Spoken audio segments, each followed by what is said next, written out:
The protagonist, with blurred vision, looks down and says that everything there was red. With a blade in his chest and labored breathing, he mentions that all that remained in that place was death. As he questions why so much blood was necessary, he looks back and sees one of his comrades dead. Both his brother Jaemin, his friends, and the disciples, all of them were now dead in that place. The alliance of 20 sects, made up of the most powerful people, had been created for the final battle against Chiama. However, the result of it all was the annihilation of both sides. And the reason for all this was the man sitting atop the pile of bodies, the demon who descended from the heavens and bathed the land in blood, the leader of the demonic cult known as Chinama. Hyama calls out to the disciple of the Mount Hua Sect and says it's a pity he finds himself in this situation. The protagonist stares at him and begins to rise, spitting blood as Chinama remarks that even though he survived this battle, the life of glory and fame he had hoped for after this would not be possible. After all, it was clear to both of them that their day had come. The protagonist tells him to shut up. However, from atop the pile of bodies, Chiama extends his arm and says that he can feel proud of this.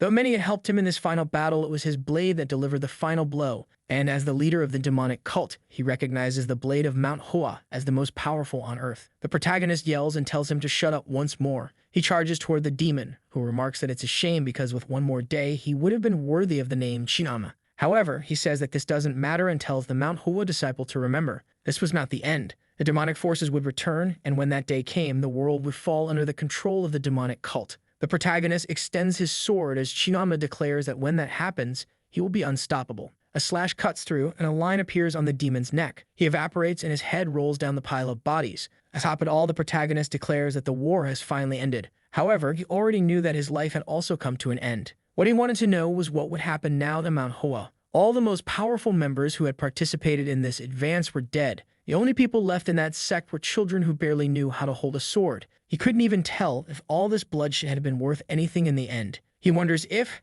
had he trained a bit more, he might have been able to save at least one of them. But that no longer mattered. Lying atop the pile, he says that, in the end, it was all in vain. Even the brightest peels eventually rot. The protagonist was the 13th disciple of Mount Hua and the strongest swordsman on Earth, known as the Master of the Blossoming Blade, Chung Myung. He had finally managed to take the life of the demon who brought catastrophe to the land. But in the end, he died atop the 100,000 mountain peaks. That was the legacy he should have left on Earth. Before it all happened, a baby had been abandoned in front of Mount Hua. Two elderly people approached and picked him up from the ground. Sometime later, he was practicing swordsmanship. One of the teachers calls out to Chung Myung, while his consciousness questions what those visions were. The teacher scolds him, saying that for someone training in martial arts, he should follow the correct path and not resort to violence. At the time, he felt somewhat angry as he was always getting scolded. The truth is, even though he was a member of the sect, he didn't take the teachings to heart. Even though he had earned the title of Swordmaster, he should never have forgotten that in the end he wouldn't have anything in this life if it weren't for Mount Hua. One of the sect masters asks if he has any regrets.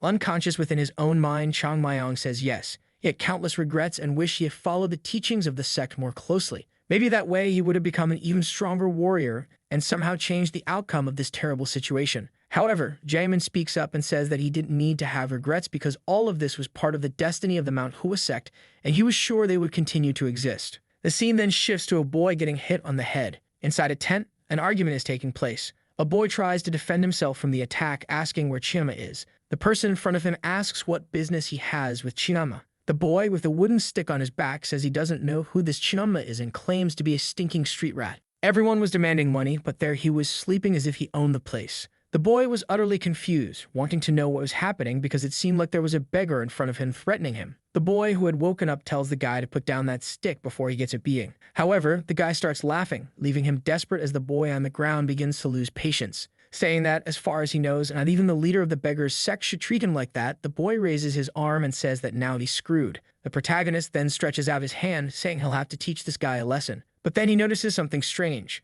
The wooden stick comes down, and while he's wondering why the arm is so small, he realizes he won't be able to block it and gets hit on the head again. The guy mocks him, calling him shameless, and starts hitting him repeatedly. At this point, another person was getting involved in the fight, but upon seeing the beating, they decided to leave. Sometime later, the boy was sitting by a river with a bleeding nose, saying he hadn't been beaten this badly, even when he was at Mount Hua. However, one day he'd get back at that bastard. Then he falls silent and looks down, wondering who that child in the water's reflection was. It seemed like one of those reincarnation things Buddhists believe in. While he ponders that, if this were true, he should have reincarnated into Mount Shaolin. Someone appears behind him. The boy calls out to him, and Chung Myung says he saw him watching the fight and running away afterward. The boy apologizes and says Wangshou is sometimes like that, but today he went too far. But suddenly, the protagonist raises a finger and says he's going to ask a question. Actually, not just one, he's going to ask two questions. They stare at each other, the boy confused. Silence fills the air, and Chung Myung asks if he is a beggar. The boy replies that it's obvious. Just look at the clothes he's wearing. Chung Myung crouches down in anger,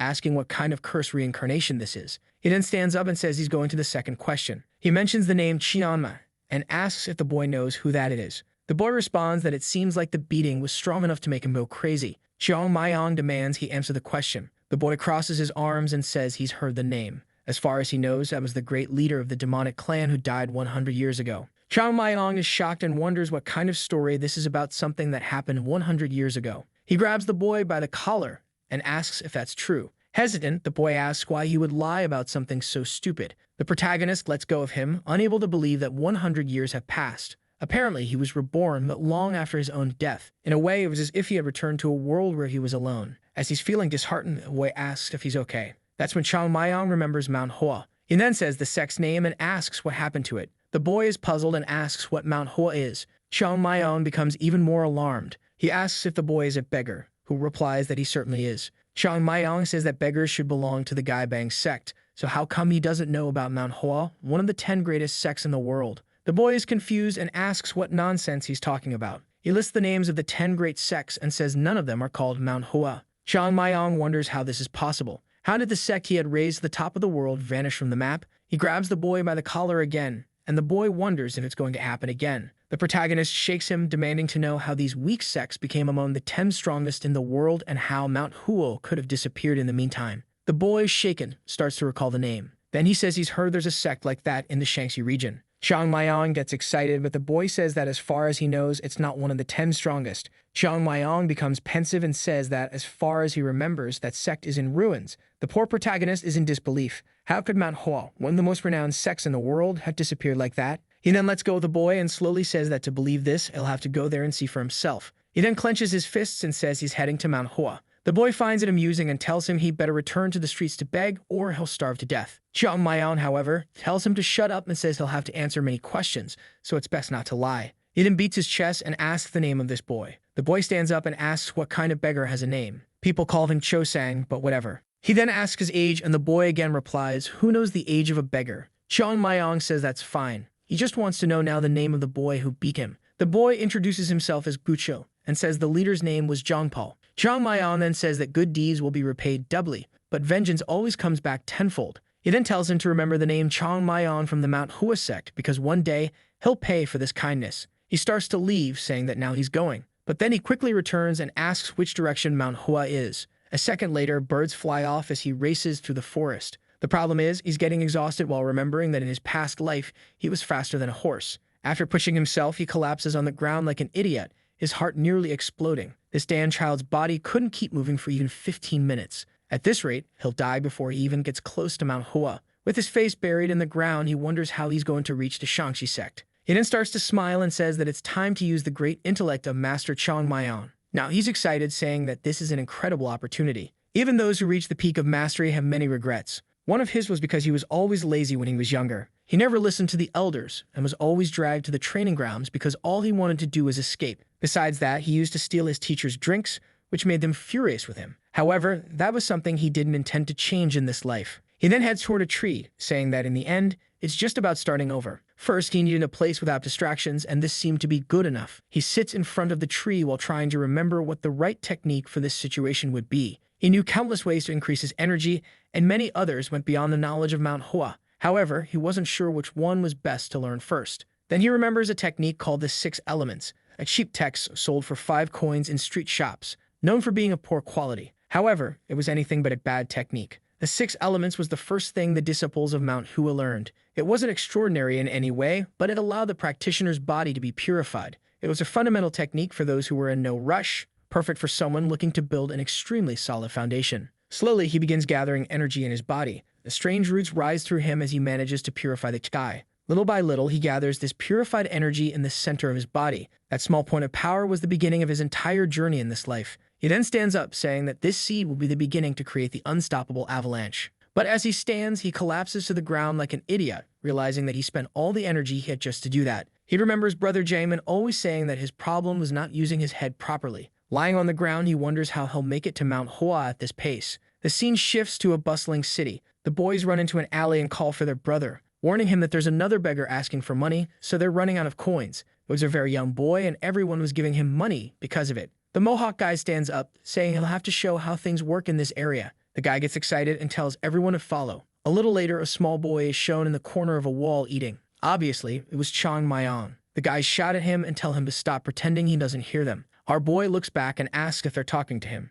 The Mohawk guy says of course they're since no one else is around and asks if he wants to die. He warns him that he should know he can't beg in other people's territory, so it's better for him to hand over everything he has, including the food in his hand. Chung Myung looks at his hand and says they're a bunch of greedy scoundrels because they even want what he's already bitten into. The guys crack their knuckles, saying he deserves a lesson. However, Chung Myung just stands up, throws a small punch, and says he's fine. He looks at the guys and warns them that he's not very strong yet, but it's enough. He had already gotten used to this body and didn't have time to waste, so they should all come at him at once. The beggar almost explodes with rage, saying he had thought about going easy on him. But he changes his mind and tells everyone to finish off the kid. The first one stretches out his arm to throw a punch, but Chung Myung easily dodges. He looks at him, clenches his fist, and hits him on the cheek. The guy flies away, and our boy asks if they know who he is. He is the master of the blossoming blade known as Chung Myung of the great Mount Hua Sect. With that, the fight ensues, and after some time, they end up apologizing. Our boy tells them not to call him sir because he's just a beggar too. The guy calls him a beggar, and our boy asks what kind of disrespect that is. After a while, he says whatever and asks what the fastest way to Shanxi is. The guy says that's an easy question, but if they were smart, they wouldn't be begging on the streets. Chung Myung laughs, saying that makes total sense. They all laugh at each other until he grabs him by the collar and tells him that the next time they meet, he better have learned some geography of this place. If, in the future, he asks something and doesn't know the answer, he'll suffer a lot of pain. At that moment, the beggars all run off as Chung Myung tells them to scram. The scene shifts to the sunset between the mountains. An old man observes the landscape when someone calls for the sect leader. The person introduces himself as Yoon, and the leader tells him to come in. He appears, apologizing, but says that there's a child wanting to see the leader. The man is confused, but looks to see who's asking for him. He said his name was Chung Myung, and his desire was to join the Mount Hua Sect. The old man seemed very confused by the boy's request and asks Unam if he didn't tell the child that they weren't accepting any more disciples. Unam replies that he did, but the boy desperately insisted on seeing the leader.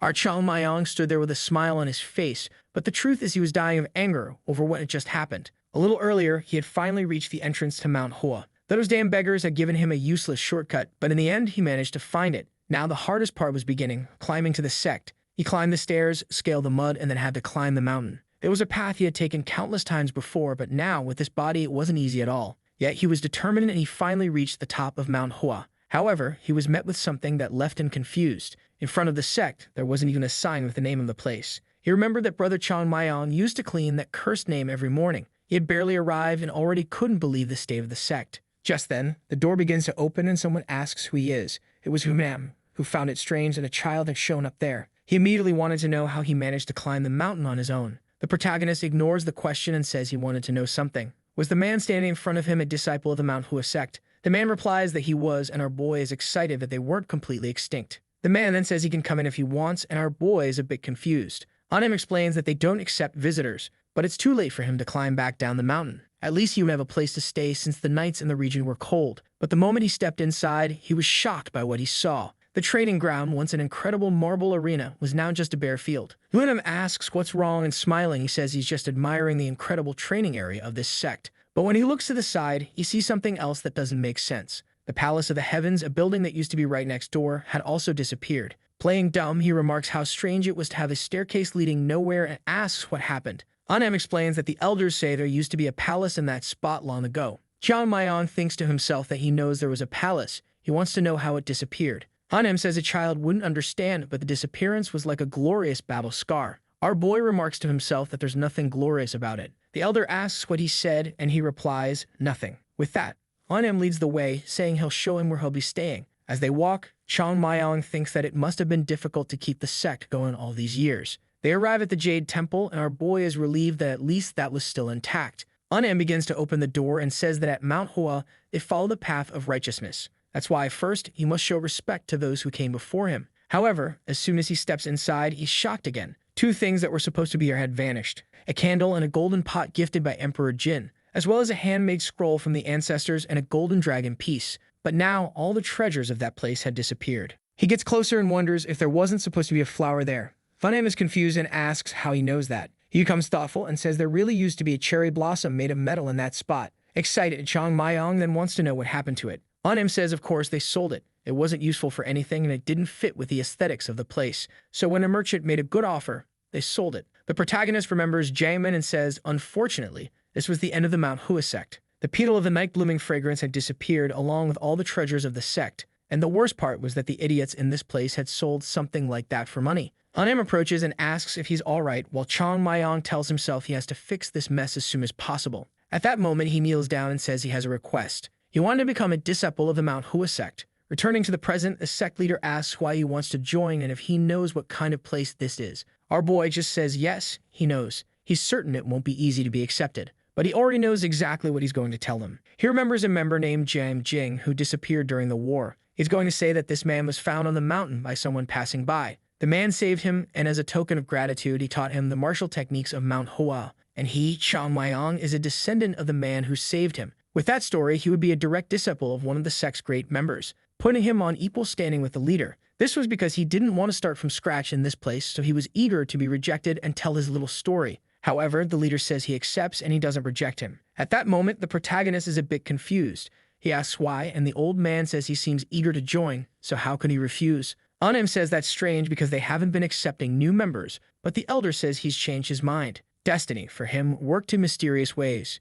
Chung Myung is wondering why this old man isn't suspicious of him, a complete stranger. However, the elder simply says that regardless of the intent, the boy seems to have come to Mount Hua for a reason. They never refused a bird seeking shelter from the rain and always shared their food in winter, so they could never reject a child in this situation. He then tells him to show the boy the beginner's room and begin the ceremony, but Chung Myung wasn't happy about this at all. In this way, his incredible position in the sect had just been destroyed. The next scene shows him wearing the robe, a uniform for third-grade disciples. But looking around, he wonders why he's in one of the rooms that used to be used for rituals. It didn't seem like just a temporary place. In the old Mount Hua, it wasn't like this, as disciples would receive a mentor and go live with them. He walks around trying to understand the place better when someone shouts, asking who he is. The protagonist turns around and a boy appears, asking why he was spying on other people's rooms and if he was some kind of bandit. Suddenly, other disciples start appearing and someone asks Jo Gul what's going on. He says he caught this kid snooping around the senior brother's room, while our protagonist wonders why he always ends up in strange situations like this.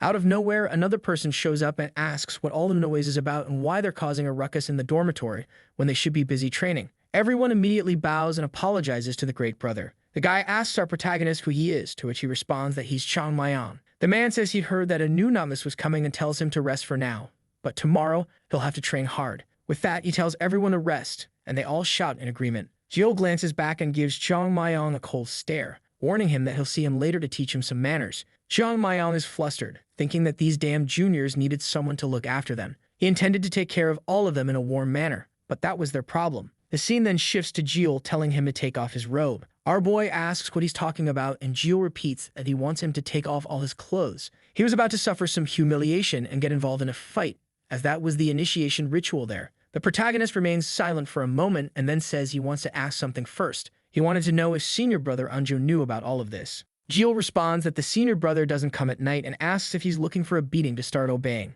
Our boy then simply calls out to senior brother and tells him to clench his jaw. When Jo is about to ask why, a punch is already flying toward his face. The other disciples look stunned as Jo is left hanging from the ceiling. The protagonist asks what's the deal with beating him to teach him a lesson and warns that's exactly what he's going to do. With that, a brawl breaks out in the sect. The scene then shifts to him calling for senior brother Unjum, telling him to give him a proper massage, while Unjum apologizes, saying he'll do his best. He then calls for Jo Gul and tells him to stop trembling and come closer. He has some questions to ask since he's new to the sect, and the boy says he'll answer everything. Our boy wants to know what happened to the Golden Palace and why the Mount Hua Sect went bankrupt. Jo Gul says he'll explain and asks if he's heard of the Master of the Blossoming Blade. Chung Myung says yes, because after all, that's him. The boy then explains that this is what all the senior brothers talk about. The Master of the Blossoming Blade was the one who killed John Man, the leader of the demonic cult. After the leader's death, the remaining members of the demonic cult decided to attack Mount Hua. The sect was completely destroyed and hasn't recovered to this day.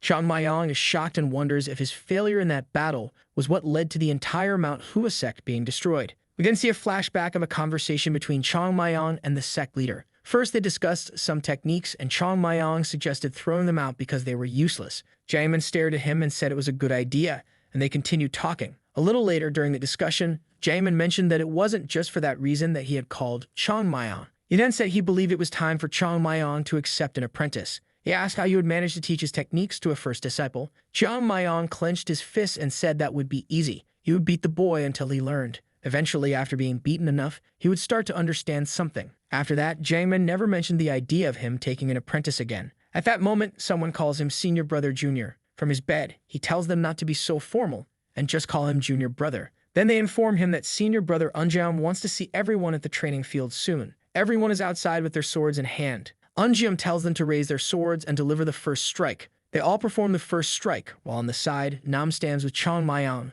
observing everything. However, our boy looks confused and asks what they call that technique. Nam says the name of the technique is the True Six Elements Sword Technique. It was a basic blade skill considered the foundation of all techniques in Mount Hua. But of course, Chung Myung knew that this was far from being the foundation of Mount Hua. They were trying to teach philosophy to someone who didn't even know the alphabet. This type of training would give them a quick advantage for a short period. But what was a true martial artist without a solid foundation? And even worse, the person demonstrating the technique wasn't doing it correctly. He raises his head and looks at the sky, seeing that it was clear and empty, just like the future of Mount Hua. He didn't even know where to start fixing something like this. He then calls to the boy beside him, who jumps in surprise and asks what it is. Chung Myung wants to know what else they're learning in this place. The boy explains that after this technique, they would learn the sword technique of the 7 sages, and after that, they'd move on to the Blossom Hall and study the clarity of the sword technique. Chung Myung doesn't seem excited about any of this. The boy continues, saying that after that, they would learn the pinnacle of Mount Hua's martial arts,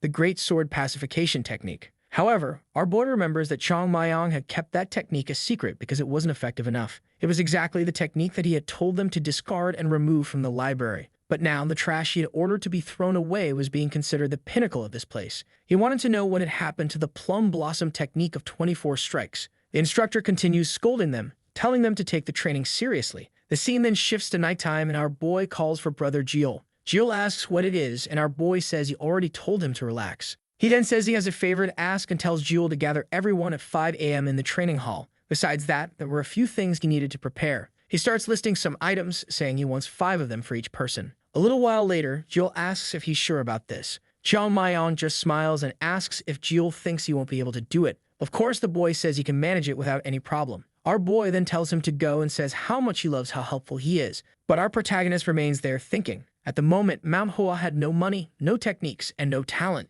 No one in the world would be surprised if they closed down tomorrow. And right now, the only thing he can contribute is talent. The problem is that the third-class disciples are far from being extraordinary martial artists. However, in the end, a great sect isn't built in a day. He's going to have to use these amateurs to restore Mount Hua to its former glory. Everyone sleeps and wakes up at 5 a.m. Naturally, they're all angry, wanting to know why they're following the orders of that Dan Jr. They ask the seniors how long this was going to keep happening. The two think to themselves that everyone knows they all got beaten. Just then, our boy shows up and asks if anyone was talking about him. Everyone is immediately startled at the sight of him. However, one of them gathers the courage to ask who he thinks he is to gather everyone there at 5 a.m. Our boy stays silent for a second and tells the brothers not to be so mad. He then apologizes and says that he really forgot to consider everyone's feelings. He personally wanted to apologize so maybe they could talk a little inside. He leads everyone who didn't feel like training into a room and closes the door. Outside, the others are confused about what's happening. Then suddenly, the whole house begins to shake. Gul noticed the movement.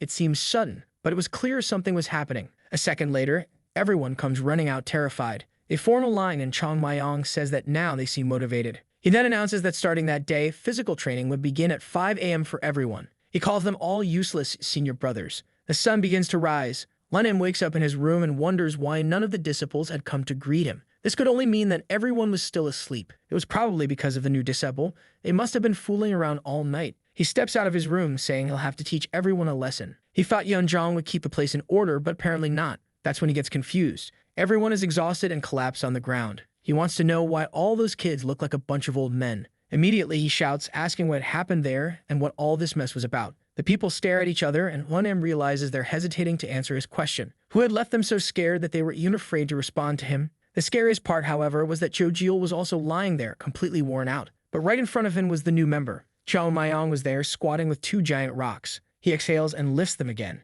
He had already done 10,065 repetitions. That's when our boy, exhausted, also notices Yunem's presence. He greets him with a good morning, while Yunem watches, not understanding what's happening. He could see that the boy was on the verge of exhaustion, but for some reason, he managed to stay standing. He immediately orders someone to fetch water. But Chung Myung says he's fine. He drinks a little, and then Unam tells him to tell the truth. What happened in that place? The protagonist says it was nothing serious. They just woke up a little earlier to do a bit of training. And strangely, everyone was so motivated that they decided to stay a little longer. Unam finds it odd that these lazy disciples were so eager to train. But when he looks back, he sees that the guys were afraid, and he soon realizes that the reason for all this was Chung Myung. How could they call themselves disciples of the Mount Hua Sect when they were being beaten by a child like him? He should give him a little lesson. He then tells our boy that the White Blossom Hall also has its own rules and asks who gave them permission to sleep less and wake up early to train. With a clueless expression, Chung Myung says that if that's the case, they'll stop training then. Unam is confused by this reaction. He needed to make it clear that this damn kid had threatened his seniors. He looks at our boy, who seemed all innocent. He didn't know how to handle this because it would make everyone in the Mount Hua Sect look like fools. He'd have to make it clear to everyone that this kid who had arrived yesterday had beaten up all the third-class disciples, which would make the teachers look like the biggest fools. While he didn't know what to say, Chung Myung asks for 1 month. That's all if he wanted to train with everyone. In that time, he guaranteed they'd see an incredible difference. Besides, he was only proposing this because the seniors seemed strangely motivated. They had been training hard, yet no one had complained. He shouts if everyone agrees, and the others simply say yes. At that moment, Wonam realizes that the boy had somehow made sure no one told the truth. But where did they find a kid like this? As soon as he arrived, he had already dominated all the third-class disciples and was even making them train. Hanem then says the training must also be difficult for him, so why was he so eager to wake up early and train? Chung Myung replies that although they can learn a lot, they can still push themselves harder to improve faster. Every minute spent in bed is a minute less spent training. With those words, Hanem understood that the boy meant that no one needed a reason to train harder. He then asked the boy what the most important part of the relationship with older brothers is. Our boy says it's respect, of course, and swears he will always obey the commands of the senior brothers. The leader is starting to realize that the boy is smart and won't want to humiliate him in any way to maintain the hierarchy of the place. Unfortunately, he admits that the boy is clever. He then turns around, shouting to everyone how amazing it was that they had volunteered to train so early. He was extremely impressed with everyone. If they kept training like that, he was sure they'd become stronger than ever. However, that wasn't what the group was hoping for, and they asked for help. But Lunam runs off immediately, leaving them behind. Chung Myung tightens his fist and asks what kind of help they were asking for. How could they dare to say something like that when it was clear he wasn't there to harm anyone? He then asks if they could have another conversation inside. In the next scene, they are already getting beaten up. Several days pass in the sect. Our protagonist continues practicing. His energy center was still weak and small, but it was finally starting to form. During this time, he's also learning more and more about what happened to Mount Hua. The reason the dormitory system had been created was because they no longer had enough trainers.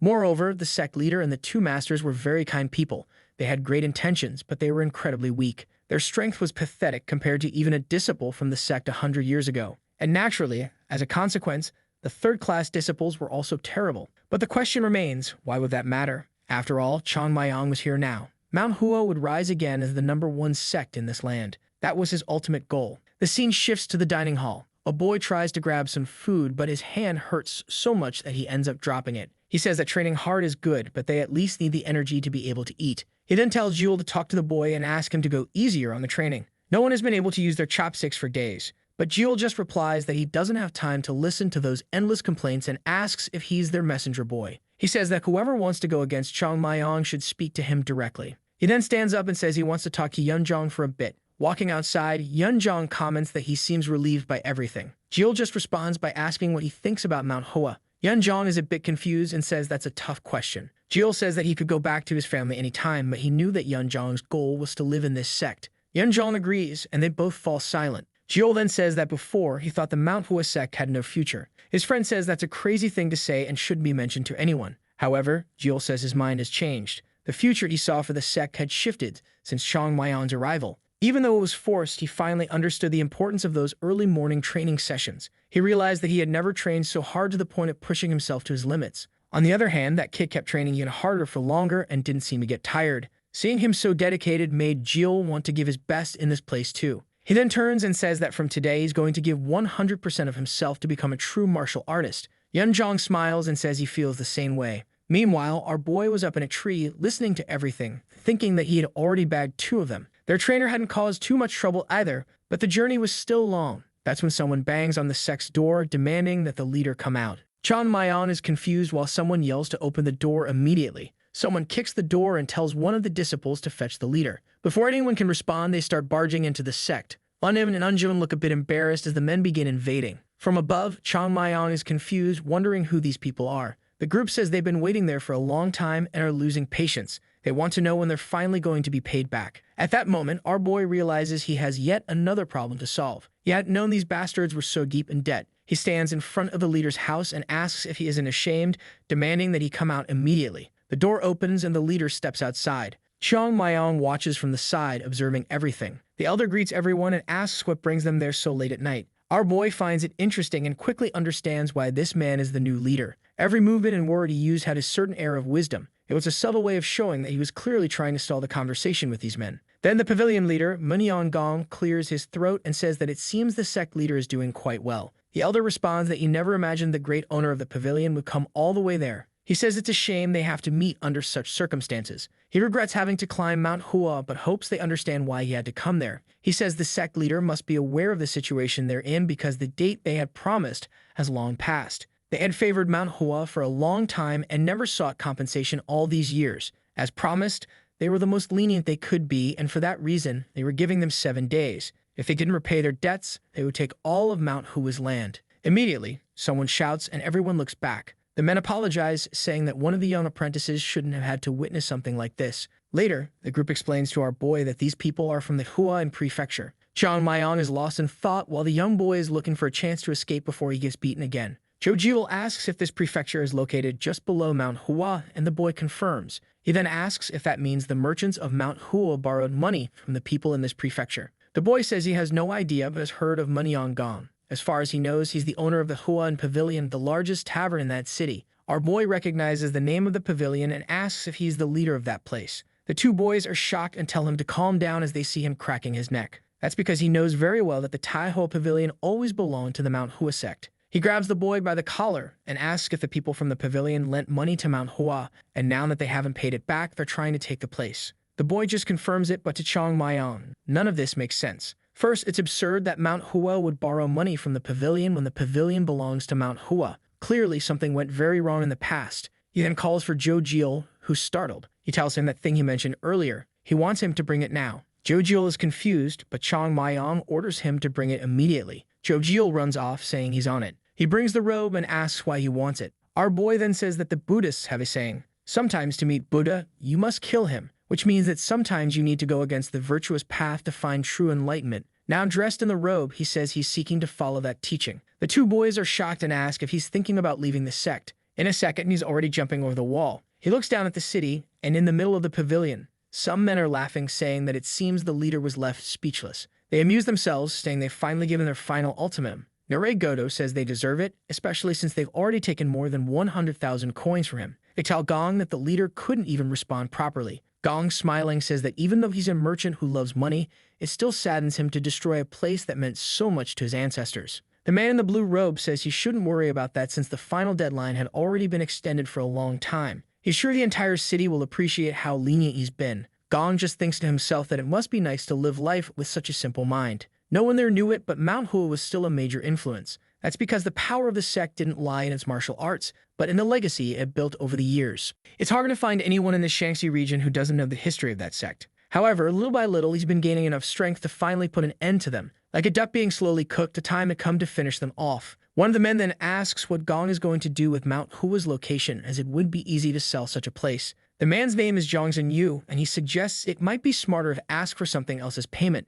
But Gong says that the place has much more value than they can perceive. Even though it was just an abandoned place, it still carried tremendous value. The men don't seem to understand why, and Gong begins to get angry. He then sets his chopsticks down on the table and says that he hadn't planned on revealing his plan so soon. He tells them to think as if they were enemies of Mount Hua. How interested would they be in paying to erase the legacy of that sect? No one had to worry because they would certainly make a huge profit from this investment. One of them stands up and says it's a brilliant plan, adding that they'll have to celebrate Mr. Gong. Later, Johnson is heading home, saying that it was an incredible night. He was going to make a lot of money from the downfall of Mount Hua, and he's certain he can trust Gong. He looks up, searching for the moon, and wonders why it's not in the sky. Meanwhile, Chung Myung is just watching. Then Johnson stops, seemingly seeing something ahead of him. As his vision clears, it's our boy standing still and telling him to stay very quiet. Jongsun finds it strange that there's such a small and skinny little thief in front of him. What puzzles him more is why the boy is so conspicuous, as if he wants everyone to know he's a thief. Jongsun crosses his arms and says the boy must be thinking of robbing him. But Chung Myung calmly says he's not interested in money, only in some answers. Jongsun says that normally he doesn't mind helping lost kids, but tonight the boy is out of luck. That's because he's going to have to deal with the friends he brought along, as he already knows how dangerous it is to wander alone at night. Our boy immediately recognizes the men as caravan guards. One of them asks if they should kill the boy, but Jongsun says it's unnecessary since he just wants to ask him a few questions. He turns around hearing the sounds of a fight and says it seems everything's going well. But strangely, there were a lot of fighting noises, and he starts to wonder what's going on. Then he hears a bang behind him. He turns, telling the men to go easier on the boy. But someone apologizes. It's Chung Myung, who had already taken everyone out. Chung Myung says he only wanted to talk, but people were being rather impolite. He then tells Jongsun to come closer. Once again, he tells him that if he answers, he won't get beaten, and Jongsun immediately agrees. Chung Myung grabs him by the collar and says that now they can start with the lesson. He had offered not to give him a beating, but Jongsun refused, so now he's going to take a few hits. But no worries, he'll still be able to talk once it's over. A moment later, the poor man is all swollen, talking nonsense. Chung Myung warns him that if he doesn't speak properly, he'll get beaten again. He then asks what's the deal with Mount Hua borrowing 100,000 coins,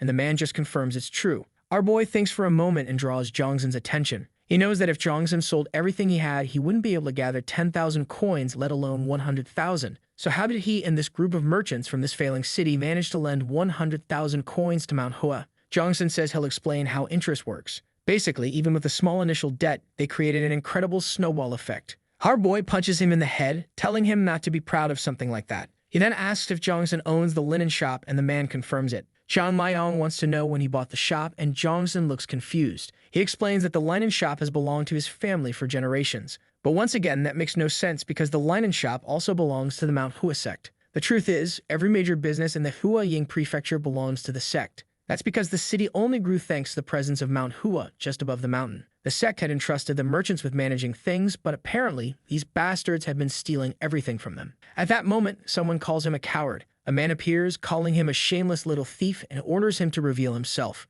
Our boy, however, is confused by this talk of a sneak attack, especially since he had been standing right in front of everyone. He lets go of Jongsun and asks why the man is so interested in knowing who he is. The man says he demands to know the name of anyone before cutting him down with his blade. Chung Myung just asks if the guy hadn't just been knocked out. The man starts getting angry with this damn kid. He draws his blade and charges toward him, telling him to get ready. Chung Myung calmly watches. He had much more kai, speed, and physical strength than the man. But did that mean the man was weaker? Of course not, because strength and speed were far from the best way to measure someone's power. Chung Myung throws the sword into his hand and deflects the attack with his shoulder. The man is utterly confused as Chung Myung remembers a lifetime's worth of memories with the blossoming blade. If he doesn't have physical strength in a child's body, he just needs to use the opponent's strength as his own. He then redirects the impact back, and the man is thrown far away. At that moment, Chung Myung extends his arm and draws his blade. A few petals appear around him, and he tells the man he still has a lot to learn. He appears behind the man using the double blossom sword technique.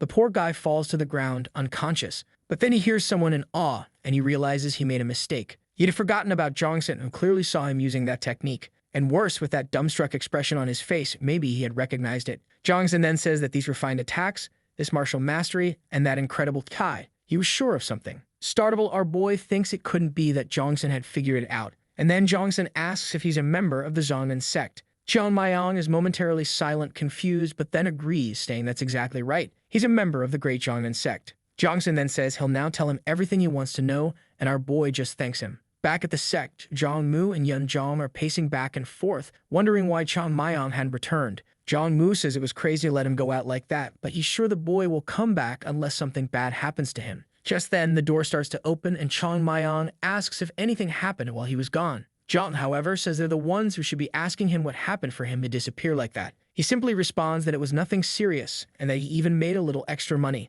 At that moment, he remembers Jongsun asking if he was from the Zhongnan sect. Even though it was good that his identity wasn't discovered in some way, it still stung a bit. Even the signature technique of Mount Hua, the blossoming technique, was mistaken for another sect's technique. Jewel then asks what he was doing out there. Our boy just responds that kids don't need to know. They get angry, saying that he's a kid too. Chung Myung tells them to gather everyone because they need to train. Jewel is confused, especially since it's nighttime, But our boy tells him to listen up, saying that whether it rains or shines, day or night, or even snows, they wouldn't miss a single day of training. Jo starts getting excited, saying he's looking forward to today's training. He says he'll gather everyone and asks if Chung Myung is going to join them. But Chung Myung says not today as he has other things to do. Jong says they can only train properly when he's around. They could try training alone, but they know that without him there, no one would take it seriously. However, the protagonist simply says he already knows that and tells them to go gather everyone. He then falls onto his bed, wondering what to do next. The situation was complicated as the city merchants were trying to take the place, and the documents that prove Mount Hua's ownership of the businesses had probably been lost a long time ago when the sect was attacked.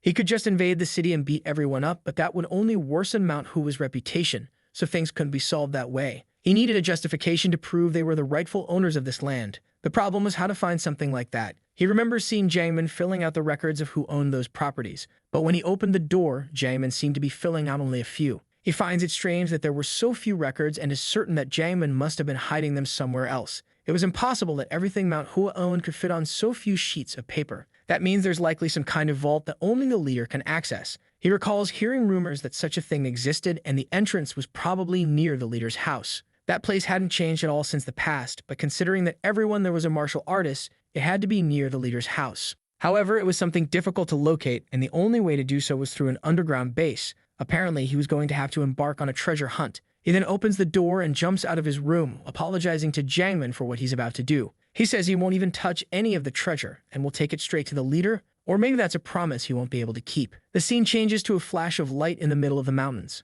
Our boy is lying on the ground, saying he's exhausted. He had underestimated how big the mountain was, searching from place to place, especially using that kind of technique. He concentrates energy into his palms and slams it into the ground. With that, he can feel how the soil resists his energy. He doesn't know exactly where the vault is, but he's sure it's somewhere nearby. However, time passes and he becomes exhausted without finding anything. But still he tries again and again, until suddenly he feels something strange. He sends out another energy impact and grabs the pickaxe, declaring that he's found it. Now all he has to do is dig and uncover this damn treasure. After some time, he finally discovers a concrete ceiling. However, he finds it impossible that the treasure is hidden behind something so easy to break. He pulls out one of the blocks and sees that it's actually a corridor. This was the path to the real vault. But then he hears footsteps. The sect leader is approaching. Chung Myung watches silently and realizes the leader already knows the vault's location. The leader arrives in front of the door, and Chung Myung imagines that this must be the entrance to the vault. However, he only sees the leader with his hand trembling in front of the door. As he observes the leader's hesitation, Chung Myung finally understands what's happening.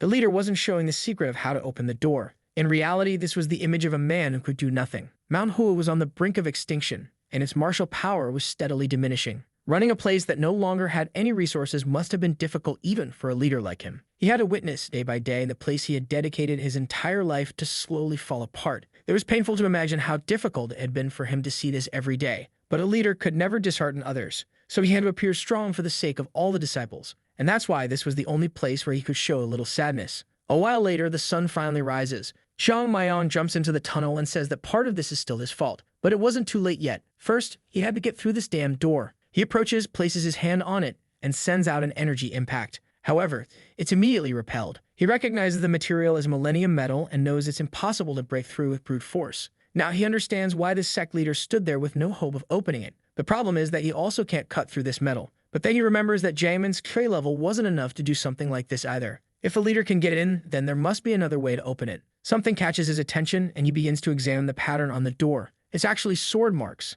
the pattern of cuts from the 24 blossoming blade technique. He starts to realize that several of Mount Hua's techniques were blended into it, but he knows that this can only be done with the Violet Dawn Kai. He would need to perform several techniques one after the other with extreme precision. That's how the door is opened. But why did they create it this way? In a way, he understands how it works, but now there's one more problem. How can he use all these techniques? In his past life, it wouldn't have been an issue. Now he's just a weak child. Even though he knows every form of the attack, he doesn't have enough chi or physical strength to execute each cut. He starts adjusting his hair, saying he didn't want to have to do this. He slaps his stomach and says it looks like he's going to have to start a month-long vacation. He would need to use just a bit of this. He then begins to tap into his true innate Kai. This was the energy humans are born with and use to sustain their lives. Using this energy was like using a bit of his lifespan, but he had no choice. Suddenly, a purple aura starts surrounding his body. He points his sword, saying he only has one chance. With a single opportunity, he had to open this door. The problem was that many of these techniques he hadn't even tried using with his body, But there was no time to wait as his sky was already being consumed. He then sends out the first cut, spits blood, and says his body is getting heavier, feeling the limits of his energy. But now,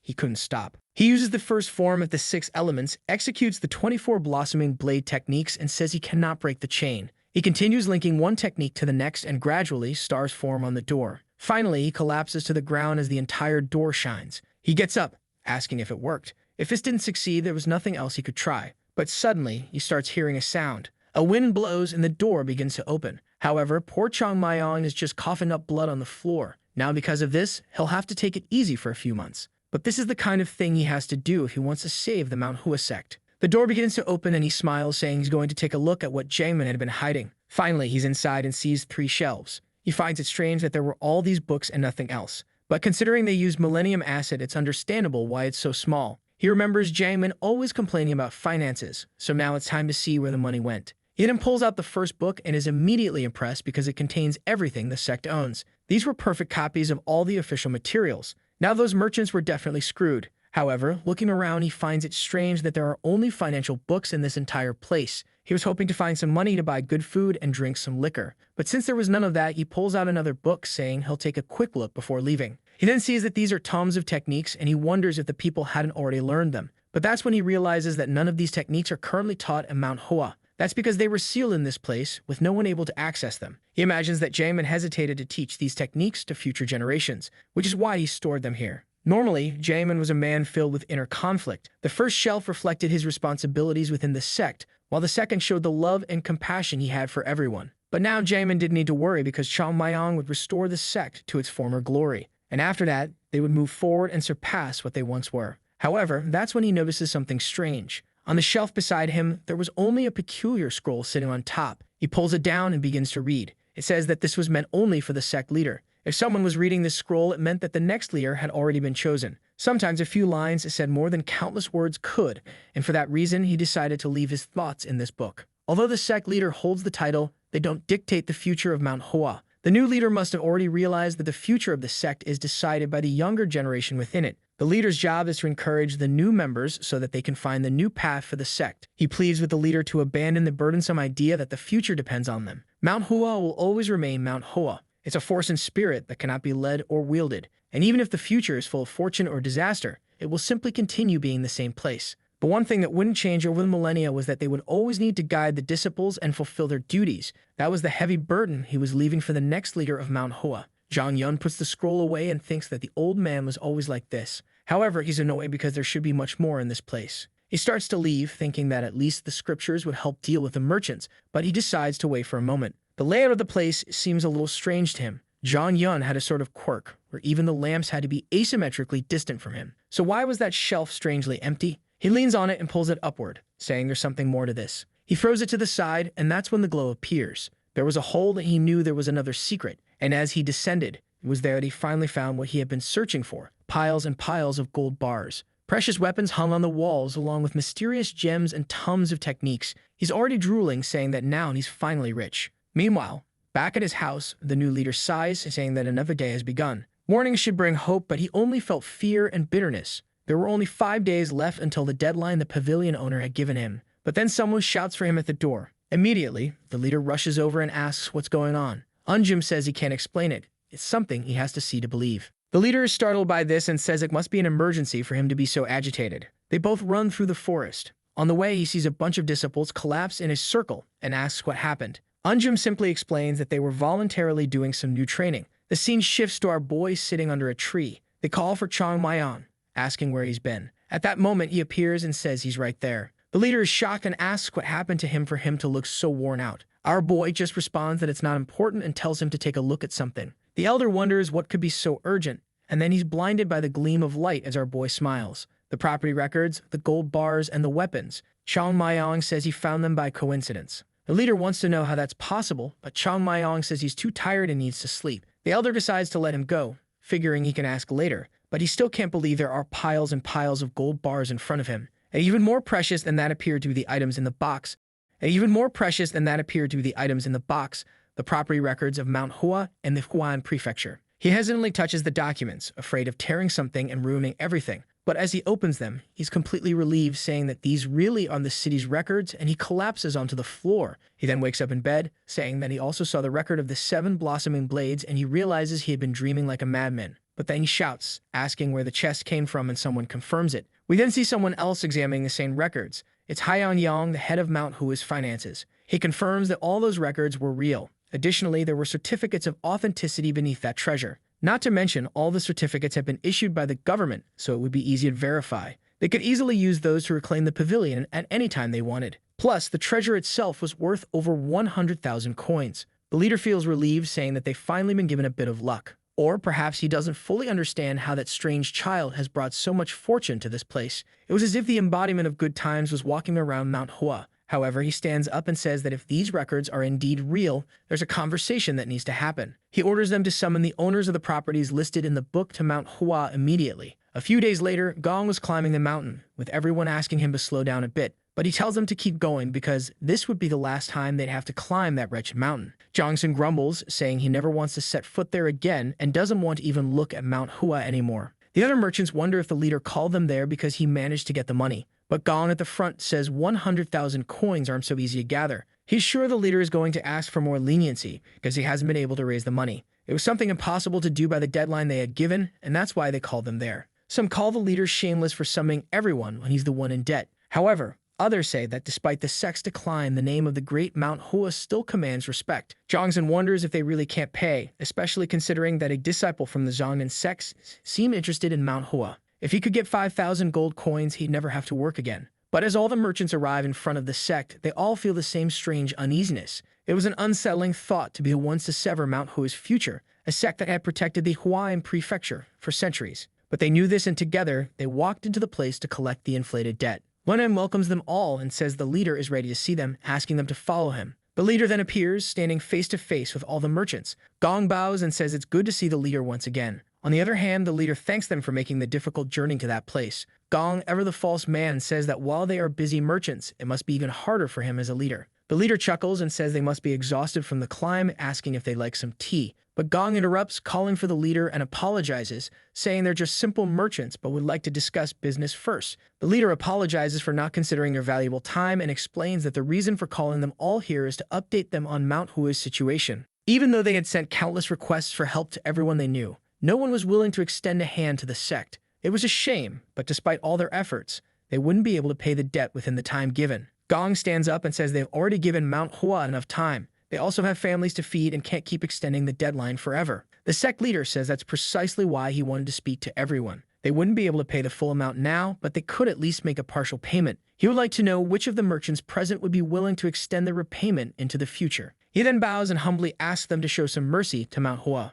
The merchants begin murmuring amongst themselves as some unexpected developments begin to unfold. Our boy is watching everything from afar, commenting that it's an interesting way to handle the situation. He's just not sure whether the leader's words are meant to corner the merchants or if it's the final act of mercy before launching an attack. However, it's clear that sect leader Hyun Jong isn't as simple as he seems. A sect leader must have a cold heart and a firm stance. Even though they were all practitioners of Mount Hua, it was still a martial sect, and the leader needed to be able to calculate interests and act accordingly. Chung Myung wanted to see if Hyun Jong really had the coldness required of a sect leader. Gong smiles and says he already told him they can't extend the deadline any further. But Hyun Jong asks him not to misunderstand his words, as he wasn't just speaking to Gong. He knows Mount Hua owes more than 100,000 coins, but each merchant is an individual with their own portion of that amount. And that's why he wants to know who among them is personally willing to extend their portion for repayment in the future. Gong starts thinking that this damned leader is desperate. He then asks if, should the others say they can't wait any longer, he will be able to pay them all. The leader responds that Mount Hua's reputation has fallen, but they still manage to receive some help and have part of the amount.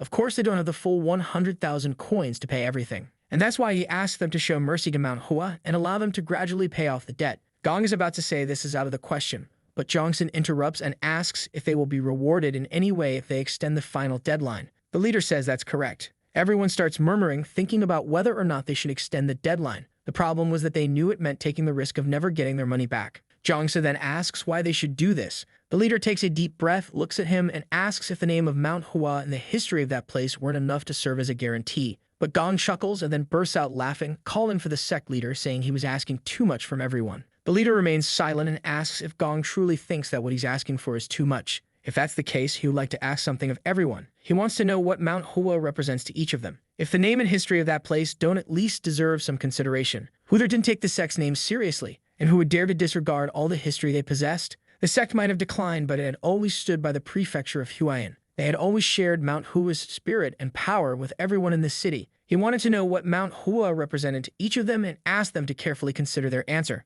Gong pauses for a second and then says he has an idea. He points to the side and says that those willing to extend the final deadline should stand over there, but those who want to collect their money today should stand by his side. He then turns around and warns them that each person is responsible for the choices they make, and whoever chooses to extend the deadline will no longer be recognized as a merchant in the union. He then tells them to be smart and make their choice quickly. The merchants begin to think, but no one seems to move. The place falls into complete silence and Gong starts laughing. He asks the leader if he sees that, unfortunately, no one has any pity for that place. But then someone starts walking to the other side. It's Jongson, and Gong asks where he's going. The leader simply watches. The other merchants want to know what this means. Jongson just tells them to stop looking at him like that, admitting that he knows he's making a foolish choice. He tells Gong that you would never understand because he's not a native of Huayan Prefecture. Gong had come to this place to take over businesses from others involved with him, and that's why he doesn't understand what Mount Hua means. Everyone born in Huayan grows up hearing stories about Mount Hua. They dream of joining the sect and becoming sword masters, and even after realizing they didn't have martial talent and giving up that dream, they learn about the efforts Mount Hua has made to protect the Shaanxi province. Gong doesn't understand what he's talking about, but Jongson just says that Gong wouldn't get it anyway. It's something he learned from his father, who learned it from his grandfather. Mount Hua has always been the pride of Huayan and Shaanxi. For Gong, it would be easy to take that money and leave Huayan because he could go to Hamzhou and spend it somewhere else. But Jongson wasn't going anywhere even if he had the money, because he'd spent his whole life in Huayan. Gong can't believe Jongson is giving up on making money for the rest of his life because of something like that, and he warns him that he'll regret it. Jongson recalls that on the way up to Mount Hua, all he could think about was how great it would be to retire rich, and now he was willing to give all that up when he was so close. It was certainly a big mistake, but he had his reasons. He says he's already earned enough money to keep living. If, in the future, he doesn't receive any more money, he'll think of it as a small regret for not taking this chance. But he would forever regret it if he watched Mount Hua collapse today because of a choice he made. Even if he earned enough money to last a lifetime, that kind of life wasn't something he wanted to live. Gong just laughs and tells him to do whatever he wants since, apparently, he's the only one who decided not to get paid. But then someone asks, who said it's just one person? Many other merchants start walking over and stand by Jongson's side. Gong can't believe it while Yoon Jong watches everything unfold. He lowers his head and says he's fully satisfied to see that so many people still have a meaningful connection to that place. He then tells Vunem to bring it over. At that moment, Onem places a box on the ground containing all the records. From a distance, Gong can already tell they're property records of the prefecture. The leader says that Mount Hua has always shown benevolence to their ancestors for countless generations, but some here have decided to betray them instead of repaying those debts. According to the property records, Mount Hua will assume control of all those businesses, along with all the wealth they had accumulated, down to the last coin. At that moment, the merchants who had decided to stay on the other side were all scared, asking what he was talking about. Why was the leader taking everyone's business like that? However, Yoon Jong simply says that it's exactly as he said. Suddenly, Gong starts laughing and says that this joke has gone too far. The leader then tells Gong that it's shameful for him to think he's there to joke around. At this, Gong closes the book and says he understands,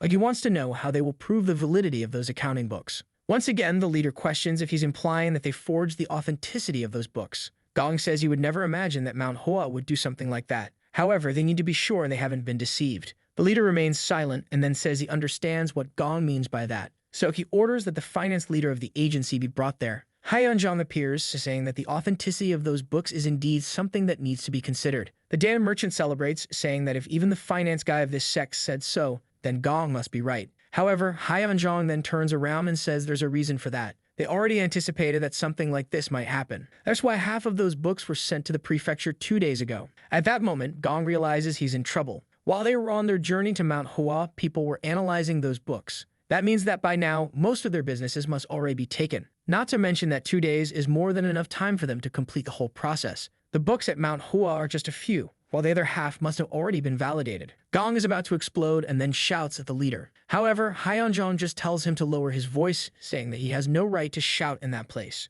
True friendship comes from helping others in times of need. However, they have no reason to be merciful to those who betrayed them when they needed them the most. He tells everyone to return to Hua's prefecture because everything will already be resolved. He warns that if it had been done properly, it would have taken everything. However, for each one's work, they would be allowed to take only one cart with a few items. Gong grits his teeth in rage and says he will never forget this. He then turns around while the other merchants just watch. At that moment, Yoon Jong addresses those who did not abandon the sect until the very end. Nothing changes for their business except the fact that it now belongs to Mount Hua. They could continue managing it as always and keep the profits. Besides that, he wanted to discuss ways for both sides to profit and benefit everyone. And then he asks everyone to come in. Jongsen, however, knows he's better off than Gong. But even so, he went from being the owner of a shop to now being a simple employee of Mount Hua. And he wonders why his grandfather decided to do things this way. However, the scene shifts to Chung Myung, who is furious. He's asking what kind of deal is this about letting them take a cart full of riches. He says this leader is a coward and that he won't let that happen in Mount Hua. Already outside the city, Gong and the other merchants are taking their loaded carts. Everyone is fuming with anger. That's because as soon as they reached the city gate, they were greeted by government soldiers. If it hadn't been for the sect leader, they really would have lost everything. And now they are angry with Gong because he made all this happen. They ask Gong how they're going to get out of this. They tell him to stop being silent because everyone trusted his decisions. However, Gong just turns around and asks why he's being blamed for all of this. The fool remains silent for a moment and says that Gong isn't the only one to blame. But then Gong stops. He says there's no reason to be so stressed since they're only in this position temporarily. He's sure those damn books are fake and were forged by the leader. One of the guys in the back, however, says they seem legitimate and have been confirmed by the prefecture. Gong insists, saying they must have set everything up with the prefecture and the representatives there to steal his businesses. However, they would go to the city of Luoyang and talk to the owner there. If the people from this city were using the authorities, they would talk to someone even higher up. But someone appears and says that he's talking nonsense. Or it's our guy dressed like a bandit. Gong asks who said that, and our guy coughs, saying that as far as he knows, he's the only one there. But Gong is confused, wondering who this bandit is who walks like an old man. Then he says he knows he wants the riches in the carts, but he better leave quickly, or he'll lose his life for nothing. Our guy hates being underestimated. Even more so because to him, he's not stealing, he's just taking back what belongs to Mount Hua. Gong is confused about what wealth he's talking about. And at that moment, he realizes that he belongs to that damned sect. Suddenly, some guys start showing up, and Gong says it's the perfect time to get revenge. A bunch of mercenaries jump toward Chung Myung. However, he looks at them for a second and throws himself at them. The first one finds himself face to face and gets hit on the head with a scabbard, another on the chin, and another on the forehead. In a second, they are all drawn in the sky. He stops in front of Gong and says it's good for him to know. Until today, no one has challenged his words and left with all their limbs intact. Gong is confused as he didn't know that Mount Hua still had a martial artist of this level. He orders the useless ones to stand back. Then he tells our boy that he doesn't know where he came from. However, if he had been helping the sect, they wouldn't be in their current state. But it was a pity that he chose the wrong person to come for revenge. And he warns that our boy will die at his hands and be used as a warning to that sect. He activates his energy, saying that the leader will be very sad to know that someone like him died at Gong's hands. He runs toward him, telling him to prepare himself. Chung Myung finds it very suspicious that a shop owner has so much martial energy.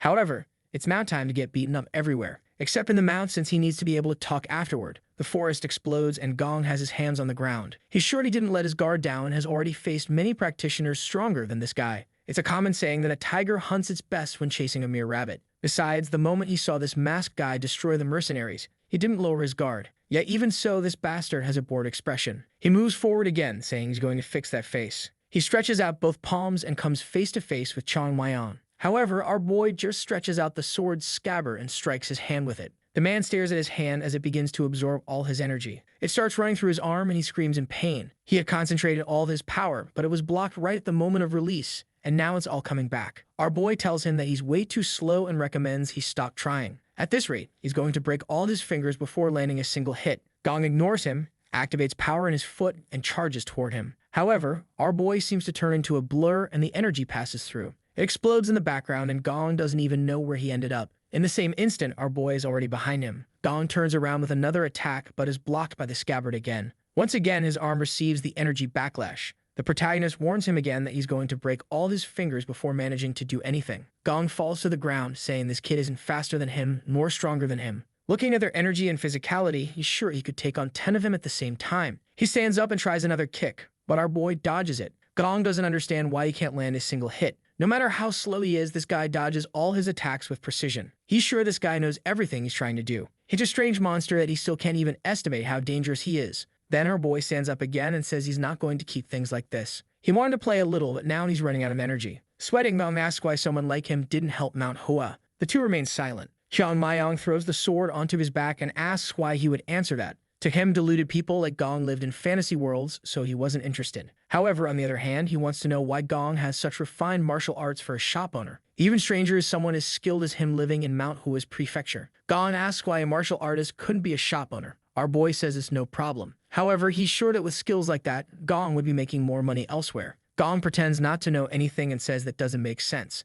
But Chung Myung tells him not to start with that nonsense. He's not going to believe that it wasn't an order from anyone and that Gong is there on his own. But Gong says that's exactly it. Our boy says they always say that in the end. However, it's time for the final question. He asks if Gong knows what he does to a person when he wants to get information from them. Confused, Gong asks how he would know that. Our boy clenches his fists and says he beats them until they start talking. At that moment, the poor fat man already knows he's going to get beaten. The protagonist then says there's no point in trying to get information from someone who's not willing to talk. That's why they need to follow a slightly more functional path. He runs toward him saying he's going to get the information or at least be satisfied with having beaten him up without getting it. At that moment, Gong notices that he's coming for his left knee. The problem is that at that speed, he can't block the attack. But suddenly, he gets hit in the shoulder. He's confused because all the movements indicated an attack on his knee. He sees another blow coming and realizes there's a strike that's going to hit the center of his head. He raises his arm to try to defend himself, but in reality, it was the hilt coming from below. The poor guy takes a blow to the neck. He stumbles backward, wondering how the blow hit below when he saw the strike coming from above. To him, the protagonist is all blurry. He keeps getting hit, seeing the attacks and not being able to dodge them. He's starting to realize that at this rate, he's going to die. He can see by the calm look in his eyes that this guy has already killed countless people.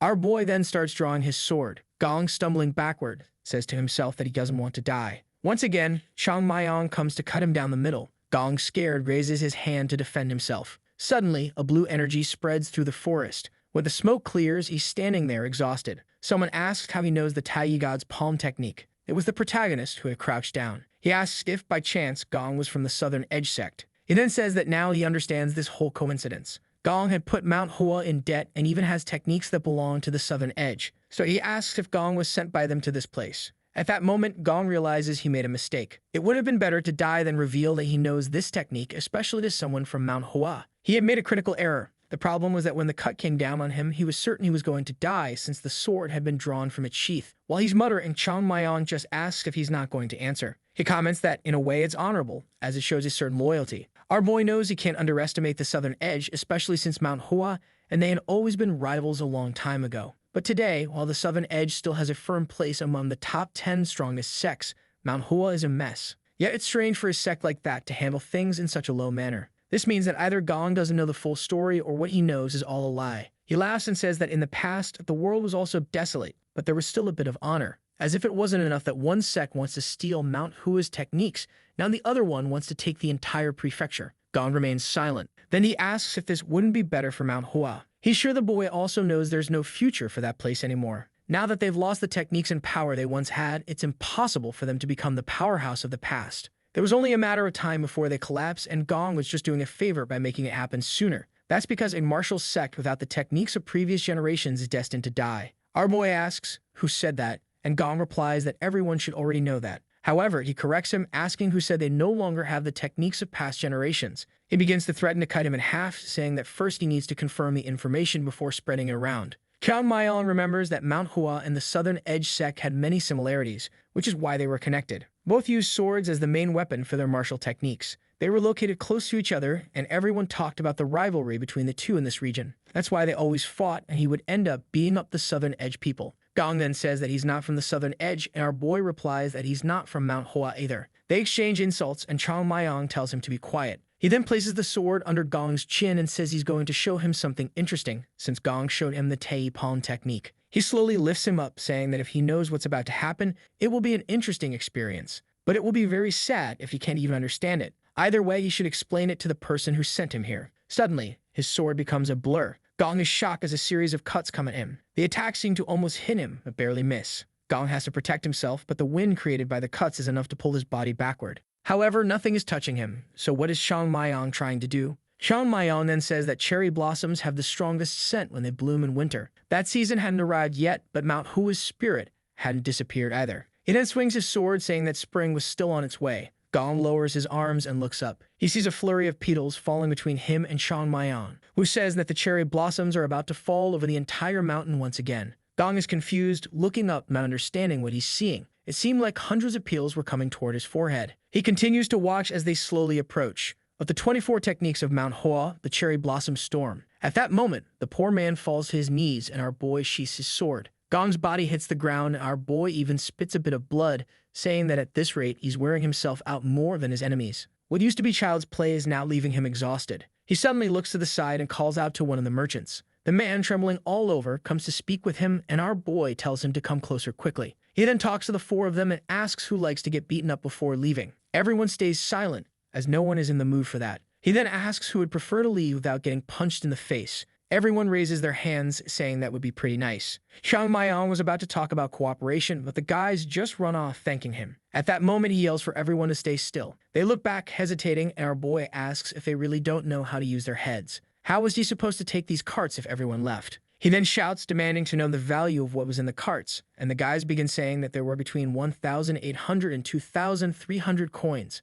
Another cart had 8,000. And our boy is even confused by all that wealth. He then tells them to go to the city of Zhenjiang and bring that money back, because he's going to sell their own carts to them. It's best to bring the money without saying who it's for, or else he'll kill him right there. The guy is confused about this business of selling their carts to themselves, and asks what happens if the person sent to Zhenjiang doesn't come back with the money. Our boy laughs, asking what they plan to do after they run away. After all, they won't be able to re-establish their businesses without what's in those carts. What's in there is their future in this world, so they better come back with the money if they want to take those things back. One of them raises his hand and asks what happens if they tell the government about our boy. Our boy just kicks the ground and warns that they can try, but they better never come back here and flee to the other side of the continent. The poor merchants realize there's no way to escape from this lunatic. He then tells them to stop standing around and hurry up to gather the money. Sometime later, he's sniffing the bills, saying this is incredible. He comes back all excited and jumps into the sect. Meanwhile, Jo Gul is wringing out his sweat-soaked shirt. The people are exhausted, wondering if they'll really have to do this every morning.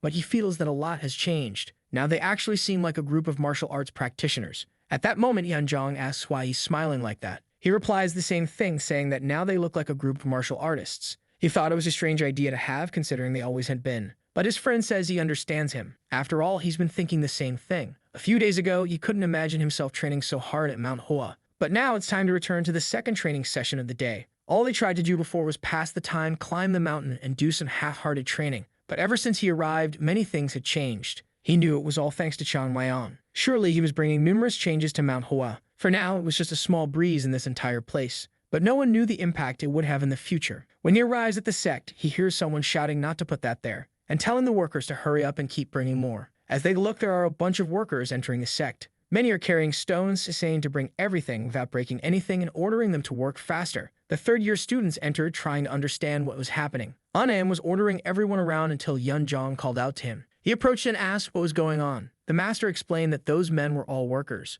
They were there to repair the entire temple. As he probably guessed, the place was in terrible shape and in desperate need of repairs. At that moment, the chief asks what they thought they were doing, and the boys are confused. He tells them there's a lot of material to bring in for them to work on, so they'd better get going. They're startled and say they're going, but they just finished training. That night, they wonder what that was. Looking at a chicken, they wonder if they're dreaming. Everyone is shocked, wondering if that was real food. They start drooling and get excited to eat. The changes that Chung Myung had brought to the sect were starting to appear faster than they expected. That same night, Jo Gul and Yoon Jong were walking outside, saying they never expected all this to happen. So much construction, new food, and even new uniforms. At that moment, Yoon Jong stops and Jo Gul asks what he's thinking about. He responds that he's just thinking about how incredible money is. He knew they had received a lot, but didn't expect the sect to spend it all like that. Yoon Jong says the suffering they went through was because, unfortunately, they had no choice. Besides, he had never heard Hunem laugh like that before. Jo Gul then asks what they should do from now on. Yoon Jong says that just as Mount Hua is going through many changes,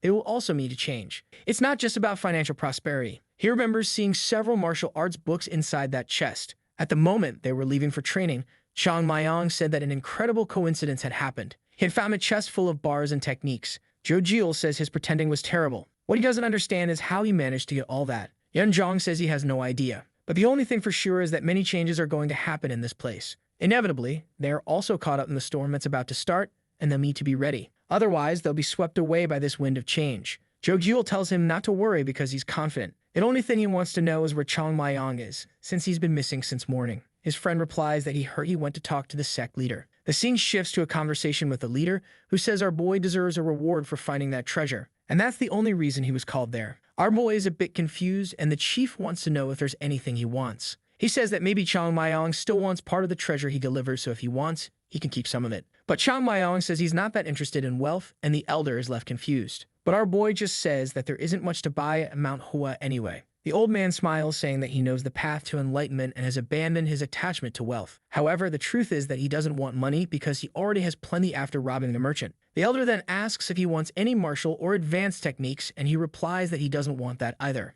Confused, the sect leader wants to know why he isn't interested in something like that. Our boy simply says there must be a reason why the ancestors established a rule that each technique must be learned. The elder feels a bit awkward, thinking that makes sense. However, our boy only said that because he's the one who has to teach these fools. There were many techniques he still had to pass on, but he had to do it naturally, without raising suspicion. He's unsure of what he wants from Mount Hua, as the only thing that matters to him now is the name. Then he gets an idea and says he wants permission to go to Huayan's prefecture whenever he wants. The rascal's main goal was to gain more freedom to mess around in the world. Yoon Jong asks why, and he says that being stuck in that place is stunting his growth as a martial artist. Perhaps if he could go out and explore the world, he would grow more. The leader says he understands, but that would be a violation of the sect's regulations. Considering what he's achieved, it would be deserved, but the problem is that many people might complain that it's unfair. He then asks if there's anything else our boy wants. But our boy doesn't know what else he wants besides freedom. Then he says he has an idea. He says that his body is in terrible condition, and the chief asks what he means by that.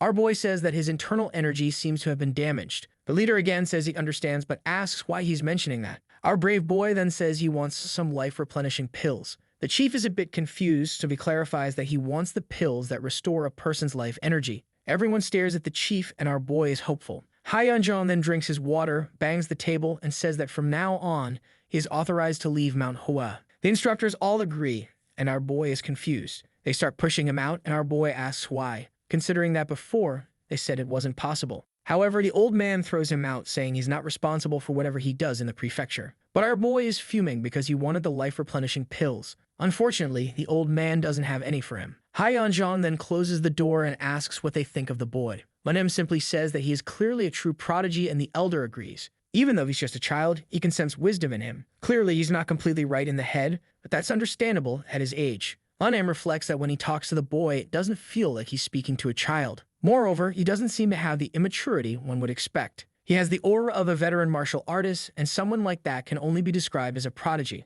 The elder then asks Hyun Sang what he thinks of the boy. Hyun Sang, however, explains that everyone knows he's not the best person to judge others. The leader says he understands but still wants his opinion. He stays silent, thinking for a second, and says that the boy is a child who doesn't act like a child. That's the impression he has of him. Manhwa realizes he's not the only one who sees the boy that way. Hyun Sang then says he's met mature children who had difficult early lives. However, they were mature compared to children, whereas Chung Myung genuinely seems like an adult. The master asks if he thinks there's something wrong with the boy, and he says he doesn't think so. The leader ponders this and says he appreciates their thoughts, but that they don't need to look too deeply into it. The boy is still just a child, so that's how they'll see him. Their goal here is to help everyone reach their potential and correct any flaws. The two acknowledge the leader, saying they understand. He then asks Unam how the repairs are going. Unam explains that since it's hard to bring things up the mountain, they're having to collect the trees from there. The problem is that it will take time to cut everything and then dry the wood. Jong asks if he has any objections to using all the money on these superficial things, and Unam immediately says no. The leader then says he hopes everyone understands that Mount Hua must be reborn. They will rebuild the sect's appearance as well as its martial arts. Manhwa agrees, saying that's a very wise decision. He then asks Sang to understand the new martial arts books as quickly as possible so that they can be used. He also requests that he be extremely careful, as there can be no mistakes in what the boys will learn. Song just assures him that he personally guarantees it won't happen. Jong thanks him, saying he trusts both of them. However, Song is a bit hesitant. He's not sure if he should tell the leader that those books are too new for something that's supposed to be hundreds of years old. Not to mention that some of them had a bit of ink recently spilled on them, so it seems like someone rewrote them. But maybe he's just being paranoid because the content clearly had no malicious intent. To him, it means that someone is trying to benefit Mount Hua while remaining anonymous at the same time. Meanwhile, our boy is outside, furious for being kicked out just because he asked for the pills, especially after all the hard work he had to do rewriting those crazy techniques. And the look on the leader's face made it clear they don't even know how to produce the life pearls anymore. The problem is that things are getting complicated for him now. Every fight, he has to deal with those side effects caused by opening the door, and worse, is becoming more severe than he expected. His body is taking too long to recover, and at this rate, it will take at least a year. He knows that staying still for half a year is the end of everything for someone his age. A child's body is constantly growing and changing. That's why this is the perfect time to build the foundation of martial arts and strengthen the body. The boy is stuck and needs to find a solution. There are only two ways to recover innate Ki. Either you consume a panacea, which is the life pearl, or you recover it through someone else via Ki transfer technique. The problem is, no one is going to want to transmit energy to him for now. What's strange is that in the past, there were so many of these pearls around that he used to find them lying on the ground. There were so many in the sect that he sometimes used them as hangover cures. The rascal starts gesturing, pretending to pour a drink, saying that speaking of which, he misses something like that. Then he pauses for a second. He thinks about the hangover and suddenly seems to remember something. He knew exactly where he could get a remedy like that. Immediately, he runs through the forest, saying he's sure it's still there. Being an idiot sometimes has its uses. A while later, he's looking up at a giant mountain. It was the highest and most dangerous peak in all of Mount Hua. And the worst part is that the place he's looking for is right in the heart of it all. A cave that even among all the disciples, he was the only one who knew about. Back in the day, he hid there when he was running away from the leader, and it really helped a lot. It was the perfect place to drink without anyone finding him, which makes him wonder why they let him stay in the sect instead of kicking him out when he was younger. But that's not important right now. He needed to climb it and find that panacea. In his past life, he could have reached it with 2 jumps, but that's impossible with his body. So he leaves and comes back with a rope. He heads up the mountain convinced that descending is better than climbing. Of course, there's the small danger that he could just fall and die. But he's determined, saying you only live once. Or technically, he's living twice. The rope is tied to a tree and the climbing mission begins. The simple reason training is forbidden here is the deadly fall. There's barely anywhere to put your feet or hold on. The poor guy slips at this moment and starts free falling. He's scared, saying he's going to die. But when the rope reaches its limit, his body is pulled upward. At least he's glad he tied a decent knot. However, now he's swinging toward the mountain. He concentrates energy in his hand and slams it into the mountain as he swings back. But the bone in his arm breaks. Still, he manages to activate the adhesion seal, which makes him stick to the rock. The obvious problem now is that one of his arms is broken, but at least he could see the entrance to the hideout. He could reach it if he released the adhesion seal and used a bit of momentum. He steps, starts swinging back and forth, and after a few swings, he's ready to leap. But the rope snaps right then. Once again, he has to activate the adhesion seal, but the bones in his hands start to break. He keeps slipping, hitting the wall, and almost falling out. Barely he hangs on and manages to pull himself up into the cave. He's already cursing, saying it's a lie that he was the master of the fluorescent blade. As he enters the cave, he sees everything covered. He approaches and pulls it away. The boy had even left a lamp here, which apparently never goes out, He opens the chest, and inside it, there's another chest that he hopes contains what he's looking for, the life-replenishing pills. As soon as he begins to open it, energy flows through his body. It felt like countless cherry trees had blossomed in the cave. There were even some white pills, which were much rarer and more powerful. Our boy apologizes to the past Jangman, saying that at least he didn't steal a most expensive one. The first priority was to recover his vitality, and it would be even better if, in the process, he could increase his internal energy. Without hesitation, he pops the first one into his mouth, and it dissolves into his body. The energy spreads, and he starts to exhale, trying to stay focused. Little by little, everything that was trying to spread through his body begins to condense into a single grain. The problem is that it still needs to be further purified before it can be integrated into his energy core. After all, he wants to create the perfect body using only pure energy. That's why he's rejecting any impure energy. The small remaining fragments merge into the core. The pill shatters, his energy core begins to glow, and the entire cave turns blue. The pearls began to fall to the ground, and the boy was already soaring in his cultivation. His eyes turned blue, and the boy was transcending, already screaming. His hands were trembling, but after a while, he finally opened his eyes. His injuries and even his broken bones were regenerating, and his body was already feeling stronger than before. Using the full power of a pearl like this in such a young body had a much greater effect than he had imagined. Even the toxins were beginning to be expelled from his body. The only thing strange was that his heart was beating too fast. The excess energy was like waves destroying his body from the inside. And if it reached the energy core in his head, he could end up losing everything. He needed to stop this flow, but the energy wasn't diminishing. In a conversation with Jangman, he had asked if he was a devotee or a martial artist. Jangman explained that a martial artist seeks control and suppression, while devotees tend to let things happen at their natural pace. He had asked our boy how he would suppress the laws of the universe. If you tried to block a river, eventually the water would find another path. And that's why Jangman preferred to let things be, as they were meant to be. Humans are part of nature, just like any other animal. So why wouldn't they already have their fate in this universe? With his hand on his chest, he thought about this idea of letting things flow. He found himself in his sea of consciousness, looking up and seeing a great wall beginning to crack. He recognized it as the top of his body's energy. That was the entrance gate, and seeing all those cracks showed how destroyed his body was. When he placed his hand on it, he could feel a strong vibration on the other side. Judging by the pace of things, it was only a matter of time before the wall fell. Eventually, it would collapse, and if it all opened at once, he would be taken with it. Just as Jamin had said, you can't block a river because it finds a new path. If he tried to stop this wave, he would be defeated, so he would have to let it flow somehow. He then opened a small hole in the wall. The water started flowing under his feet, and he realized Jamin had always been right. It took him 100 years to understand that nature has its place for every person, but he had finally learned that. The energy then flowed to the center of his head. Sometime later, the day dawned. He woke up in the cave, and the boy who had been floating fell to the ground like an idiot. He was confused, wondering how he had been flying, but when he looked at his palm, he remembered what had happened. All the energy pathways in his body had been opened, and this child's body had somehow survived, all thanks to the teachings of Brother Jamin. The risk had been high, but so was the reward. Not only had he restored his innate energy, but he had also increased his reserves. In other words, his potential had only grown. As he left the cave, he thought that the words he once found tedious now held immeasurable value. In his past life, he had simply been a swordsman and not a devotee. But Mount Hua is both a martial arts academy and an ascetic sect.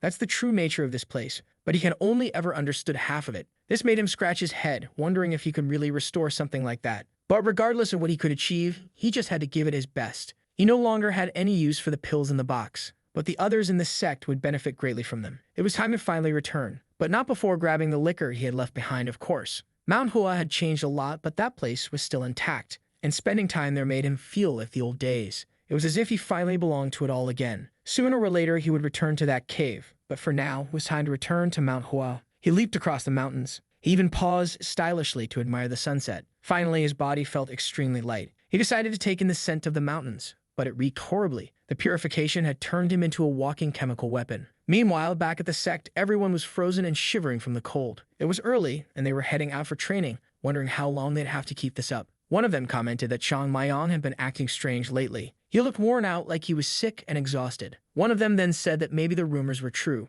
that he had suffered an energy surge. This caught everyone's attention as they agreed he looked very tired. Maybe he was avoiding training because he couldn't handle it anymore. The group concluded that this meant they no longer needed to train so hard either. One of them gathered the courage to ask why they had been following his orders until now. It was just because he could beat them all single-handedly before. But now that he was exhausted, things had changed. If they all teamed up, they could finally beat the boy. Jo Gul, standing to the side, was just observing the murmurs, and Yoon Jong told them to let them do what they wanted. Soon enough, they'd face reality. The gate began to open. Someone approached, glowing, and the group was already terrified. It's our boy, exuding an aura. They don't understand how this guy, who was nearly dead, showed up with skin glowing brighter than ever. At that moment, Chung Myung says he understands why everyone is mad at him. Lately, he's been neglecting training due to his health. For that reason, he sincerely apologizes. Immediately, the guys know revenge is coming and tell him not to worry, that everything is fine, and he doesn't need to come back. But our boy tells them to stop lying. He knows they've been training hard even when he wasn't around. This dissatisfaction is his fault for being a terrible instructor. That's why he'll do his best to make up for those lost days. And for that, obviously, there's nothing better than even more intense training. He points behind him toward the mountain and tells everyone to run. They're all confused, wondering what he means by that. Chung Myung just says it's a race and whoever comes in last will have to run twice. One of them was about to complain about climbing to the Lotus Flower Peak, but Yoon Jong had already started running. Jo Gul followed, telling him to wait up. The poor others just stood there watching them go. At that moment, another one said that at this rate he'd be the last and started walking. And suddenly, everyone panicked and ran off. Our boy says they're bold to be thinking about starting a mutiny. However, having the mentality to change things is good. After all, those who only follow orders will eventually hit a limit. But there's nothing worse than complaining without effort. A martial artist earns the right to speak through training and skill development, and that's exactly what he's there to ensure. Throughout the millennia that martial arts have existed in the world, countless people have become the strongest. But a single individual was never strong enough to carry a sect alone, which shows that for a sect to be strong, all the disciples must be strong too. His goal is to make sure that Mount Hua surpasses the glory of the old Mount Hua. He then yells that the last one today won't get dinner. The sun is finally starting to rise between the mountains,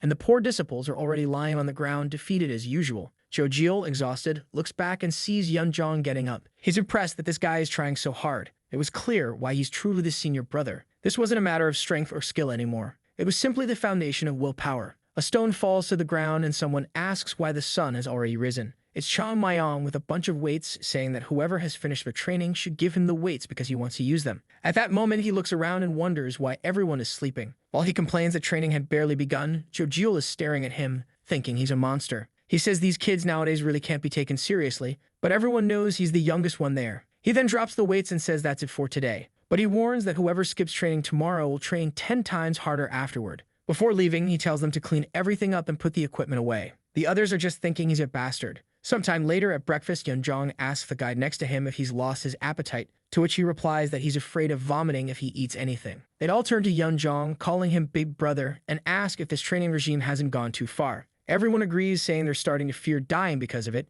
barely able to stop trembling. They didn't want Yoon Jong to say anything to Chung Myung and were pleading with him. They turned to Jo Gul and asked what he thought about it. He stayed silent for a moment. He said he agreed that the training was getting harder each day and was pushing his body to its limit. Iron gets stronger when struck, but that's not the case with humans. However, he's sure that the bastard Chung Myung knows this too. For now, he thinks they just need to endure it, and if nothing changes, then they can talk to him. The group smiles, saying maybe that makes sense. Yoon Jong says fine, if something like that happens, he'll talk to him. Sometime later, Jo Gul collapses into bed. It's time to sleep and then wake up to train all day again. He thought he could handle this training no matter how tough he was. But he's already passing out, wondering if he'll be able to keep up at this rate, until someone calls for senior brother. He wakes up and sees it's Chung Myung. He says it was really hard to find this, but he's giving it to him. Confused, Jo Gul asks what it is. Then we see the red light, and he already knows. It was a plum blossom pill. Our boy tells him to keep quiet, but he's shouting, asking where he found it. But Chung Myung just says he believes it will be very useful to him, and he tells him not to tell anyone else about it.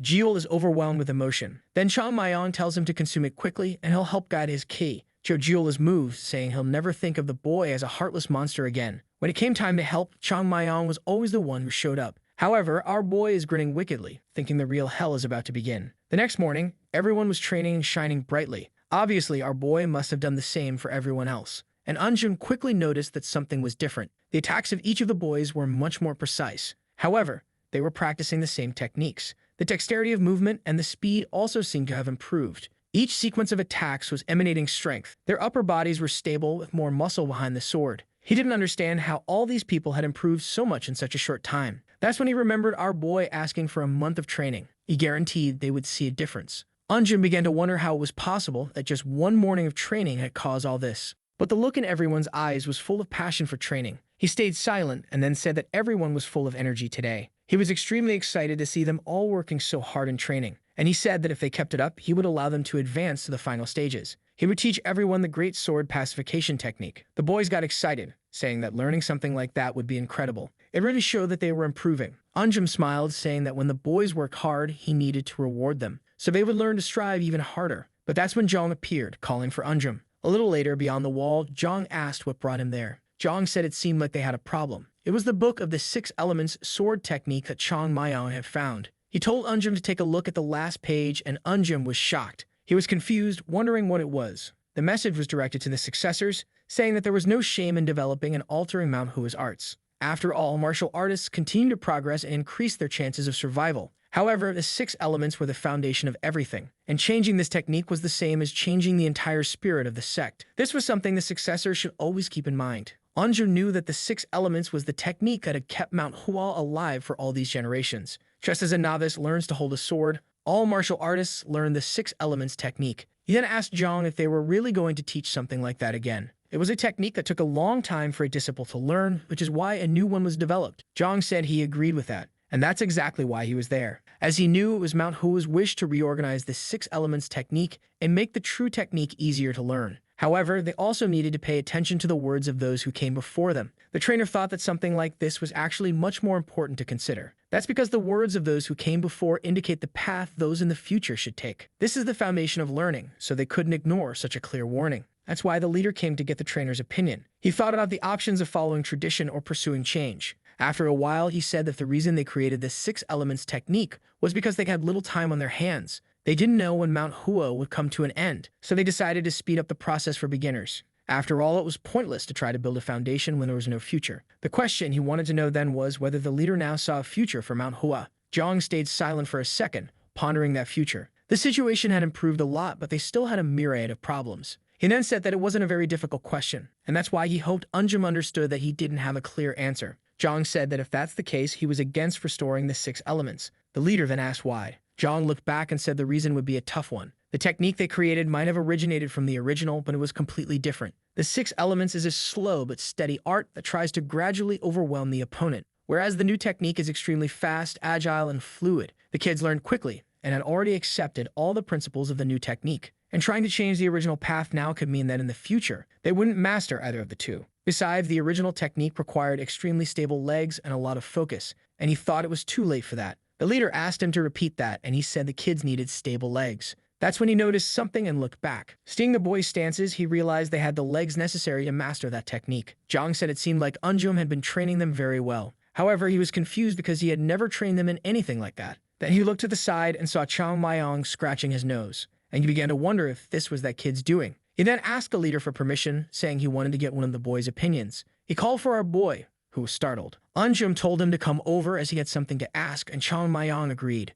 Eunjum asked him which option was better, reaching the highest possible point slowly or reaching the destination quickly, which was the right path for Mount Hua to take. The protagonist pointed upward and said the right answer was always to aim for the highest point. Eunjum asked why, and our boy said it's because this is the Mount Hua Sect. Jong seemed impressed. The boy carried all the pride of this sect's history, and to think that the ideal that existed in this place long ago came from the mouth of the youngest one. Chung Myung said that if it were any other sect, the second option would be correct, but in the case of Mount Hua, it's a different reality. The only way to restore the honor and glory of the past was to not compromise the future in any way. Jong was impressed that the boy seemed to understand the meaning behind Ong's words. The leader asked if this was just because they were Mount Hua, and our boy said that's what he thought at least. They exchanged glances and told him it was fine and he could return to his position. As our boy left, they talked among themselves, saying it was embarrassing. They never expected to hear words like that from a child. The only reason he gave was that they were in Mount Hua Sect. Eunjum said that something like that was only possible for him to say because he was still a child. His goals and ideals hadn't yet been tainted by reality,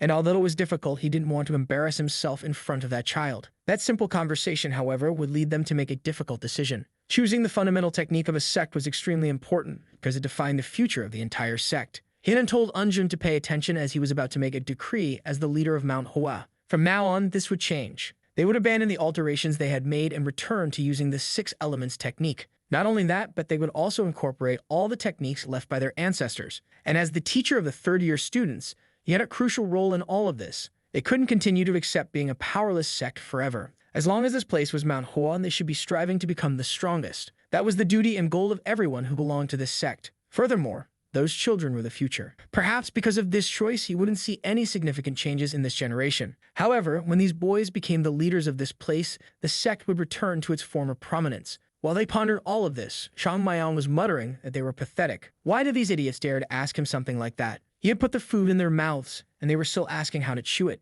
It seemed like there was no hope of them ever getting anything right. Whatever they were doing, they were probably doing it wrong. It was time for him to visit Hua's prefecture, because they were surely making a mess of that place too. He shouted for everyone to hear that the sect was a mess without him. After years of hardship, the sect was finally at peace. The biggest problem, which was financial, had been resolved, and the old techniques had been reestablished to ensure the sect's future. Everyone was happy and the place was filled with laughter. But for our boy, peace was far from reality. The city was a complete mess. Sitting on a crate, he asked Jo Gul if he was really the son of a merchant family. Jo Gul said yes, and our boy asked him what it was like to run a big business on this continent. Jo Gul said it wasn't a big business, just a small shop. Our boy said that as an only son, Jo Gul must know some secret or something going on there. Jo Gul looked confused, wondering what he was talking about. Our boy told him to forget it. They both looked back, and our boy asked why the place was in such chaos. His friend said it was because of the previous owners of that place. Even though they were bandits, they treated the employees well, and when they left, everyone disappeared. Or rather, you could say they brought a bunch of family members, and once one left, everyone went with them. Chung Myung then asked if it was due to a lack of workers, and Jo Gul said that was one of the reasons. He hesitated and said the other problem was that the people at the top of Mount Hua didn't have the skills to manage these businesses. It was like putting a pearl necklace on a pig. The guys from Mount Hua were all arguing with each other because they were bringing the wrong items. Jo Gul said that running a business like this wasn't an easy task. You had to know about each item and material. If the material was too good, they wouldn't profit enough. But if it was too poor, they wouldn't attract any customers. And if you hired people to take care of it, you'd end up with no money left. Our boy said they could start learning how to manage the business. Jo Gul asked if he would teach a 40-year-old man some martial arts, and he said no. He then said that wasn't the only problem. They also had difficulties when they wanted to buy certain items. They didn't have the connections, so if they sent someone to buy something, the poor guy would end up like a beggar and lose all the money they had. Jo Gul said that this whole business thing was very difficult and wasn't working. Trying to manage this whole place had been a mistake from the start. Our boy looked up and thought of Jangmin. He was starting to realize just how important that guy was. Back then, he didn't worry about any of this and everything worked out fine. But he'd rather die than go through all of this suffering. He asked Jo Gul what the solution was and he said he had no idea. If he had that skill, he would have become a successful merchant by now. But not even his father could solve that problem. It was a shame, but there was nothing they could do. To run a business like that, you either needed to have most of the items or a background full of connections. It would be nice if Elder Huang were in better financial shape. Confused, Chung Myung asked who that was. Jo Gul explained that Huang was a great merchant, a kind of magnate who traded with the entire state of Shaanxi. In the past, he was one of Mount Hua's sponsors, and it was his support that prevented the total collapse of the sect. The protagonist asked why he sponsored them, considering there weren't any decent martial artists there. He saw Jo Gul making a face and asked what was wrong. Jo Gul said it was nothing and just mentioned that Huang sponsored several sects, and that if he were around, he would surely give them plenty of advice on how to manage everything. Our boy said the problem was solved then, since they just had to go and ask him for help. But unfortunately, it wasn't going to be that easy. Huang had been bedridden for over a year due to a coma.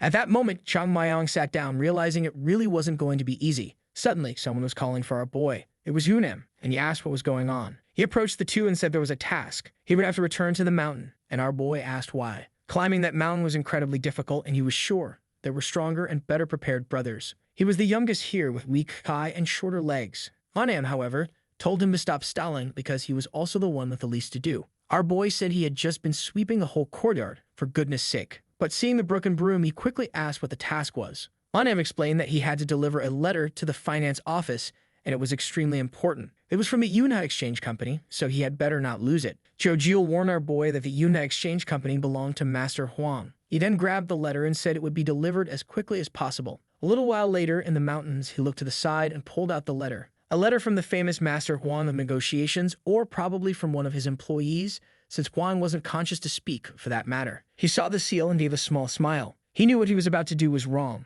but he apologized to Jiangmin in advance. The message said it was only for the sect leader's eyes, but our boy was curious about what kind of message someone bedridden was trying to send. He was sure they'd appreciate a little help from him. He opened it and took a look. The letter started by getting straight to the point. It was shameless to send this letter after years of silence, but he had to do it for his father's sake. He knew everyone's time eventually came, but the signs his father was showing didn't seem related to age. His heartbeat was erratic and his skin had turned a strange red color. He had completely lost consciousness and could no longer move. In addition, a red spot had appeared between his eyebrows. Chung Myung seemed to recall the Chiama. They had called every doctor from all over the country, but none of them could correctly diagnose his father. It was out of pure desperation that he was sending messages to everyone his father knew. He asked that if the sect leader recognized even a little bit of these symptoms, to please send a message. And for anyone who could alleviate his father's illness, they promised a large reward in the name of the Yunha Exchange Post. The letter was sent by the vice president. However, our protagonist was shocked, saying that of course normal doctors wouldn't be able to treat him. This illness was known as the demon flower. From the outside, it looked like the person was poisoned by some kind of venom, which was why most doctors tried to find an antidote. However, the reason he was alarmed by this news was because this illness was caused by certain techniques from the demonic cult clan. He clenched his teeth, remembering those fanatics. He had thought he wiped them all out that day on the 100-foot mountain. The problem was that not only had they survived, but it seemed like they were once again planning to bring destruction to the world. What he didn't understand was why those damn people had something against Mount Hua. Every time they got in his way, the country was enormous. So why did they have to mess with one of the people who had helped them? But it was undeniable that this was a problem. He couldn't confirm anything without seeing it in person, so it looked like he would have to visit this guy. Besides, his eyes had already lit up since they mentioned a large reward. According to Jo Gul, the Yonghai Exchange Group was extremely wealthy. The advantage he had was that few people knew about this nowadays. The universe really worked in mysterious ways. Some of those demons seemed to have survived the war. He feared that some of these survivors might see this letter. Immediately, he took off running, saying he couldn't let something like this happen. No one in this world could steal the reward he deserved. And for the money, or rather for the good of the sect, he was going to go cure this man right now. Night fell, and the others were heading back to the sect, exhausted. That's when someone called out for Yoon Jong. It was Jo Gul, looking all worried. However, the senior didn't understand, wondering why each day his friend seemed to be going crazier. But Jo Gul shouted that it was an emergency. It was something else Chung Myung had gotten up to. There wasn't time to explain, so he told him to just follow. When they opened the room, it was completely empty. Immediately, Yoon Jong wanted to know where that boy had gone this time. Jo Gul said that wasn't the important part. It was the letter on the bed. The letter said he'd be gone on business for several days. They had to cover for him the best they could. And also, if they missed any training, they would be beaten as soon as he returned. Yoon Jong as always cursed him out, calling him a bastard. Jo Gul wanted to know what they were supposed to do now. Yoon Jong just told him to tell everyone to stay quiet. Jo Gul said that if they were caught, they'd be in trouble. But Yoon Jong responded that it didn't matter. They were already in trouble. If he said he'd be back in a few days, they had no choice but to wait. He knew that people didn't keep such a close eye on the third-year boys, so maybe they'd get away with it. Poor Jo Gul was worried about what would happen if they were discovered, but Yoon Jong said he was more worried about what made Chung Myung leave for several days. Whatever it was, it would surely cause a lot of problems. In the forest, our boy was sprinting from tree to tree, still running. He hadn't stopped for a second, running through the entire night. He had already run 117 kilometers and was finally feeling exhausted. In his past life, however, jumping over a mountain was easy. He looked ahead and said that in any case, it had been a long time since he'd been there. The city of Xi'an, a place where a lot had happened. In the past, he would drink there, always in high spirits, thinking it was the best. He was the number 2 in the sect and loved walking around there because no one bothered him. He was already a little drunk and ended up bumping into a guy beside him. The bottle slipped out of his hand, falling to the ground, and the man turned, asking if he had no manners. He told him to apologize since he had been the one to bump into him. But when the man saw that he was from Mount Hua, he said he smelled something rotten.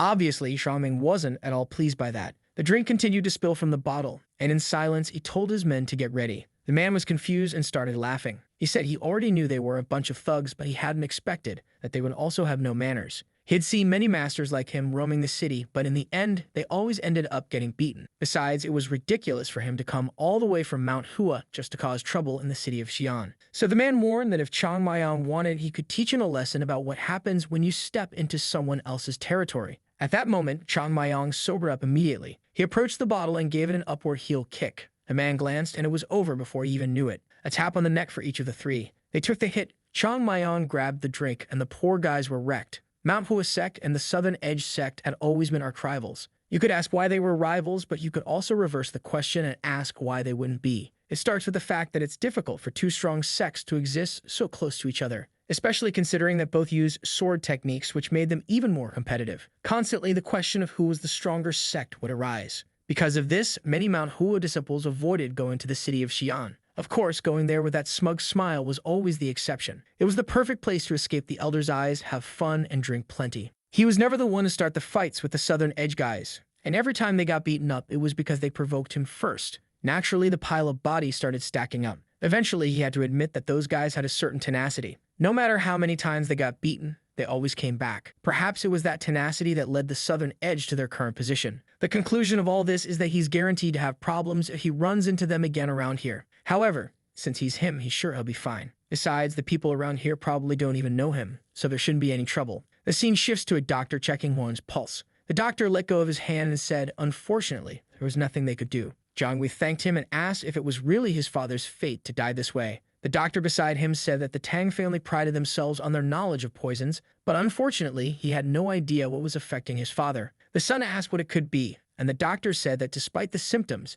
it didn't seem to be a type of poison. In his opinion, there was something more behind these symptoms. Jong Wei grabbed the doctor's shoulder and asked if it might have been some type of food. He then noticed the doctor hesitate and removed his hand. He apologized, saying he acted out of frustration. The doctor said he understood and was saddened that he couldn't help. Alone in the room, Jong Wei wondered what options were left. His father's health was getting worse day by day. He couldn't do anything for him, even with all the money they had. His father had always been generous to those with little, but now he was about to meet his end because of an unknown illness. Someone then called for the vice president and asked to enter. There was an elder from the Southern Edge Sect named Baek Cheon. He said he was sorry to say it, but it was time to face reality. The only way to save Wang was with a Taoist ritual. The son said he understood the concern but didn't want to use that method just yet. However, Baek says that it's not every day you can have the Taoist ritual performed by him. But Jong Wei says he'll wait for the responses to all the letters he sent before making a decision. Clearly, the guy from the south isn't happy about that, and he says that all the work he's doing is utterly pointless. Jong Wei is losing his patience with these provocations,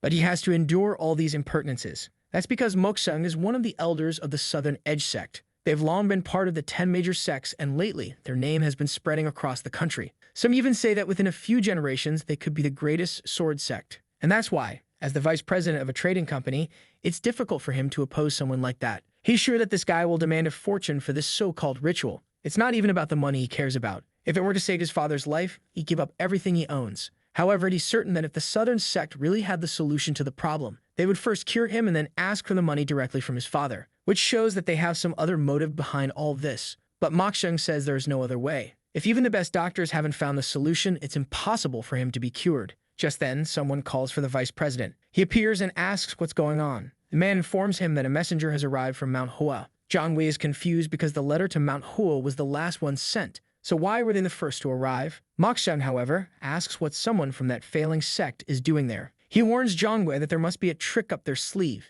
so he better be careful. He puts a hand on the man and says that going to talk to this person is a waste of time. How could the most insignificant sect of today cure his father's illness? However, Jongwei says they came from afar to offer assistance, so it would be impolite not to receive them. Mok-sung just watches and says, "All right then." In the corridors, the servant informs that the person is still at the gate. Jongwei says that leaving the person at the gate was discourteous. The servant tries to explain that the situation is unusual, but he cuts him off, saying that's enough, they'll go meet this person right away. He arrives at the gate, opens it, and immediately apologizes for keeping him waiting outside. He introduces himself as Jongwei, the vice president of the place. The person says it's fine since he's not there for courtesies. Jongwei notices that the person had a very casual demeanor, and when he stands up, Jongwei is startled. It was our boy, calmly cleaning his ears. He's a bit confused, and the young man blows on his pinky finger. Jongwei then wants to know when the rest of the delegation would arrive, but Chung Myung simply says he came alone and Jongwei is already breaking into a cold sweat. The boy just says he's there alone and has a way to cure the old man, so they better take him inside quickly. Besides that, he wants to hear a bit about that huge reward they mentioned in the letter. Jongwei is completely baffled by this opportunist. The place falls silent, while he stares at the boy, who's casually asking for money. He then asks if Chung Myung came alone, to which he replies yes.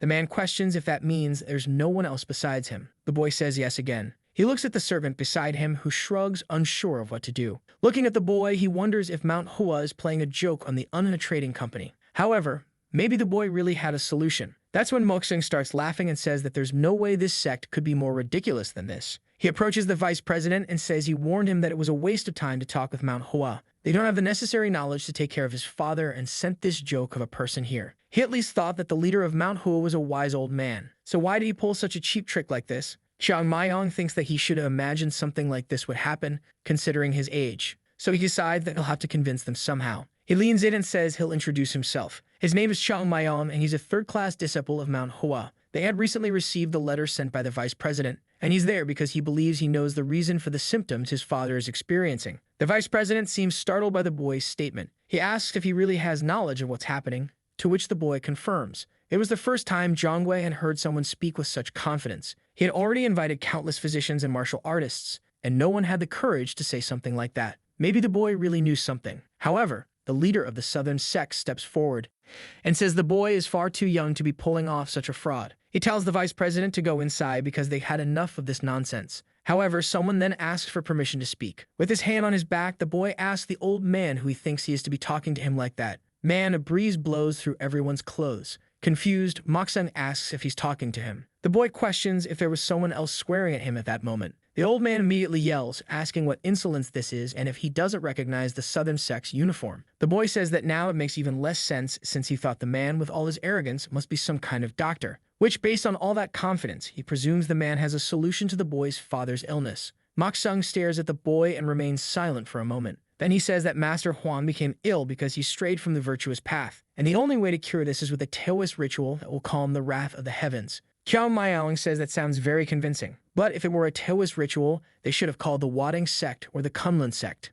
After all, that's not the specialty of the Southern Edge Sect. Neither Mount Hua nor the Southern Edge Sect should be performing such a ritual. He turns to Jongwei and asks if he doesn't agree that his father should be treated by an expert. Jongwei is left speechless by the boy's knowledge. And Mok-sung immediately gets in the boy's face, asking how he dares to speak like that to an elder of a sect. However, Chung Myung doesn't seem to care, and the old man is seething with rage. He then asks the vice president if he's just going to stand there and do nothing, not expelling this child immediately. But he remains silent. Then he tells Mok-sung that this is not the Southern Sect, as he is merely a guest of the Unna Trading Company. In that place, he decides how guests are treated. He addresses the boy as young master, and asks if he could answer a few questions. The boy agrees, and he then asks him to explain more about these symptoms he claims to recognize. Chung Myung says he heard that Master Huang often travels for business, and he believes that on one of those trips, he passed through the mountain of my feet and was contaminated there. Immediately, Jongwei is startled by the fact that this didn't happen at all. The boy is confused and asks if he's sure his father didn't pass through there. The boy asks that his father was attacked by bandits, and Jongwei says that nothing has happened in the last 5 years. Chung Myung is completely confused, asking where exactly the old man got beaten up. However, for the son, the little hope he had vanished. Mok-sung begins to laugh at the skies, saying he told them it was a waste of time. Mount Hua was full of bandits, and they were only there to steal money from the innocent. Clearly, that insolent child wasn't there to do any good. Jongwei then asks the young master to consider the position he's in. He understands that maybe the boy believes he can help his father, but doing something wrong would only worsen his condition. It was a pity, but he would have to ask the boy to leave. However, he would send a word of thanks to the sect master who sent him. The door was closing, but the boy holds it open. He then says that the old man's skin must be turning red and his body cold as ice. Chung Myung realizes that he knows something. Chung Myung explains that if you run your finger over the palm, it starts to change color. Also, before falling into a coma, he must have experienced a lot of chills, and some black marks appeared on the back of his neck and between his eyebrows. Chung Myung immediately pulls the door open and asks how he knows that. Our boy smiles and asks if he can continue. He feels proud as the man tells him to come in, apologizing. However, Baek wants to know why he's allowing a Charlin to do something like this. That information wouldn't help at all, but Chung Myung asks if he knows anything about it, because apparently, he had no way to cure his father. Baek is left speechless, and Chung Myung says it ends here. He no longer wanted the involvement of the Southern Sect in his father's recovery, and if he insisted, a letter would be sent directly to the official of the Southern Sect. Chung Myung stands there with a sly smile. With that, Baek leaves. A little later, the boy pulls back the blanket and sees the old man all red and in terrible shape. Even for him, the condition was much worse than he imagined. He already suspected it was this illness, but not that it had progressed so much. It would be extremely difficult for an old man to survive a year with this disease. He then takes his wrist and begins to use his energy. It travels through the arm, and the boy realizes it was the work of an amateur. Jongwa then asks if there's no way to save his father. The boy says that curing him wouldn't be that difficult. Poor Jongwa was so disillusioned that he thought the boy said there was no solution. Then he snaps back to reality and realizes the boy said it wouldn't be difficult. And the boy repeats himself to make sure he understands. At that moment, he had delayed the symptoms, so at least his father was no longer in immediate danger of death. In an instant, the black mark on his forehead disappears.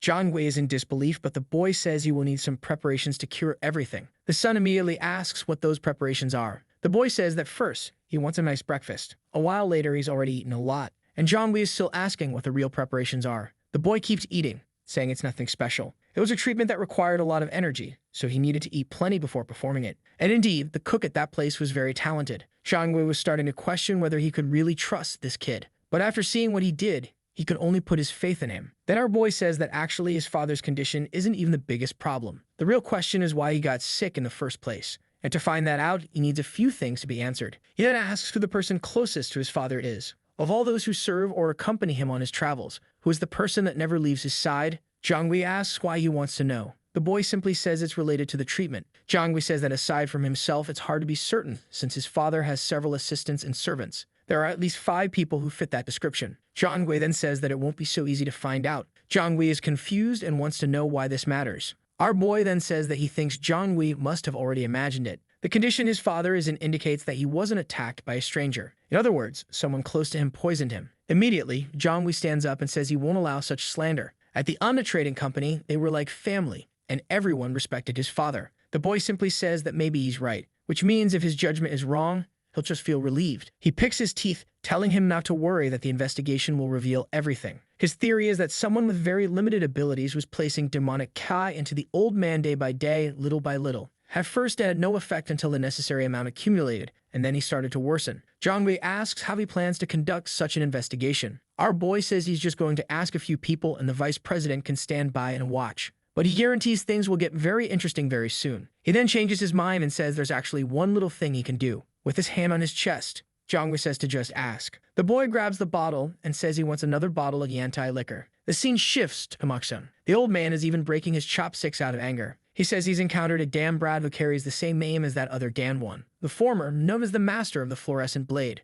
The boy talking to him is Isong Baek, who asks if he's referring to the former legendary swordsman. The old man slams the table, asking what's this business about legendary. He says you can't use a title like that for that damned bandit. Isong Baek knows that Baek always gets irritated at any mention of Mount Hua. It's been 100 years since the master of the fluorescent blade died and still people talk about him. This makes him wonder if the guy was really as strong as the legends say. So he tells Baek to pay no attention to this kid. However, Baek responds that it's impossible to forget that Dan boy who kept making false promises. Isong Baek simply says the boy is bluffing, so nothing will come of it. But Baek has already heard that Master Huang's condition has improved. That's when Isong Baek understands the elder's concern. Huang never forgets a favor, and that means if the boy helps him, all of Mount Hua will be helped. And that was something they from the Southern Edge Sect couldn't let happen. He then tells the elder that if he wants, they could make the boy leave the city. It would be wrong for the elder himself to expel the boy, but second-class disciples wouldn't have any problem with it. Besides, no one would think much of a little fight between the people of the Southern Sect and Mount Hua. The elder says they could be accused of beating up a little kid from Mount Hua,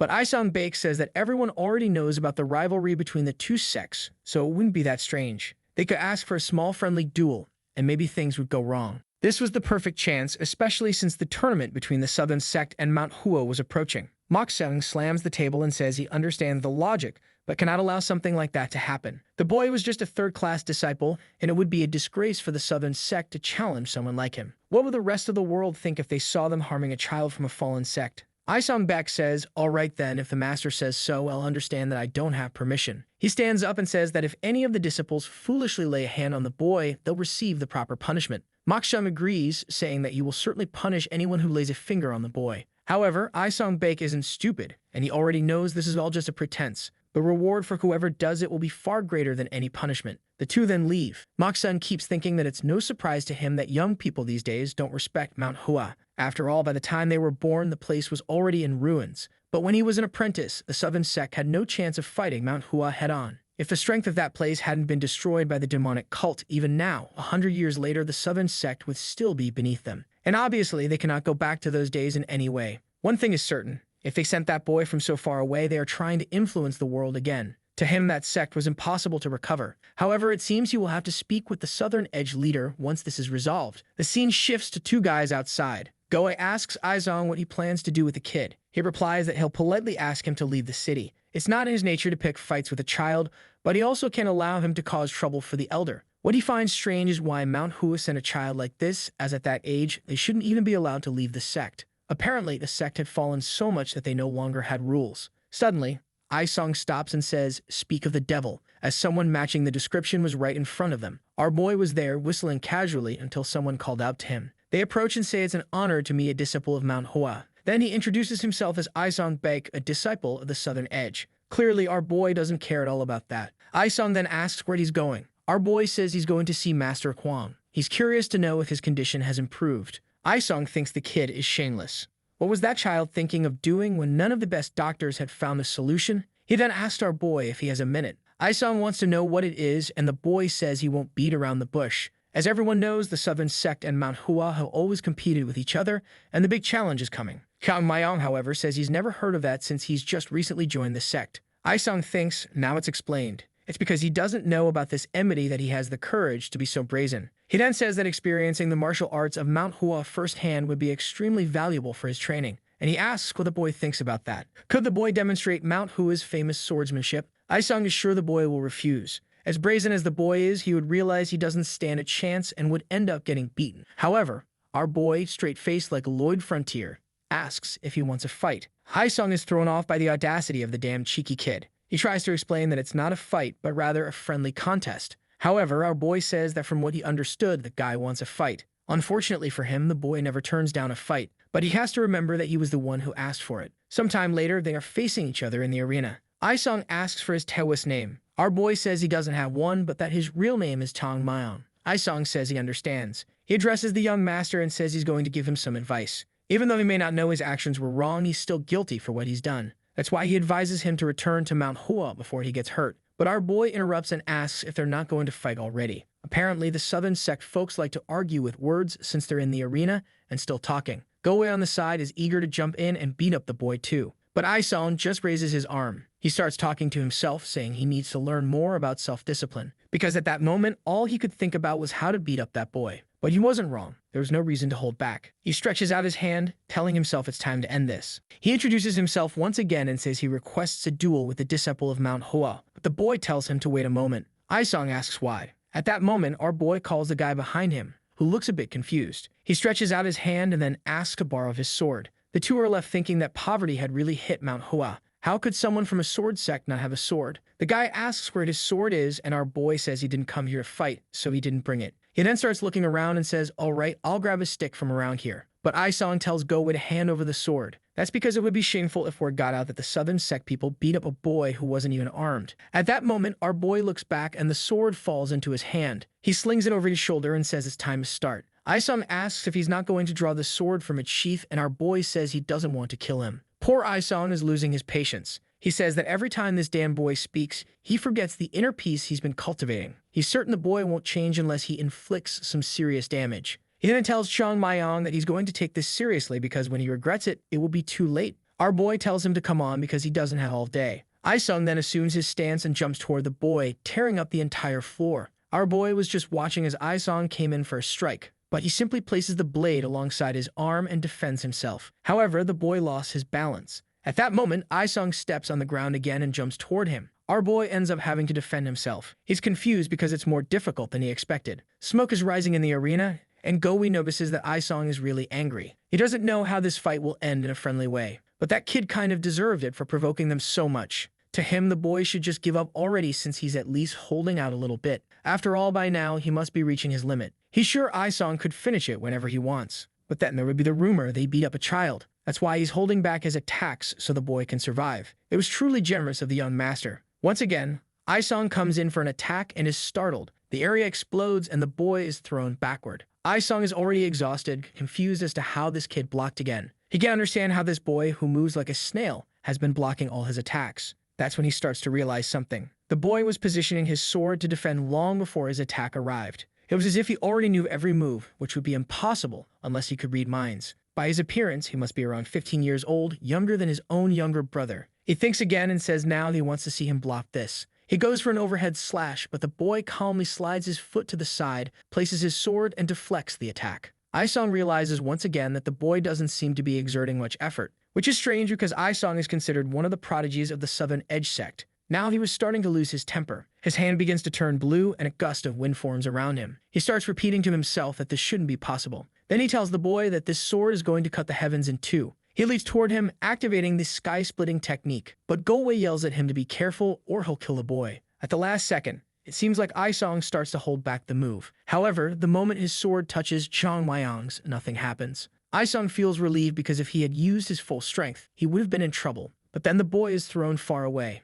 Man, the boy spits blood. The two are shocked as the boy's body falls to the ground. The wall is destroyed and the boy is half dead. Confused, Isung doesn't know what happened. He stands there frozen until Go yells his name and runs over, asking what he did to a child. Isung tries to explain, saying it wasn't intentional, but he sees Go picking up the boy, who looks unconscious. But he's certain that at the moment of the attack he had withdrawn his ki. He touched the sword and suddenly the boy was thrown far away. The boy, however, coughs and spits out a sea of blood. Go is shocked, asking what they're going to do now. Poor Isung didn't even know a human could hold that much blood. Now he's sure he's going to look like a villain in this situation. Then someone approaches and asks what all this is about. The boys are startled. It's Jong asking what the Southern Sect people had done. One of the doctors approaches and says the boy is in terrible shape. They need to move him right away. With that, he's thrown over one of the men's shoulders and taken away. Isung knows it'll be hard to come up with an excuse for this situation. Not even the legendary strategist could come up with a decent excuse. Then Jong asks why they, who claim to belong to such a great sect, use such a deadly move on a child. He really thought the Southern Edge Sect was a virtuous place. But now he would only question those words after witnessing such senseless violence. He turns to Isung and says he won't forget what happened there. The boy tries to explain, but Jong immediately tells them to leave the Manhwa trading company. Then someone else arrives asking what the commotion was about. It's Muksham asking the vice president what happened. Then he notices his sword, a pool of blood, and the destroyed wall. Immediately, he knows those idiots did something stupid. He then tells the vice president that it seems there's been an accident. But the vice president asks if they have the nerve to call that an accident. The boy who was treating his father was almost cold-bloodedly murdered by the Southern Sect's disciples. Accident was not the right word to use when it was clearly intentional. Isung tries to explain, saying he didn't use excessive force. But Jong tells him to stop interrupting and get out of that place. It was ridiculous for him to use the excuse of a casual sparring match when the result looked like a battlefield. And how could it be fair for him to fight a child who was nearly half his age? Was that the virtue the Southern Edge Sect stood for? He then says he said enough. It's time to gather the disciples and leave the Manhwa trading company. Moksun remains silent. Then he says they will do as asked. He apologizes for what happened, but says that the Southern Edge Sect wishes the best for Master Kwon. The vice president passes by and says he will remember. However, to say that everyone in the Southern Edge Sect wants something like this would be an exaggeration. Moksun has to stay quiet. Go stands there, and Isung hangs his head low. He's about to apologize, but Moksun tells Go to return to the sect. And he warns Isung that since he made this mess, he'll stay until they regain the vice president's favor. Poor Isung stays silent, biting his tongue. But he has no choice but to say he understands. Later in the room, the doctor says the boy is in critical condition. They could use all kinds of treatments, but there was no guarantee he would recover 100%. Jong asks if at least the boy's life is not in danger, and the man says yes. He then feels relieved. He asks when the boy will recover, and the man says maybe in about 3 days. Jong relaxes. Looking at the boy, he couldn't have imagined that the only hope of curing his father was now unconscious. This child was the only person who managed to improve his father's condition, even if just a little. He knows that, in the end, this boy is his only chance to save his father's life,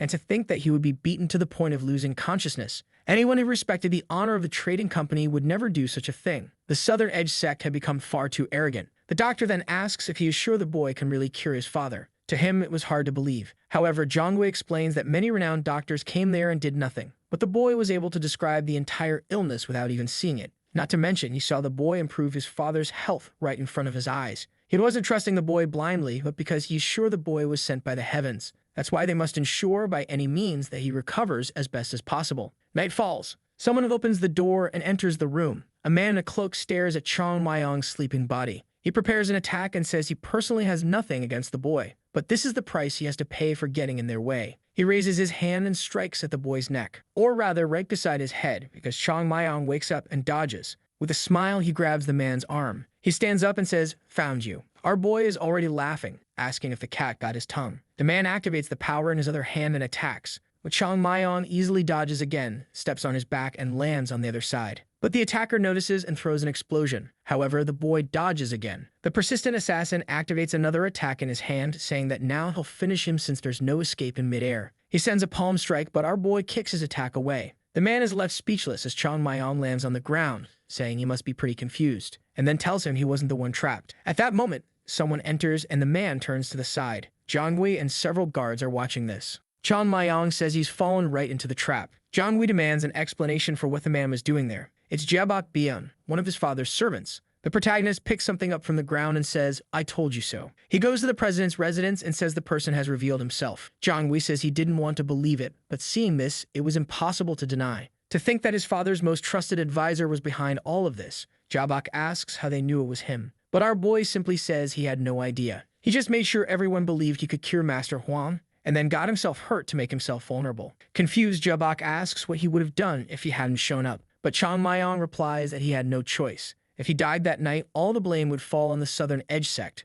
Baek says, "So you're plotting with those bastards?" But our boy just says he's wrong again. He would have found another way to get hurt, but luckily, they called him for that duel. Baek says he heard the boy had internal injuries and was in critical condition. But our boy just says tricking a local doctor isn't that hard. Then he says Baek seems to have a lot of questions, but they're not there to satisfy his curiosity. All he needs to know is that he fell into the trap and was caught as someone trying to kill Master Huang. Baek stops and starts laughing at the sky. Everyone is confused by the madman's laughter. He asks how his attempt to kill the boy would show that he wanted to kill Master Huang. Jong asks, confused, what he's talking about. Baek says Master Huang means the world to him. The vice president asks then why was he trying to kill the boy. The assassin responds that he's sure the boy is trying to deceive everyone there. Even the masters couldn't cure the old man, so how could this boy do anything? Jong, however, says if he really had doubts, he would try to convince him, not kill him. But Baek retorts, saying the vice president has lost touch with reality and wouldn't believe him. Killing the boy was the only way to make him wake up to the truth. Our boy says all of this is just a bunch of blah, blah, blah, and asks if he really has to listen to such pathetic excuses.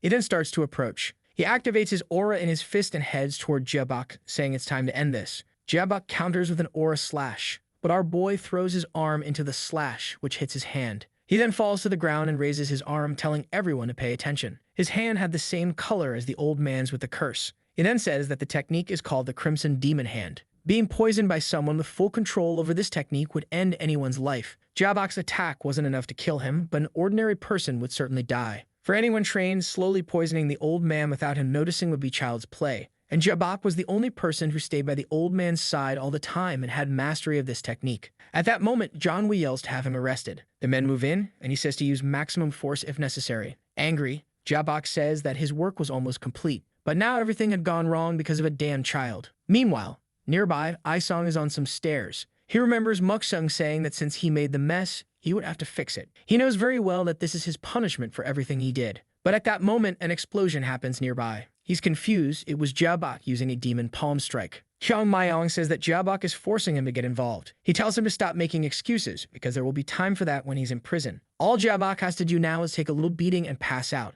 But Baek calls him insolent for thinking he's going to win this. However, our boy just says that, actually, he's out of this now. He looks to the side and says help is coming. He then calls for Chung Myung and says that a great hero from the Southern Sect had arrived to save the day. Chung Myung is a bit confused, but our boy tells him to be the hero already. Chung Myung points to himself, wondering if they're talking about him. Our boy points with his mouth, telling him to look to the side. He sees Jongwi's face and understands. That was the perfect opportunity for him to fix the mess he had made. If that's the case, he can't lose this chance and immediately jumps into action. He yells at Jebok to prepare to be punished by the sword of the Southern Sect. With that, he starts exchanging blows with Jebok. Our boy already celebrates, saying, "Finally, it's over." But Jongwi says they're still fighting, as far as he can see. However, Chung Myung says it's impossible for a rookie to defeat someone who has been training for so long in the Southern Sect. Jongwi says it's impossible since Jabok orchestrated the whole plan, but our boy says he just lowered his kai to curse his hand and show everyone. However, it's clear that Jabok's mastery is very low. Jongwi says it seems Chung Myung really is a martial arts master. The boy cheekily says, "Of course, and besides, I'm the most experienced of all the masters in the world." A little while later, he's sitting on the stairs yawning while the fight continues inside. He says it's been going on for an hour, and that he should have handled it himself. Finally, Jabok's body falls to the ground.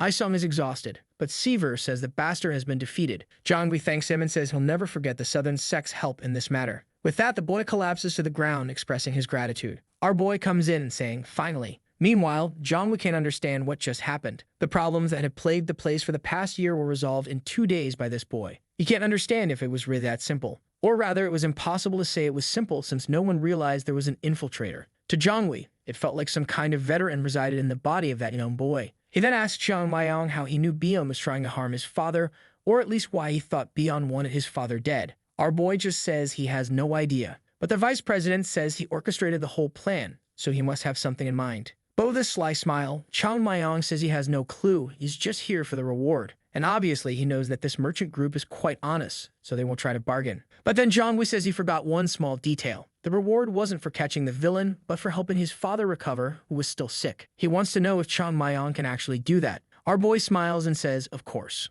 Jongwi then says that if that's the case, he'll guarantee a reward for Mount Hua, even if it costs the entire trading company. Our boy is shocked and grabs his hand. Jongwi says there's no need to get so emotional, but the protagonist asks if he's joking. The old man is confused, and our boy starts complaining, saying that the reward is his, not the sect's. He came here, worked hard, so why would Mount Hua get the reward? Jongwi thinks this boy is stranger than he imagined. A little later, our boy knows that now he just has to cure the master. The plan has been perfect so far, and he had fun humiliating the Southern Sect. But the real problem is just about to begin. He's not 100% confident that he can actually cure such an advanced illness. Of course, to convince them, he said he could, but he's not entirely sure. That's because the body he's in now isn't the body of the master of the fluorescent blade. If the demonic key starts attacking the old man's body during the process, he might die in that state. But he has no choice but to try something. He asks Master Huang not to hate him if everything goes wrong. Energy then starts to flow through his arm. He creates a small Chung Myung made of floating energy. Our boy now faces the demonic Kai directly. Thousands of snakes were circling the old man's body. Even though it was demonic energy from a novice, it had been applied all over the body, and he doesn't know if the energy he possesses will be enough to eliminate it. The snakes advance, and he says he has no choice but to try. With that, he begins slicing through the demonic Kai. Outside, little by little, the arm is being purified, and then he gets confused by something. The single attack he made created a rupture in the middle of the demonic Kai. He starts feeling confident that maybe he can do it. That's because his current body only contains the purest ki anyone can carry. If he had accepted any other energy, he would have at least 10 times more now. But it's exactly because he only possesses pure energy that it's so easy to combat the demonic one. Now the only problem was whether Master Huang could survive this internal battle. He continues attacking and dissipating all the ki, while begging the old man to hold on just a little longer. He was almost done with the job. He delivers one more attack, but then something unexpected happens. The snakes begin to flee from him. He wonders where they are going. When he opens his eyes, he sees the old man's body. The demonic Kai had all gathered in his head. Trying to cure the old man's head directly was much more risky. However, leaving him in this state wasn't a good option either. If he presses forward, the old man might die, but if he backs off, he will definitely die. The decision wasn't easy, but it had to be made. If these were the choices, he would take the direct route. With that, the spiritual energy moves directly toward the old man's head. However, what he does is use his own body to start pulling the energy into himself. His hand turns red and his entire body starts to crack. He pulled in too much demonic energy. He collapses to his knees, saying not to underestimate him. A master of the fluorescent blade couldn't die to something as idiotic as this. But his vision starts to blur. His consciousness begins to fade and he clenches his fist, saying he won't pass out there. If he blacks out with all that ki floating in his body, he'll die for sure. Especially considering that a child's body is much more vulnerable. He assumes his spiritual form within his own body, looks at the demonic key, and tells it to come at him. The snakes attack once again, but he dodges, steps on them, and starts walking toward them. One slash, and he opens a rift through the middle of them. But once again, they come in to bite him and manage to trap him. But the head is dislodged and he appears from within. However, he starts to wonder what's happening. The demonic Kai in his body was moving much faster. He slashes another one, but realizes he can't keep track of their movements. That's when a horde manages to attack him again. Another flash of light, and he shreds the lot of them. Something had changed. The demonic Kenny seemed to be getting aggressive because it knew it was being cornered. And now the fact that he had little energy left was a problem. Because this battle dragged on, he wouldn't stand a chance. The curse was starting to take over his body. He leaps to dodge another attack, but another one comes in midair to grab him. Man, he takes the bite and is carried away. He tightens his grip on the sheath, but at that moment he drops the sword because another snake bites his arm. And another bites his body, and the poor kid is being devoured. Trapped by the bites, he can't do anything. He is then forced to use his last resort, something he wanted to avoid because it would affect his body. He begins to open all the energy points in his body. With that, the aura that had been sealed begins to flow throughout the area. As it fills his entire body, he creates an explosion in every limb. As the energy surged, he was in agony. His body was breaking apart, but the curse was slowly being undone, until finally a demonic key seems to leave him. The poor kid falls to the ground, completely purified. His little body was even emitting smoke. He opens his eyes and grabs his chest in shock. He immediately stands up, saying it was a close call. He almost died this time. He decides he better never try something like that again, since this had way more demonic energy than he could handle. As he thinks how lucky he was, Huang starts to wake up. This catches our boy's attention, and the old man turns his head. He asks who is there. Chung Myung says, "Finally, you're awake." And when asked who he is, he says, "Let's just say I'm your savior." The old man asks if he has already reached hell. Our boy tells him to stop being rude. After Master Huang regains consciousness, things quickly return to normal at the Unha Trading Company. If Chung Myung hadn't discovered Jebok's plans, he would have eventually destroyed the entire family and stolen the company. After much insistence, they discovered that Jabok owned another trading company, which had gone bankrupt due to Unha's success. However, our boy couldn't care less. Everyone has a sad story, but that doesn't give them the right to become criminals. The only thing he wants to know is how that guy obtained the Crimson Hand. According to the man, he found a fallen body with various scriptures nearby. To Chung Myung, that was quite anticlimactic. But it was better this way, because if it really was the demon cult, things wouldn't have been so easy. Either way, he cured the master and discovered that the cult wasn't involved, so it was a happy ending. As the savior of the company, he was honored with a banquet. He ate and drank everything he wanted. After all, those guys had a lot of money. While he was happily singing, someone outside said he should rest. It was Master Huang, who said that when he fell asleep, he was in worse shape than now. He enters, asking permission, and inquires if the boy is Master Chung Myung. Now chubby, Chung Myung asks if the old man doesn't remember when he woke up. Maybe he had gained a few pounds since that day. Jongwi says the boy had eaten his weight in food in just 3 days. The chubby man then asks how he can help, and the old man says he'll get straight to the point. He apologizes for the impertinence, but wanted to ask something of the young master. The old man starts to kneel and then bows, asking if he would please accept his gratitude. It was thanks to the boy that he could still breathe, so he didn't even know how to repay this debt. Still afraid, our boy says there's no need to bow. But the old man replies that he has no idea how he will repay this debt, but he will do the best he can. What he wanted was the opportunity to repay it. And if the boy wanted anything, he should ask without hesitation. However, our boy says that as a follower of the virtuous path, he cannot accept anything for saving a life. Doing so would shame his sect, especially since he is here without Mount Hua's permission. The old man seems a bit confused by this. Our boy simply says that it was such an urgent matter that he couldn't wait for the sect's permission. The old man's eyes light up, asking if he really went that far for him. And he says that if he wanted, they wouldn't tell the sect about this. The chubby man smiles and asks if he's sure they won't tell. The old man says yes, and Chung Myung immediately pulls out a little notebook from his shirt. Master Huang asks what that is. Our boy says it's just a few notes because at his age, his memory isn't that great. The two are confused by this age talk. Master Huang then asks what the notes are for. Our boy flips through the pages saying, "Didn't you say I could ask for anything?" Then the master starts to understand. That little notebook contained everything the boy wanted, and the chubby man asks if they could start. Sometime later, Jongmi asks his father how he's feeling. He picks up the cup and says that strangely, his body feels lighter than ever. It's as if he's gotten 10 years younger. Jongwi says all of this is very strange. But then his father asks if there's something he wants to say. Since his health is better, he knows his son isn't just there to talk about that. The son stays silent for a second. He calls his father and then calls him president. He says he'd heard that he plans to end negotiations with the Southern Sect,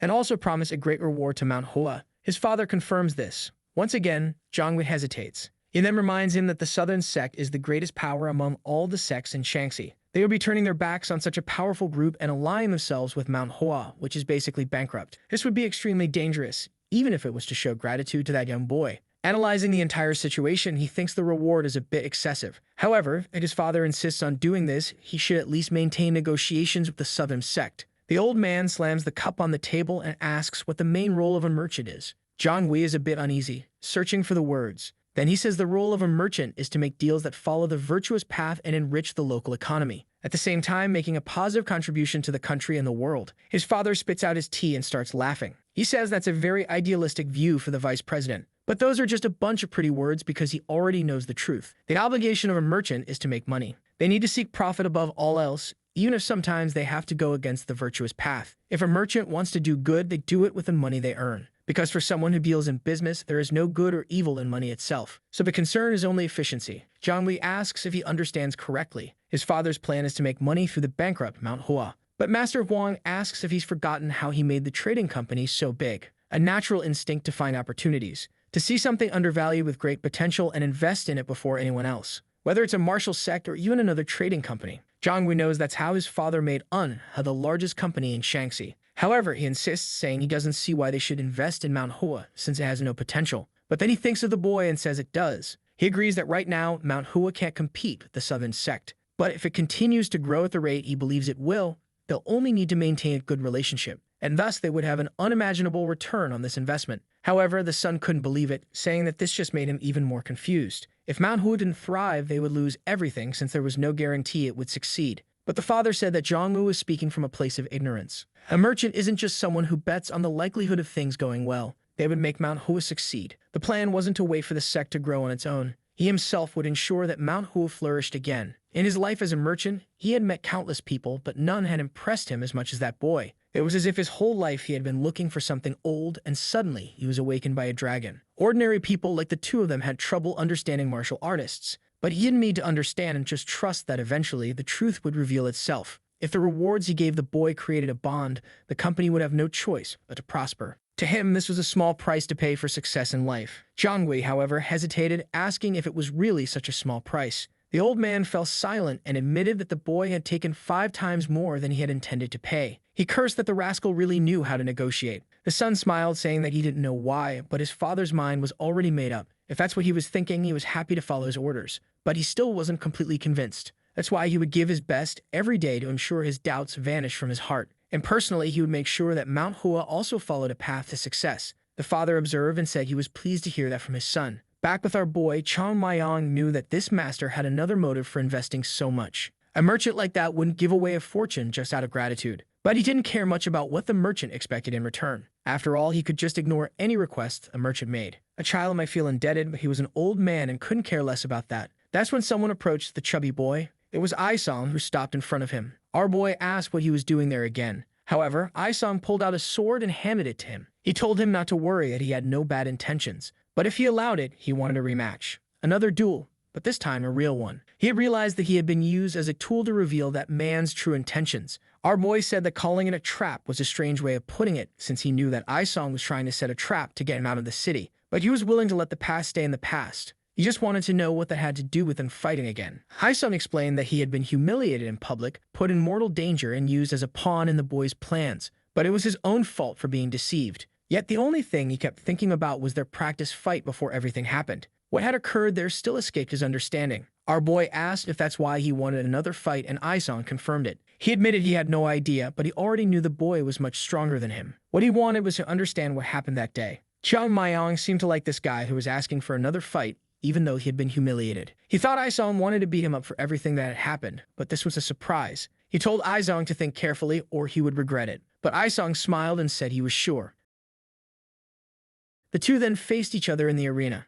Isong couldn't believe how small the boy was, about 10 years younger than him and at least a level of difference in martial arts. It was as if a second-class disciple could defeat a third-class one. This strange difference made the poor guy tremble and sweat. Even though he was much older, he still felt a sense of oppression. It was as if he were standing in front of one of the elders of his sect. In theory, it should have been impossible for someone so young to have such a powerful aura, but he decided he would have to see for himself. Chung Myung then said that Isong was sharp. He hadn't done anything yet to intimidate the guy, but he was already trembling because he could sense his power. Perceiving something like that showed that he actually had a lot of potential. Chung Myung noted that he could see the boy would have a late start. He knew that the person in front of him was one of those people who would grow infinitely stronger the more they trained. Perhaps in the distant future, he would even become the strongest swordsman of the Southern Sect. And if that was the case, Chung Myung was willing to teach him a few things. He raised his hand and told him to come. Aesong readied his sword, flicked it to the side, and cracked his neck. Our boy recognized that as an illusion technique, but it wasn't something commonly used in the Southern Sect.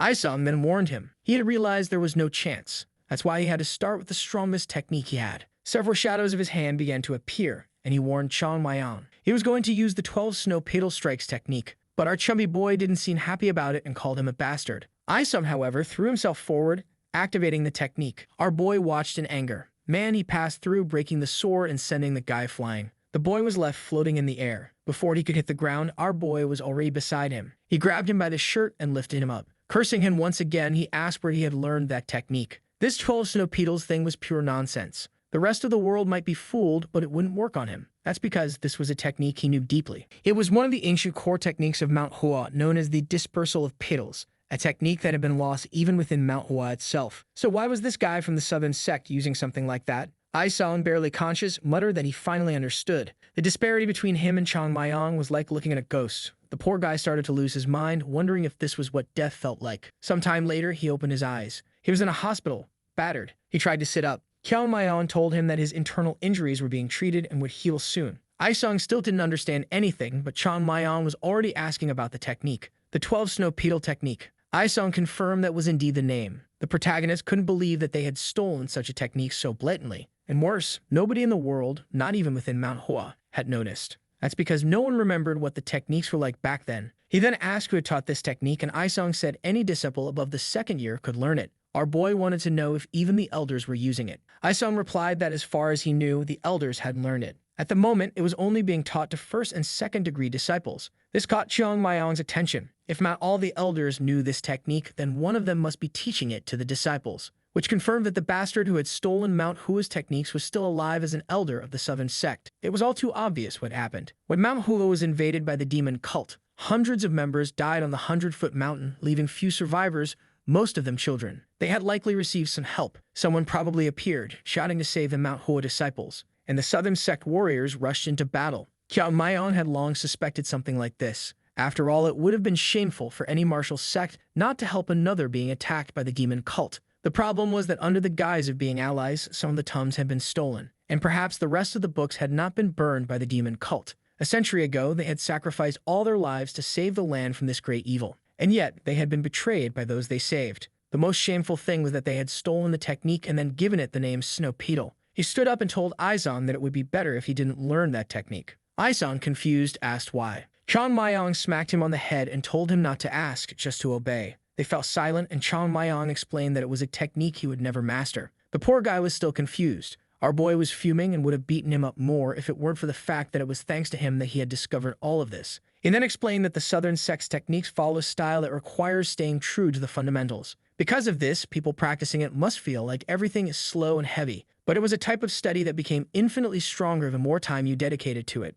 However, this snow petal technique went completely against that philosophy. If Aesong wanted to become a true martial arts master, he would have to abandon that knowledge. A sword strike with so many variations didn't fit the philosophy of the Southern Sect. He asked if Aesong understood and stared at him, but the poor guy was too clueless and still confused. Our boy was furious that he had to teach the philosophy of the guy's own sect to him. But then he began to wonder why these idiots had started to create a variation they couldn't even master. That's when he stopped to think. Maybe he was the reason they had gone so far. At least that's the thought that crossed his mind. That's because, in the past, he used to go around the city beating up all the disciples of the Southern Sect. Surely the members there had taken great pride in the techniques they had learned, until he showed up and started beating everyone down. Perhaps this had led to doubts about their own techniques. What they didn't understand was that martial power isn't determined by the strength of the techniques, but by the skill of the individual. The strangest part was that they might not even have realized they were using a Mount Hua style. Aesong stared at his own hand, thinking about this philosophy of his sect. But then our boy turned around, saying he was leaving. Aesong called after him, but our boy told him to forget everything he had said. The path he should follow couldn't be determined by anyone else.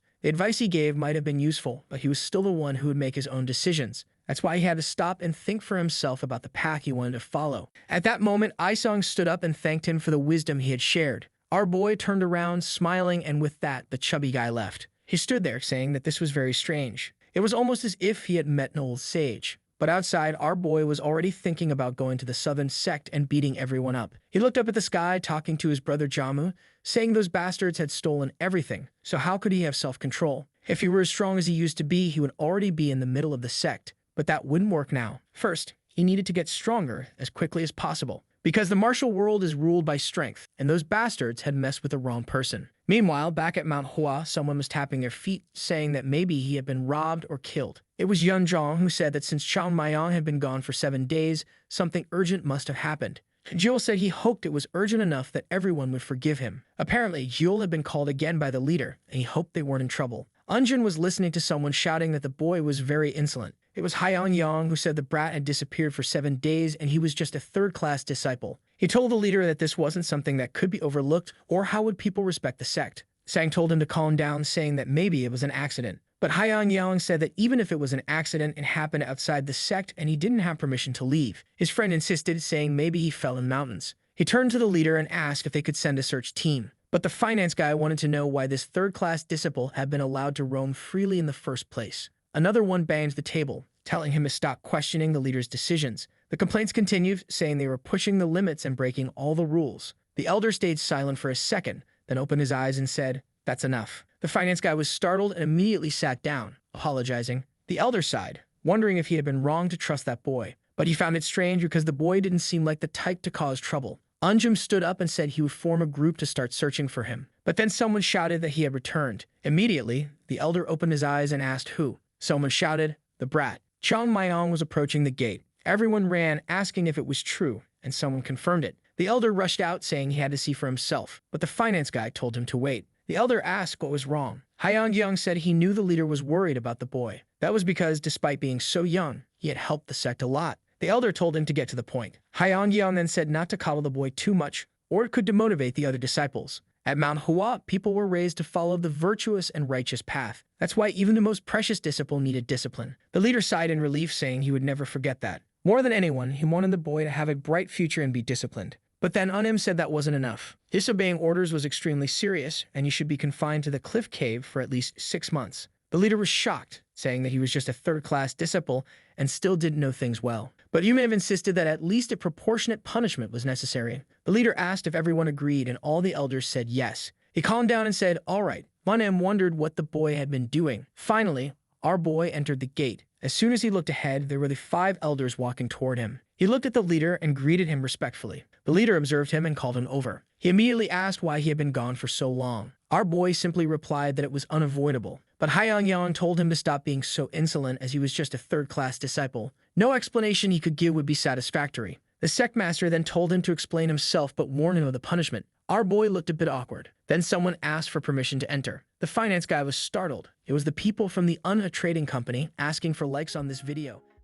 Do you all remember that the last chapter ended right as Huang was arriving at Mount Hua, stating that the child had done nothing wrong? The finance official from Mount Hua was shocked and asked what Master Huang was doing there. Huang simply replied that he hoped everyone was well. At that moment, the sect elder approached, expressing how wonderful it was to see him again. 7 days ago, he had heard that Huang was not in good health, so it seemed he had recovered enough to make a trip. Huang responded that it was all thanks to the young boy. It was because of him that he was still able to breathe, so he requested that the boy not be punished. Not only had the boys saved him, but also the Honor Trading Company. The boy, with a mischievous look, replied that perhaps he had done so. A while later, in the meeting room, they asked if he had truly saved Master Huang and how he had managed to do it. The boy explained that there was a plant called the 5-inch sprout. It looked very similar to another plant commonly consumed, but this one was extremely poisonous. As everyone knew, he had been a beggar before joining Mount Hua. Since beggars had to eat whatever was available, he had learned what was poisonous. Despite this, some beggars still consumed this plant, and it was through such incidents that he discovered the antidote. Hyun Jong asked if he had really detected this poison in the master, to which the boy confirmed. Sag mentioned that he had heard of similar treatments and that it seemed the members of the beggar's sect did indeed possess such knowledge. Of course, that wasn't exactly what he did, but everything he said about the beggar's sect knowledge was true. He had already arranged for Master Huang to support his story, so there was nothing to worry about. Hyun stated that if this was indeed true, it would be enough reason for his absence over the past few days. In fact, he believed that Chung Myung should be rewarded instead of punished. However, the great Sasuk disagreed, saying that while the boy might have done something good during his absence, it did not change the fact that he had disobeyed the rules of the place.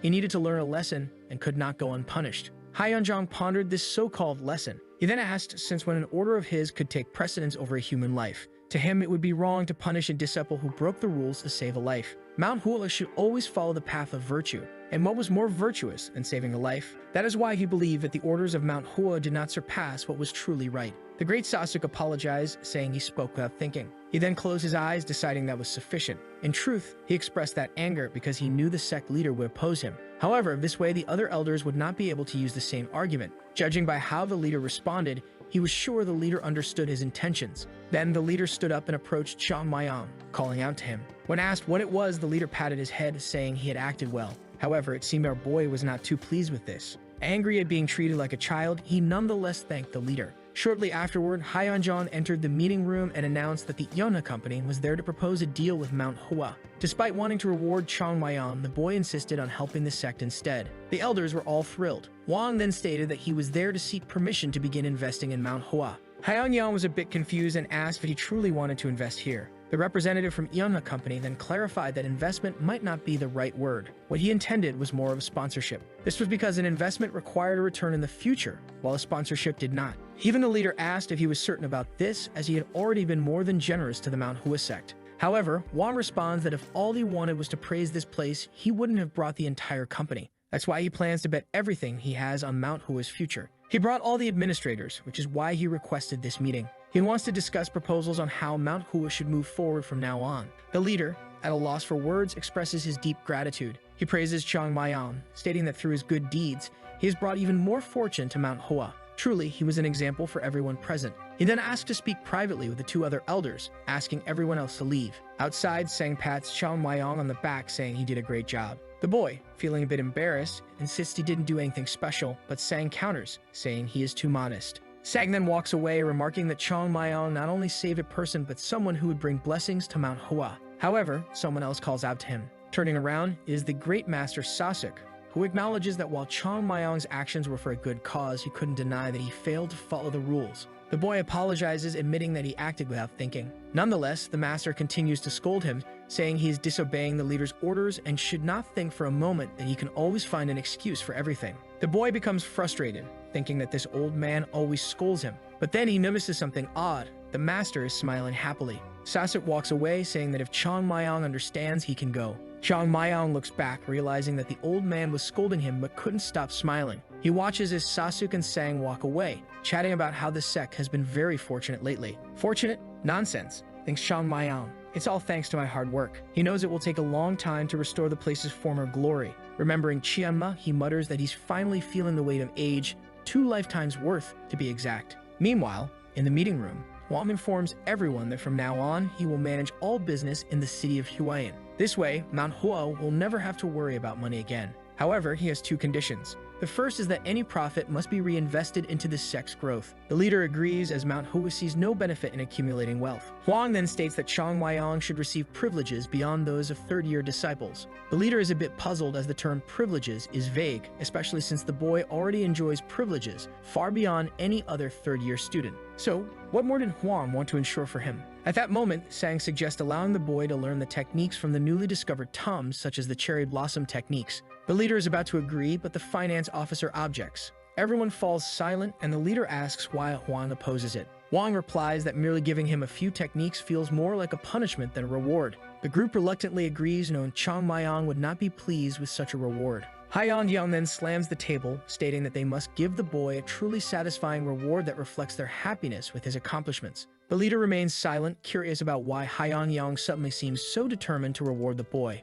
The finance officer continues, shouting that Chung Myung deserves much more. It is thanks to this child that the sect finally has money and the legendary support of Master Kwang. The leader then appears to understand what's going on. Yoon Jong has always been the head of Mount Hua's finances. As someone responsible for the sect's money, things were never easy. In a crowded room, everyone ran around, shouting that debts were piling up with no way to pay. Looking to the heavens, he had once told everyone they were broke and wouldn't be able to pay anyone anymore. Managing finances for a declining sect was no easy task for anyone. Now he understands that this reaction is not surprising. After years of barely surviving, he can finally breathe easier with a bit of money coming in. This change in his attitude toward Chung Myung is therefore clear. He keeps insisting that the reward must be great, as this boy can bring even more wealth to the sect's coffers. The leader interjects, saying that the boy is more than just someone to fill the sect's coffers, but the finance officer insists, saying they cannot mistreat their golden goose. He keeps talking and talking, his face turning red, until someone finally grabs him and tells him to wait a moment. As he is escorted out, still shouting that Chung Myung deserves a reward, the door closes.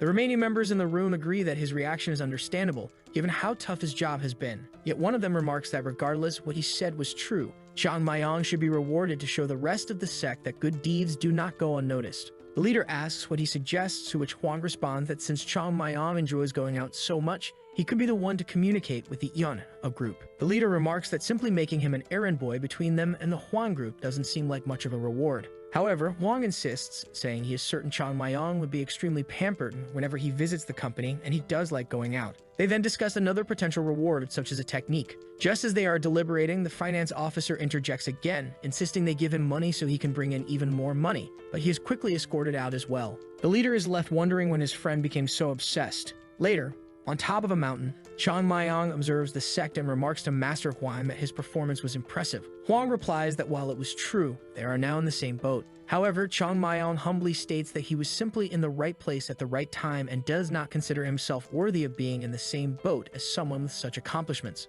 Hwang responds that he has no intention of being in the same boat as Mount Hua and clarifies that he would have had no interest in this place if it weren't for the young master being present. Chung Myung laughs, claiming he is being overestimated, but Hwang replies that as a lifelong merchant, he prides himself on his ability to judge people's character. Without this skill, he would have fallen into obscurity long ago, and the same sharp eye tells him that this new partnership will change the course of history for both sides. Chung Myung scratches his face and agrees, but adds that he dislikes phrases like, "We're in the same boat," because he doesn't need security. In his life, people who showed loyalty through words often ended up betraying him, leaving him no time for such conversations. He recalls how, during their march against the demonic cult, many people cheered for them, but none of those people were there when Mount Hua needed help. Hwang replies that he, too, isn't fond of such words. When he uses the term boat as a merchant, it merely means that both parties want to reach the same destination. As long as their goals are aligned, there's no reason to change course since two people rowing together move faster than one. Chung Myung acknowledges that this partnership is mutually beneficial, but notes that the conversation only reinforces Hwang's belief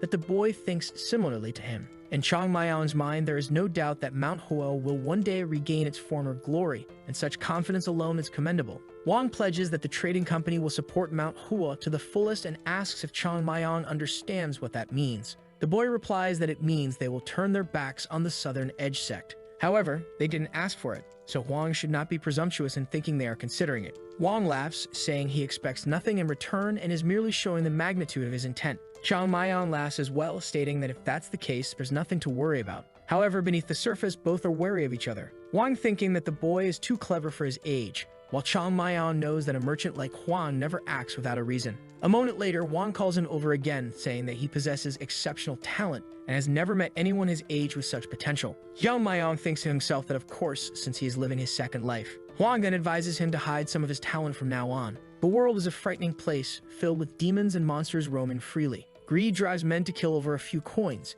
and being exceptional in such a world would attract those with ill intentions. Chung Myung laughs, saying he is once again being overestimated, as he is just a silly little child. Hwang laughs and says that if that's the case, he will take his leave. As he turns away, Chung Myung asks him to wait and mentions that he would like help with a certain matter if it isn't too much trouble. Shortly afterward, Hwang departs. Before leaving, he glances back, recognizing that the boy truly is a prodigy. He couldn't read his intentions because the boy was adept at hiding his thoughts. He was certain that even a youthful aura Chung Myung projected was a facade. Mount Hua had become the home of a dragon. Hwang was the first to discover this, and if he played his cards right, he could transform the Yeon, a trading company, into the greatest in the realm. His son appears, asking if his father had a good conversation. Hwang confirms and calls for Jongui, informing him that the plans have changed once again. He prays for Chung Myung, knowing they have much to do. Walking away, he calls for his son, saying it is time to start moving the pieces. With that, the old man boards the carriage and departs. Our boy remarks that Hwang is truly a sly old fox.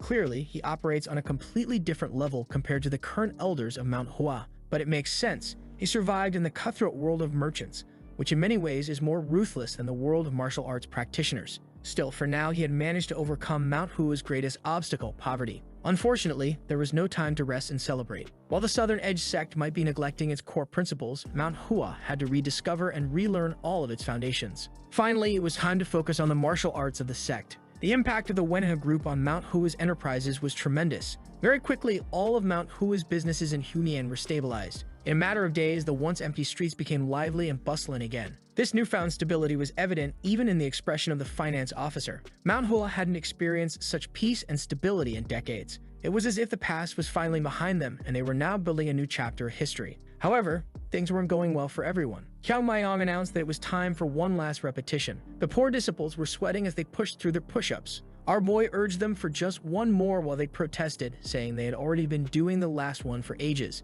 He scolded them, saying it was their fault for always slacking off on the final round. Suddenly, he began to wobble. The rock he was sitting on was being held up by a struggling disciple who couldn't take it anymore, or almost couldn't, as the determined youth pushed through. Chung Myung demanded one more repetition. Jong, watching, smiled. Our boy informed everyone that their physical training would resume at dawn the next day. When all this began, Jong had his doubts about whether this kind of training would truly help with martial arts. Mount Hua's sword style emphasized speed, numerous openings, and variations. That's why he believed that strength-focused training would contradict the sect's style. But the opposite proved true. The stronger their bodies became, the faster and more precise their strikes were. The improvements were clear and everyone grew to enjoy training more and more. At first, they would count down the minutes until the training ended, but now some even stayed for extra time. They had changed a great deal, except for one thing. Boy, the disciples were ripped now. They proudly declared that this was the result of hard work. Jong began to feel like this place was becoming a bodybuilding sect. Was it Mount Hua or Mount Muscle? He told the disciples to stop training for a bit. It was time for breakfast. Then he asked Jo Gul if he had seen Chung Myung, who hadn't shown up for training that day. Jo Gul explained that lately, Chung Myung had been skipping morning training. Jong noted that since they began training of their own free will, Chung Myung had also been absent. He was certain that Chung Myung wasn't sleeping in since he would vanish before anyone else in the morning. Jo Gul suggested that perhaps he was in Huiyan since the Yonha company might need him. Even when not present, Chung Myung still seemed to be the busiest person in the sect. Jo Gul then mentioned that he had been wanting to ask something for a while. He knew they had grown much stronger recently, but he had no idea how far they had truly come. Jong replied that strength is relative, they would need some kind of measure to compare themselves against. But since everyone was growing stronger together, it was hard to know how they compared to others. Jong believed they were twice as strong, but Jo Gul asked, only twice. Jong admitted that even that was difficult to say, it was just a guess. He said he could defeat 3 versions of himself from a few months ago on his own now. But Jo Gul reminded him that the competition was coming. They needed to become even stronger, much stronger than they were at that moment. Jong smiled, agreeing, and said that when Chung Myung showed up, he would ask for an even tougher training regimen. The scene then shifts to Chung Myung opening his eyes. At dawn, he went into the forest, muttering that this was his personal training but complaining about always having to hide in the mountains. Unfortunately, it was necessary since he had to repeat the techniques thousands of times for his body to memorize the movements. It was tedious and relentless, but it was the only way. At that moment, his sword was beginning to remember the movements of his former body. In some ways, he could imitate what he used to do, but executing the techniques perfectly was impossible. This showed that he needed constant training to truly become one with the sword. The problem was that he couldn't let the sect members know what he knew. The place would become chaotic, and sometimes ignorance was bliss. That's why every morning he climbed to the peak of the mountain. This time, however, he found someone else training at the summit. Hair blowing in the wind, blades slashing through the air. Was this the first woman to appear in the story? Wait, hold on a second. I guess it really is the first woman in this story. When the work is good, it doesn't need such things, right? Our boy is curious, watching intently. He thinks that her beauty under the moonlight is something poetic.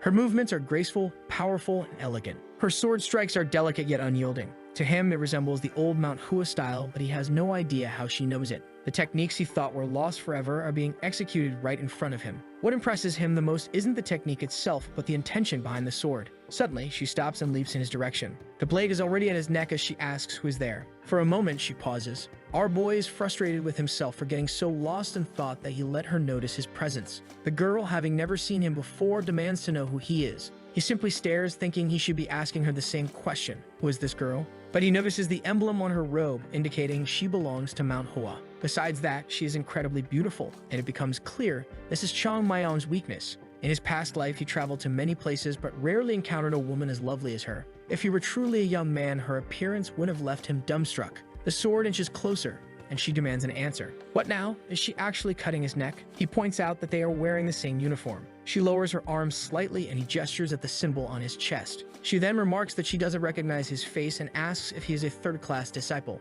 He confirms and she questions why he is there, as third-class disciples are forbidden from leaving the sect. He calmly replies that he received permission from the leader. She asks if that is true and confirms it again. She accuses him of lying, but Chung Myung tells her she can ask the leader herself since it makes no sense to lie in his name. She withdraws her sword, saying that if it's true, it must be a pinch. She finally sheathes her sword and states that it's prohibited to spy on someone training privately. Chung Myung counters that he has been using this spot to train every day, so why is she an intruder? She dismisses his words, saying he should have left the moment he saw her. He replies that he stayed out of curiosity and needing to keep an eye on suspicious people near the sect. She remains silent, staring at him. Meanwhile, our boy can't make sense of it. From her lips, he can tell she's angry. Seeing her turn away, he's sure she's bad at arguing. She appears to be someone skilled with a sword, but terrible with words, likely because her appearance deters most people from arguing with her. She then asks his name, and he responds. When he says he's Chung Myung, she questions whether he was given that name by the sect, to which he replies it's the name he was born with. She remarks that usually newer disciples receive the prefix Jong before their main name and wonders if he was really born with such a grand name. He confirms and she nods, saying it makes sense. At that moment, he realizes she's a bit slow on the uptake. She closes her eyes briefly, then introduces herself as Isol Yu, a second-grade disciple. This makes her his senior. Chung Myung seems to recognize that she belongs to the back line of disciples. She mentions that each generation receives names among Chung, Myung, Hyong-un, and Baek, but they skipped one generation or something like that. Family trees are confusing enough in his own family. Imagining theirs is even harder. She asks if that's all and questions his manners. Naturally, he dislikes her constant scolding, but he blames his childish face. He apologizes and respectfully greets his senior while internally wishing she would leave so he can continue his morning training. She then states she will confirm with the sect leader if what he says is true. If she discovers he's lying, there will be severe consequences. With that, she departs, glancing back and calling him a strange child. He is left bewildered, wondering why he's being scolded for no reason. But now he knows it's better to find a new place to train. Back at the sect, everyone is eating, and the mood is low. Our boy has no idea what's going on. He hasn't seen them this downcast since they began training. He turns to Jong and asks what's happening. Jong explains that the seniors are returning today. Chung Myung immediately wants to know why that's a problem. Jong warns him not to refer to them as bayahos, buffoons, unless he wants a big problem. The boy asks if it's a problem for him or for the seniors. Jong admits he isn't entirely sure. In any case, they had been training in isolation and were now returning to the sect. Our boy asks if they treat the other disciples poorly, since everyone seems so down about it. Jong replies that they don't go around hitting people for no reason like someone he knows. Immediately, Chung Myung wants to know who that person is, and Jong tells him to drop it. Jewel then mentions that it's because of the Huazhong competition. Feeding ignorance, Chung Myung asks if it's a singing competition. Jill explains that no, it's the martial competition between Mount Hua and the Southern Edge Sect. Every 2 years, a martial arts competition is held to compare the strength of each sect. Jong says that it started as a friendly social gathering but has changed over time. Nowadays, it can hardly be called a competition anymore, as the Mount Hua disciples always lose badly. One of them still has back pain from the fight 2 years ago. The disciples are murmuring, afraid of another fight and unsure if they'll survive this time. Chung Myung simply asks if they really get beaten that badly every time. Jong confirms, explaining that this is why the seniors went into isolated training. Now they've returned since the competition is approaching. At this, Chung Myung grins, asking if there's a chance to fight against the Southern Edge Sect. He doesn't remember such a competition existing during his time at Mount Hua. So why did it start as soon as they weakened? Clearly, it's a way for the Southern Edge Sect to humiliate Mount Hua. Even if they aren't back at the top of the world, he won't sit by and watch his disciples get beaten. He asks if they'll have a chance now that the seniors are back from training, and Jong says it's hard to say. The fact that they need such intense preparation for what should be a friendly competition is already a bad sign. Even if their training has been successful, everyone is still doubtful about defeating the Southern Edge Sect. Suddenly, Chung Myung turns around and declares that they at least need to win. He then asks everyone if they're prepared to do whatever it takes to beat those guys. They might get poisoned and have their arms cut off, but they must be ready to sacrifice everything to bring glory to Mount Hua. If they trust him, he guarantees they will win this competition. The scene shifts to the sect leader's house, where he receives word that the disciples are returning from training.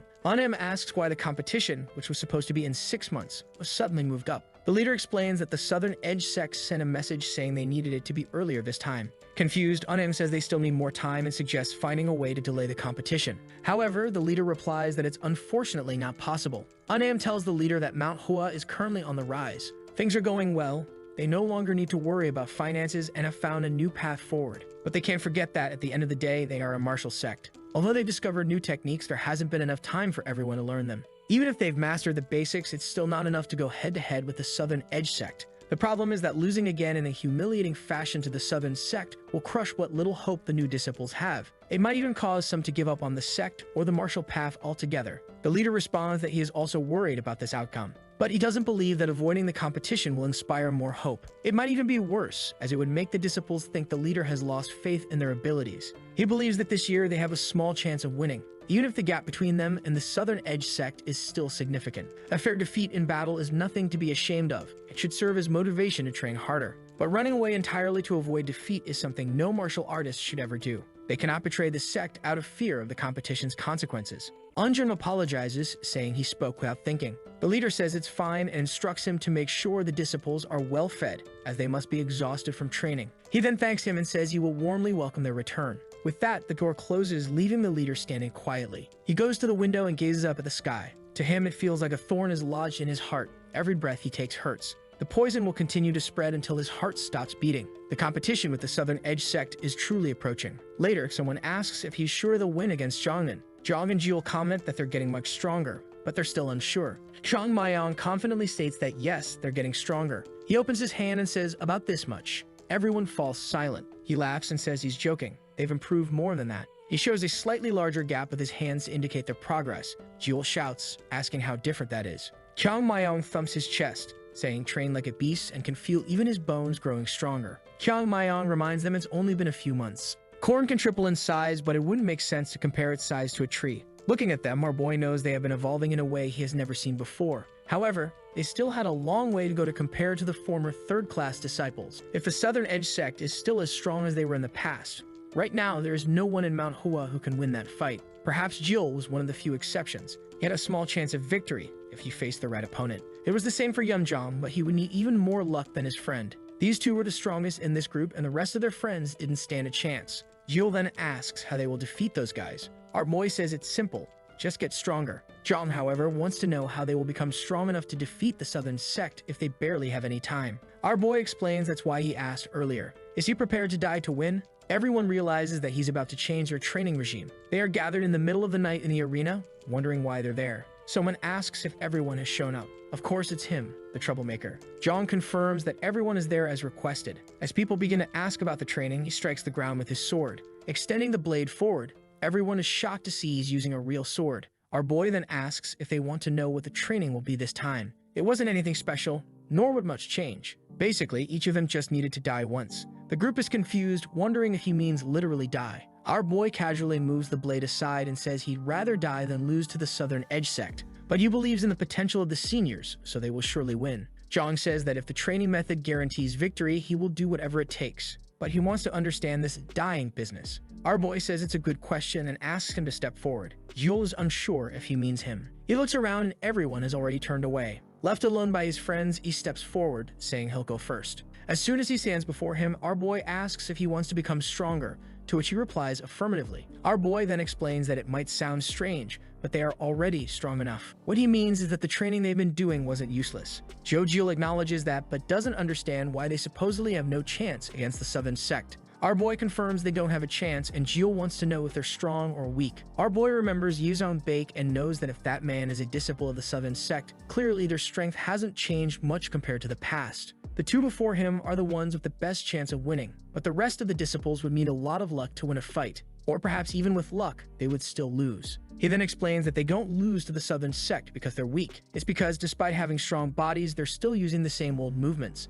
Jo Gul, confused, asks what they're doing wrong. Our boy asks what he thinks about when training in the way of the sword. In Mount Hua, there is only one answer to that question: to master the body through the sword and achieve enlightenment. For a martial artist of this sect, the sword is simply a means to attain enlightenment. However, Jo Gul knows that's not the answer Chung Myung wants. He then asks if they train to defeat opponents. Our boy says that's the kind of answer one would expect from a member of a dark sect, not from the virtuous Mount Hua. Still, he's not entirely wrong since they do train to win. If that's the case, then what do they need to do to win a sword fight? Jo Gul answers that they need to become stronger, and our boy agrees. If he's stronger, he'll defeat the opponent, but they need to look at it from a slightly different perspective. He tosses a wooden sword to Jo Gul and says that from now on, they'll start a little training exercise. Jo Gul is to give his all, while Chung Myung will only make a single downward strike. Jo Gul, confused, asks if he really only intends to make one move. Our boy confirms, and Jo Gul remains puzzled. He knows he can't beat him, but with the limitation of a single move, perhaps he has a chance.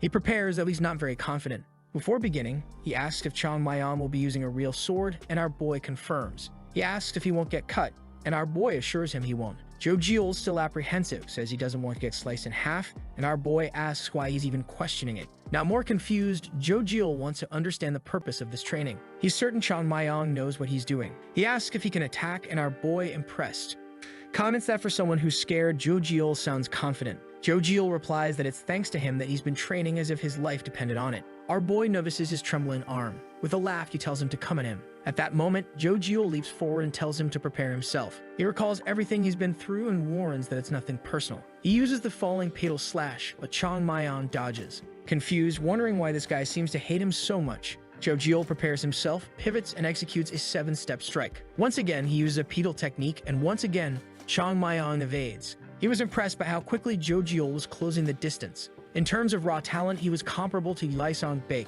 so he had every right to feel confident. But Chung Myung evades once more while Jo Gul observes. Our friend asks why it seems like Jo Gul is gaining the upper hand. It appeared he was doing better than expected. However, Jong points out that this is only true if you look for an instant. Despite his aggressive attacks, he hasn't managed to make Chung Myung alter his path even once. What's worse is that Chung Myung wasn't using any incredible evasive maneuvers. Every attack was being avoided with a simple sidestep. In some ways, the fight looked choreographed, with each attack barely missing by centimeters. It was as if Chung Myung understood Jo Gul's movements completely. This made him realize the gap between them and the boy. Unfortunately, with his training, he couldn't accurately gauge Chung Myung's true strength. Jo Gul swings again, and Chung Myung dodges once more. Jo Gul mutters to himself that it's always just a single centimeter. Every time he attacks, he misses by a tiny margin. The strange thing is, Chung Myung seems to begin dodging even before the sword gets close, demonstrating his certainty in Jo Gul's movements. It's frustrating given how hard he is trained and how strong he thought he'd become.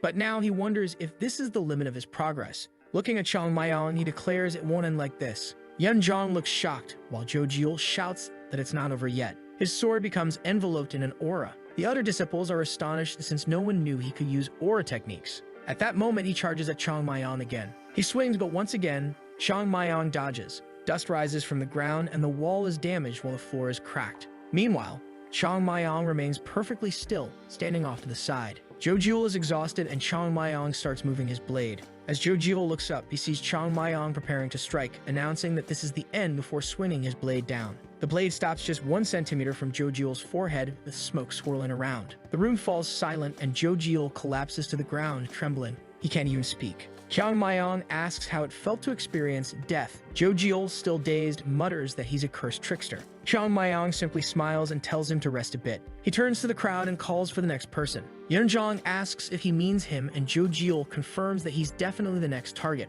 From a distance, Chung Myung tells everyone to think carefully. Did they really think he would let them off that easily? If no one steps forward, he'll come after all of them. He leaps forward, announcing that training is about to begin. The night passes with screams echoing. Everyone is sprawled on the ground, exhausted, and Chung Myung asks Jo Gul why he couldn't block the attack. He had warned that it would be a downward slash, so why didn't he block it? Fuming, Jo Gul explains that it's obvious. Chung Myung was too fast. Even if he knew it was coming, he couldn't predict when. Chung Myung acknowledges that he's right, so why do they overthink it? The poor boy is still confused. Chung Myung extends the blade and makes a simple slash to the side. He explains that, as they can see, it's straightforward. Jo Gul asks if it's really the same attack that was used against him. Chung Myung confirms it is, but Jo Gul insists it's impossible. It seemed much faster before, so surely he was holding back now. But Chung Myung explains that a sword aimed at someone's head is different, regardless of speed. That's why the downward slash he used was the same as one performed by someone with their level of strength. All he needed to do was plant his feet firmly to prevent any energy loss, transfer the movement to his fingertips and combine it with his inner force, then simply execute a sideways slash. That was the move he used. Jo Gul quickly realized it wasn't about speed or a complex technique. He had truly performed a simple downward slash, but without any wasted movement. From the sidelines, Yoon Jong speaks up, saying he understands now. Instead of trying to learn complex techniques they could master, they should, in the limited time they have, learn to use the bodies they've been training. Chung Myung agrees and adds that they must also embrace the mindset that every strike must be lethal. A swordsman's strike should carry the conviction that a second strike isn't needed. Every attack should be executed with the intent that a single blow is enough to end the opponent. Yoon Jong quickly grasps that this was the essence of Chung Myung's demonstration throughout the fight. Seeing it in action was much more obvious than just explaining it. The difference between words about a deadly strike and experiencing a true deadly strike falling upon you was immeasurable. The disciples of the sect would have had no chance of understanding this concept if not for the attack he used. However, Yoon Jong then points out that he seems to have forgotten that they are disciples of Mount Hua.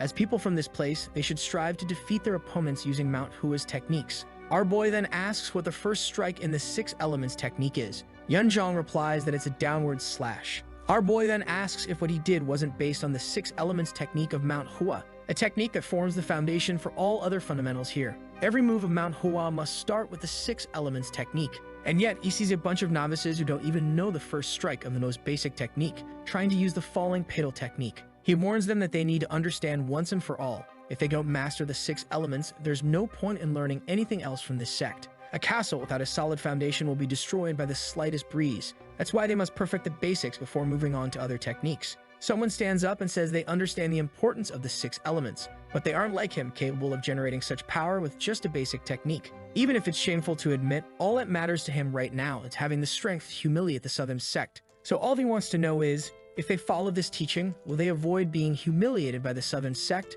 Jo Gul stares and our boy says nothing. He grabs him by the collar and demands he repeat that nonsense. They need to forget about being humiliated by the Southern Sect, because anyone happens to doesn't even deserve to live anymore. How can a disciple of the legendary Mount Hua even think such a ridiculous thing for a second? He says once again that he will guarantee victory. There is no such thing as a good defeat in battle. In battle, you have to win, whether by biting or throwing sand in someone's face. It doesn't matter what you do as long as you win. He tosses Jo Gul aside and asks if they think that's cowardice. If so, they should ask the corpses on the battlefield what's left of their honor. They need to win at any cost, which is why they will train to crack open every opponent's head. He orders everyone to pick up their swords. They're starting with 10,000 downward slashes. The disciples groan and ask if they really have to endure more. We then see a flashback of Chung Myung's past life. An elder says that if that boy doesn't pass down what he knows, they will lose many talents in the future. His swordsmanship is too valuable to be forgotten. A Jaeman replies that he understands but cannot let someone suffer so much under Chung Myung. Basically, becoming his apprentice is the harshest punishment anyone can receive in this sect. The elder still believes that hitting someone to teach them works for everyone. Our boy speaks up, saying he's been listening behind them the whole time. The elders ask how long he's been there. Back in the present, he says that old man was always rude to him. Clearly, there's nothing wrong with the way he teaches, since all the disciples are training well. It's like teaching a baby to walk, except these brats don't even know what walking is. Apparently, he'll have to do everything himself here. But this time, he wants to create a glory that lasts much longer than what he built before. A legacy that will be unbreakable even after he's gone. Because the glory of a single person is like a petal that eventually wilts. His plan this time is to be like a tree whose roots endure and thrive in a region. But all of that is easier said than done. Looking around, he hopes that strange girl doesn't show up again. It's 1 in the morning, so surely she won't come to train at this hour. He throws his sword to one side, plants his foot, and gets ready. He doesn't have a second to waste. He's no longer just trying to reach who he was in his past life. He knows that wasn't enough. He failed to defeat Cheon. If Cheon hadn't been exhausted by the Alliance's combined attacks, he would never have had a chance to take him down. Back then, he truly believed he was the strongest swordsman in the world. But in the end, he was just a failure when facing Cheon. He wonders what would happen if he could defeat him alone. Maybe then no one would have died. The sect leader, the brothers of Mount Hua, they would have all returned and lived in peace. None of this would have happened if he had been stronger that day. Hyama's attack comes down as he resolves that he must ensure such a person doesn't return. Perhaps someone even worse will appear in this life. So to protect Mount Hua and face any future threat, he must become much stronger than before. Hyama extends his hand and unleashes another attack. Meanwhile, Chung Myung says that he must become incomprehensible to his past self, strong enough so that even Cheon would stand no chance. With that, the illusion fades from the sky. As he remembers, it was the martial arts of this man that shattered everything he believed to be right in the world. But it also showed him that he needed to somehow surpass the limits he once knew. What he didn't realize, however, was that someone was watching him from behind a tree. It was Aizel Yu observing the petals. Our boy is staring at his sword, determined to surpass any limits he once considered the pinnacle of swordsmanship. He needed a way to break through every previous boundary. He closes his eyes but knows that he is still far from reaching that goal. What he needs isn't to create a new style, but to become the pioneer of something entirely different. He opens his eyes, muttering that it won't be easy. And there she is, staring right at him. She's crouched down, almost playfully greeting him. He jumps back in shock, demanding to know what this crazy woman is doing here. He has no idea how she managed to get so close without him noticing. Even while deeply focused, he should have sensed someone nearby. That's when he begins to realize that even standing right in front of him, it's as if she's barely there. It makes him wonder who she is and what kind of stealth technique she's using. But before he can figure out how to explain himself since he doesn't know what she saw, she simply says piddles. He immediately knows she saw everything. His plan is to act normal, as if nothing strange happened.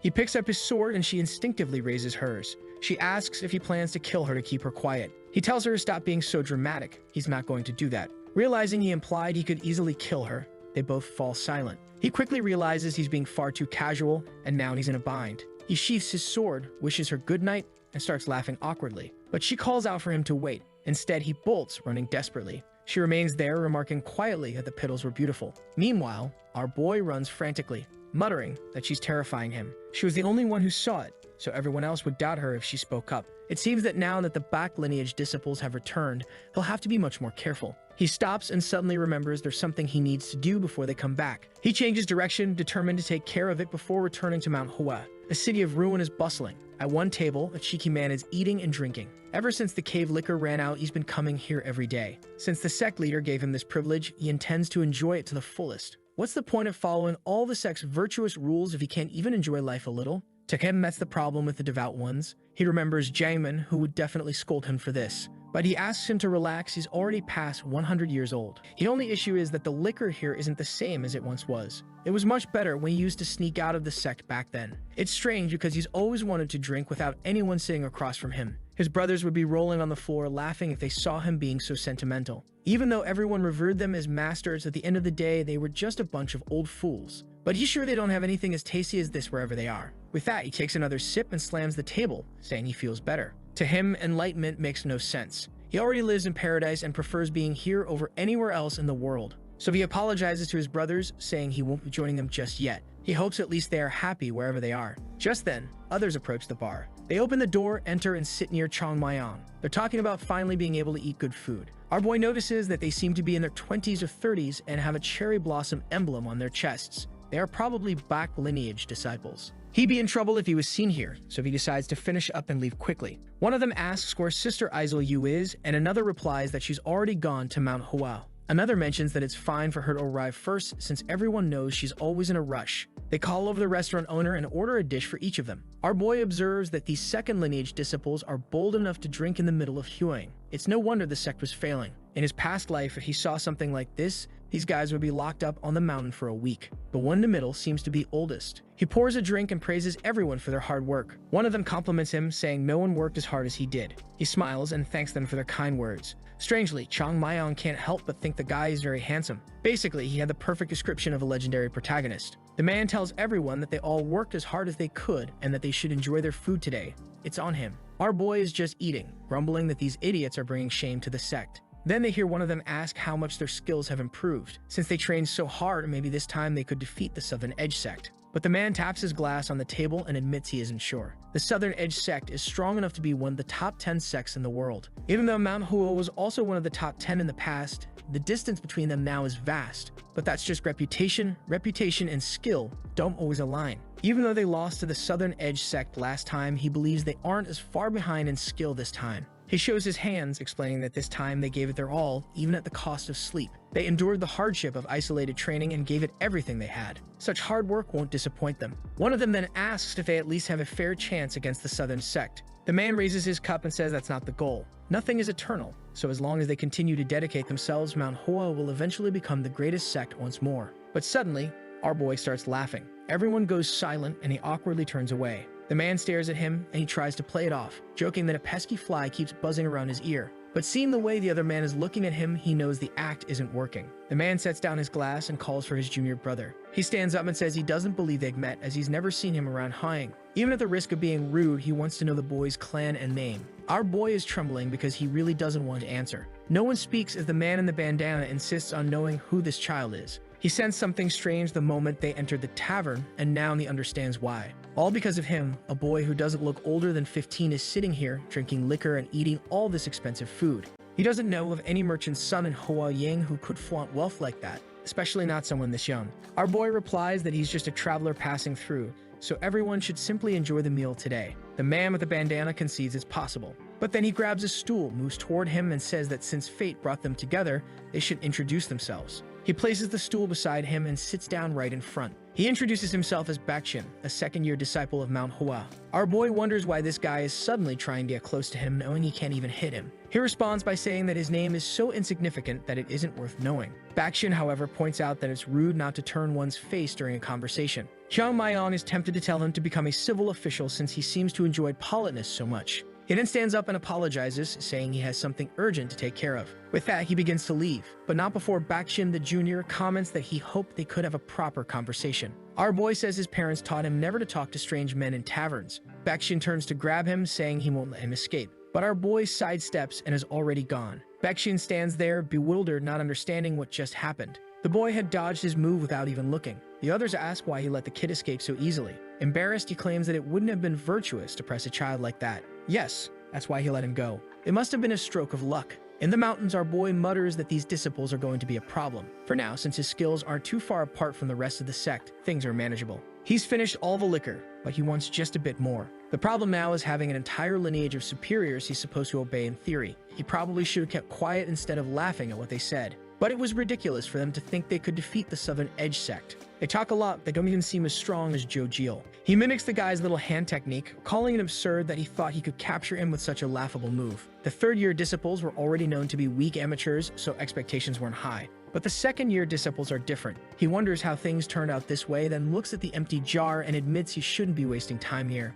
He sets it down and leaves, muttering that it looks like he'll have to work hard. Back at the sect, someone tells Jo Gul that the third-year disciples want them to come to the training ground. Jo Gul replies he'll be there soon, wondering why Chung Myung hasn't returned yet. In his small room, the drunk is peacefully asleep. When Jo Gul walks in, he immediately smells the liquor and wonders how this guy drank so much. Jo Gul starts trying to wake him up, telling him to get up. He doesn't move, so Jo Gul shouts for the brat to wake up. Chung Myung gets up groggily, asking what's going on, and Jo Gul says it's the pride he feels in having someone so talented in the sect. With that, our boy stretches and claims he must have fallen asleep while meditating. Jo Gul already knows it's a lie but tells him to take a bath and get rid of the smell since the elders are calling for them. Suddenly, Chung Myung covers his nose and releases smoke from his ear. The new smoke trick. Jo Gul notices right away that the liquor smell is gone. Chung Myung stands up and says that liquor is something they shouldn't drink as virtuous members of Mount Hua. He urges them to go before they get in trouble for being late. Outside, Chung Myung grumbles about why they have to be there to greet the returning group.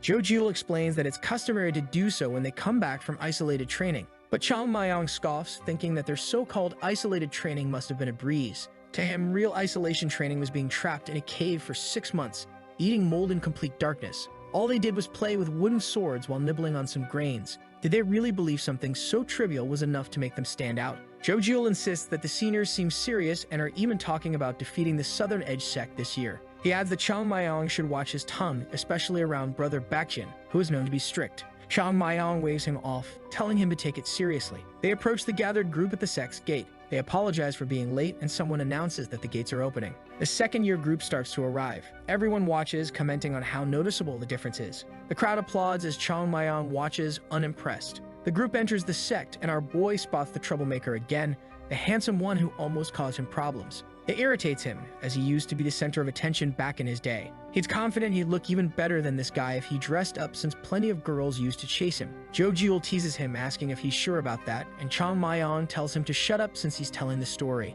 Suddenly, Baek Cheon looks back and seems to notice something. He steps out of line and walks toward Chung Myung. Out of nowhere, he reaches out and grabs his robe. They stare at each other, confused, but Baek Cheon smiles. He covers his face and asks if they haven't met before. Junior brother, our boy thinks, already annoyed by this guy. Maybe it's time to teach him a lesson. Baek Cheon says he could see in Chung Myung's eyes that he recognized him. But Chung Myung denies it, saying he has no idea what he's talking about. Baek Cheon apologizes, saying it's strange because he could have sworn they had met before. Yoon Jong explains that Chung Myung joined the sect while they were away for training, which is why they don't know him. Baek Cheon remarks that it seems he's been here a short time, but the three of them already seem close. As their senior, he feels it's only right to keep an eye on his juniors. He adds that, considering how familiar Chung Myung feels, maybe it's fate that they met. He asks for his name, and our boy says it's Chung Myung. Baek Cheon introduces himself, but Yoon Jong cuts in, saying they need to stop chatting because the sect leader is waiting. Baek Cheon turns, saying they'll see each other soon and telling him to remember his name.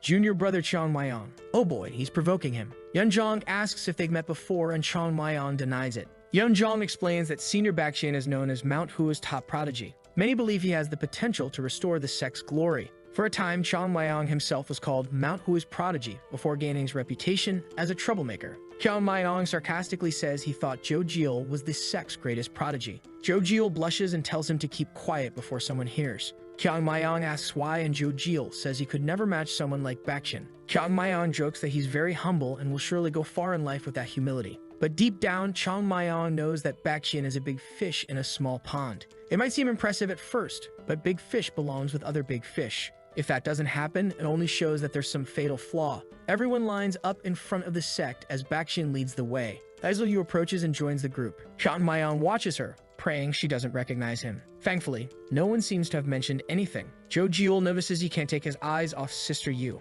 He sympathizes, saying he was also stunned by her beauty at first. Chung Myung is confused. Jo Gul tells him not to bother. Sister Yu only has eyes for brother Baek Cheon. The others cover their ears, telling him to stop spreading gossip like that. Our boy remarks that everyone seems to believe they have the most beautiful person and the most talented man in the entire region. If anyone overheard, they'd think this place was filled with all the talent. He then tells Jo Gul that if he used all that curiosity about other people's relationships to train in swordsmanship, he'd already be the best in Mount Hua. Jo Gul apologizes, and our boy says the truth hurts sometimes. Suddenly, Baek Cheon greets the sect leader. Everyone follows suit, and the leader expresses his gratitude for their return, noting that the isolated training must have been tough on everyone. Baek Cheon, however, responds that it wasn't too difficult since they approached it knowing the sacrifices they'd make. The leader then asks if the training bore any fruits. They reply that they've realized the path of the sword is truly endless. Nevertheless, they can confidently say they've grown much stronger than before. The leader congratulates them and suggests to the finance officer that they hold a festival for the returning group.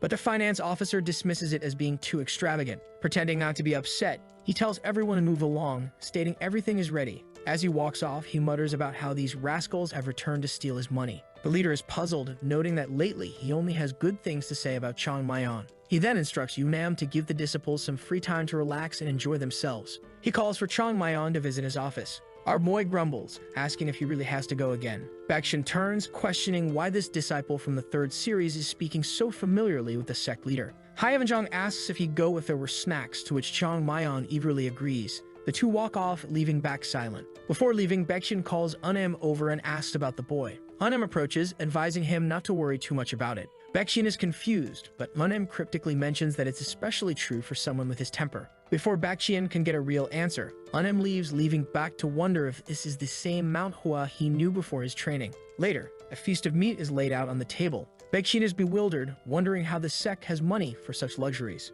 One of his companions remarks that it seems like all the buildings have been renovated. Perhaps the gods of wealth blessed the sect during their training. The third-year disciples even complain about eating meat every night, wanting something more exotic like seafood for a change. Baek Cheon can't believe how spoiled these kids have become. He's never heard such words uttered in Mount Hua. This place used to be so poor that it could compete with the beggar sect. Or perhaps the beggars were even better off financially. How did this formerly destitute sect suddenly come into such riches? Eun asks if he's not enjoying the food, and Baek Cheon replies that it's not that. He's just having difficulty understanding the sect's current circumstances. Eun acknowledges that it must seem strange from his perspective. It's a long story, so he'll understand in time. For now, he only needs to know that a golden goose has appeared in Mount Hua. Suddenly, Chung Myung kicks the door open. He strides into the hall, glaring at everyone. Baek Cheon sits there, confused by the scene. Our boy, clearly irritated.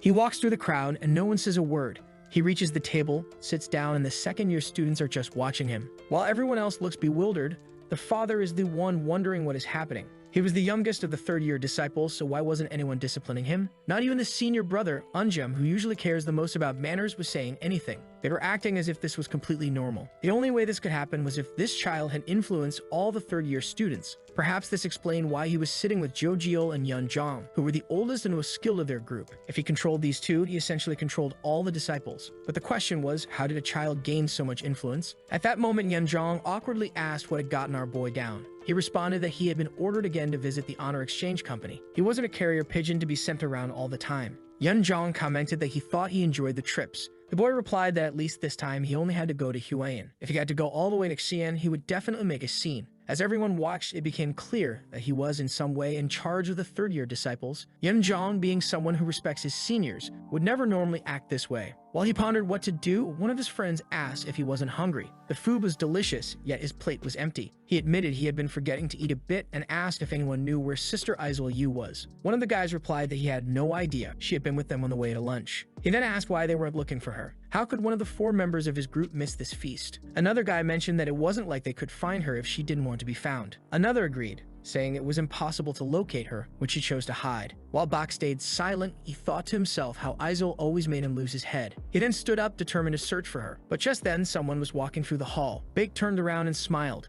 It was the beautiful Izul walking. He called out to her, but it was clear she was looking around for someone else. Baek stood there like a fool, calling her over, but she ignored him and walked straight up to our boy. She addressed him and asked if the seat next to him was taken. Everyone was shocked, wondering why she spoke to him first. Our boy glanced back and said it was a pity, but yes, it was occupied. She looked a bit embarrassed and asked if they could talk outside. He declined, stating he wasn't interested in talking to her, so she could leave. The members of the sect were going wild. Jo Gul was dumbfounded, as no man on Mount Hua had ever spoken so casually with Izul, especially considering she started the conversation. She insisted it would only take a moment, but he cut her off, saying he wasn't interested. Even Jo Gul became furious, telling the son of a mother to show respect to the lady. She pleaded again, saying she just needed a minute, but he asked if she was deaf because he had already answered multiple times. She persisted, saying she had something to tell him, but he cut her off once more, saying he was busy and asked if he couldn't eat in peace. She then stared at him and sat down beside him, saying that if that was the case, she would wait until he finished eating. He continued complaining, saying he wasn't interested and had things to do,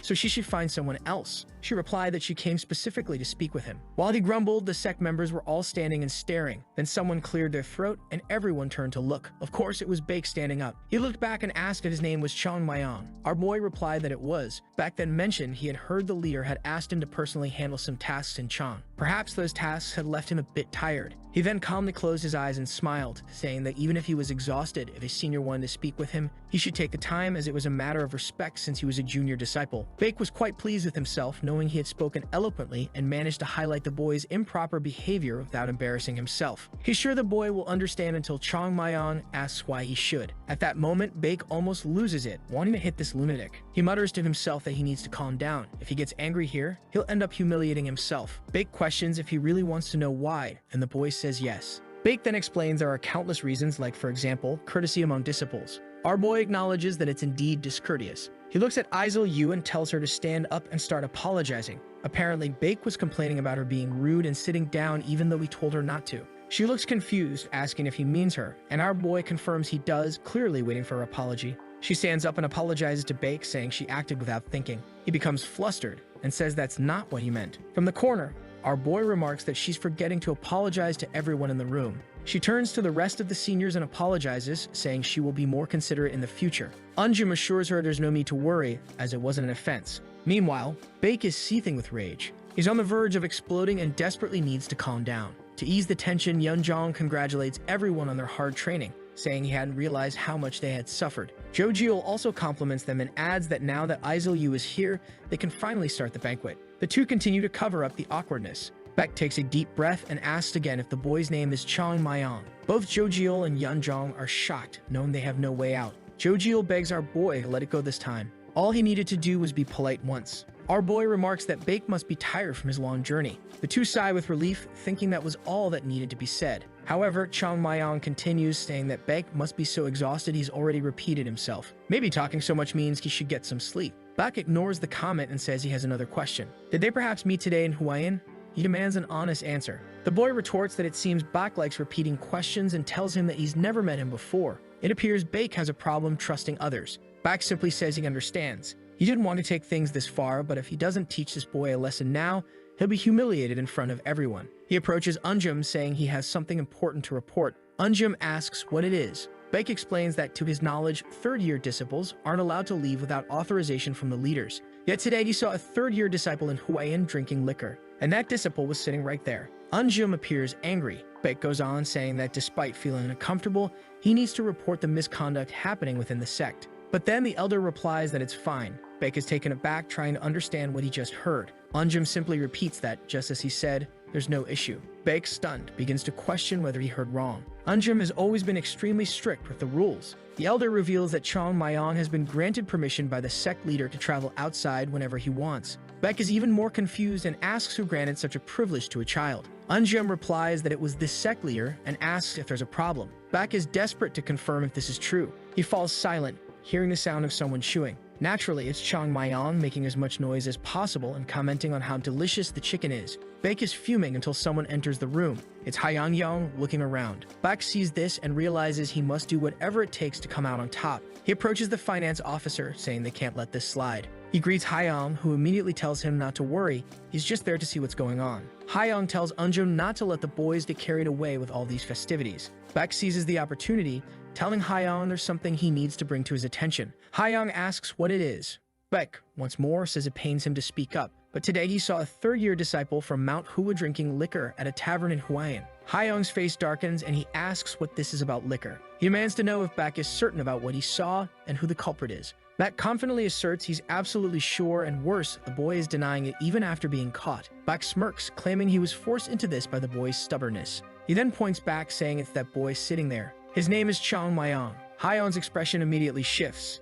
Baek turns back and insists it's exactly that boy, until he hears, "So what?" The elder is asking who even cares about this. Completely taken aback, Baek replies that as far as he knows, it would be a serious offense. However, the elder only asks if he makes the rules there, to which the boy responds, "Of course not." Now Baek starts getting scolded by the elder, who says there isn't any rule against people drinking in public. Besides, with a stressful life, who wouldn't need a drink from time to time? There was already a bunch of freeloaders here leeching off money. So what if Chung Myung spent his money to have a drink in the city? Our boy sits there eating without saying a word. The elder continues, saying that some of these seniors don't deserve the title of second-year disciples. He's about to give a lesson when Baek tries to stop him. The elder presses on, pointing out they seem to be enjoying a meal brought by the boy, yet when he goes out to buy a drink with his own money, they come to bother him. With that, he orders everyone to put down their chopsticks, saying they don't deserve to eat. Someone covers his mouth. It's a disciple who says that Hyang is a bit agitated, so they'll quietly step outside for some fresh air. Baek is left standing there, unsure of what to do. Meanwhile, someone is still chewing calmly. It's our boy, just watching from behind. Baek remains puzzled, unable to grasp what's happening within the sect. Later, in another part of the sect, they find the entire situation bizarre. Baek had found his conversation with the sect leader strange, but the one with Hyang was even worse. One of the men asks if Baek has noticed how all the senior disciples are treating the boy differently. Even Sister Aizel Yu, who rarely speaks to anyone, had been acting oddly, practically begging to speak with the third-year disciple. Baek tells him to calm down.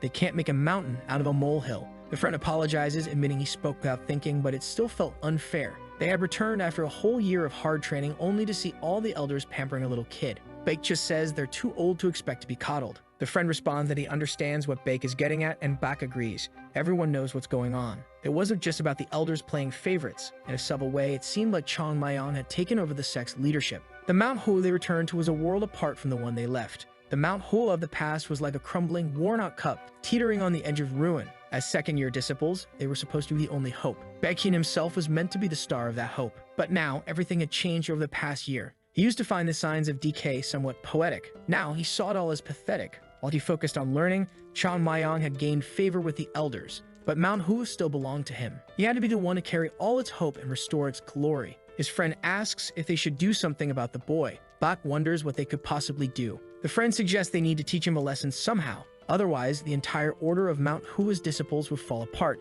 Baek sighs, saying that for now, it's better to keep things between them since everyone knows that would be a mistake. First, he needs to figure something out, why all the elders are showing so much respect to the boy. The friend asks how he plans to do that. In the next scene, someone approaches and one of them remarks that the demon is coming. There's a knock on the door, and when it opens, it's Yoon Jong offering greetings to the brothers. Baek greets him with a smile and invites him in. A short time later, he serves tea, expressing appreciation for all the work Yoon Jong did while they were away. Yoon Jong replies that it was his duty as a disciple of the sect. Baek, however, remarks that it seems not everyone in Mount Hua follows the rules so closely, like a certain boy wandering around. Yoon Jong asks if he's talking about Chung Myung. Baek sets the teapot down and Yoon Jong immediately apologizes, admitting that he failed as a leader. Baek asks him to explain what happened while they were away. He would decide what to do after hearing it. Earlier, Yoon Jong had told our boy that Brother Baek had summoned him. The boy simply told him to go. Yoon Jong hesitated, saying if he went, he would have no choice but to tell everything that had happened, because the boy told him to do so. He was confused, The fact that Chung Myung didn't seem to care about revealing everything made him even more anxious. It was his duty to inform the seniors, but somehow it felt like he was betraying the boy. Back in the room, he takes a deep breath and says he'll begin. He will recount everything from the first day Chung Myung entered the sect. Sometime later, they sit in silence. Baek asks if he heard correctly. The boy had discovered a secret treasure filled with techniques and money, as well as the construction records of Huang, which saved the sect from bankruptcy. Yoon Jong confirms that's exactly what happened. Baek continues, saying that not only that, but the boy also managed to cure Master Huang of the Yuna company. Yoon Jong agrees again, leaving Baek stunned. Baek finally says he understands, tells Yoon Jong there's nothing more he needs to know, thanks him, and stands up to leave. Left behind, the two were speechless. Baek's friend comments that if what they've heard is true, it means the boy single-handedly resolved all the problems plaguing Mount Hua. Baek admits that now it makes sense why the elders appear to be pampering him so much. It was far more than just a young boy with potential in the sect. As long as Mount Hua maintained connections with the Yuna company, they were bound to generate much more wealth. Baek had been puzzled as to why the elder was favoring this boy so heavily. However, his friend decides to add something, remarking that from a different perspective,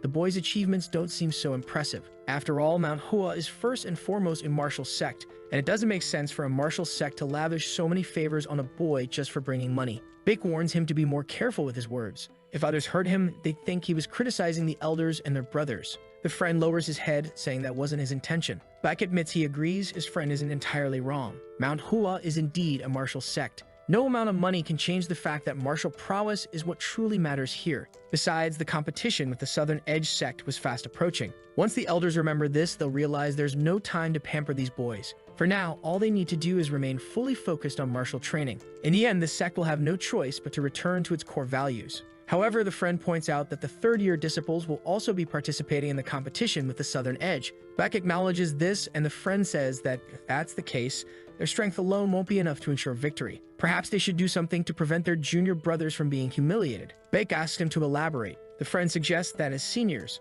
they have a responsibility not to let their fellow disciples fall behind. He proposes that the second-year disciples should start helping the third-year students with their training. They fall silent. Baek comments that his friend really hasn't changed. He still cares deeply about everyone in the sect. He knows this competition won't be enough to distract the elders. If things continue as they are, the younger boys will end up taking their place. A lesson needs to be taught before that happens. He stands up, saying that for Chung Myung's sake, he hopes he's truly blessed in the martial arts.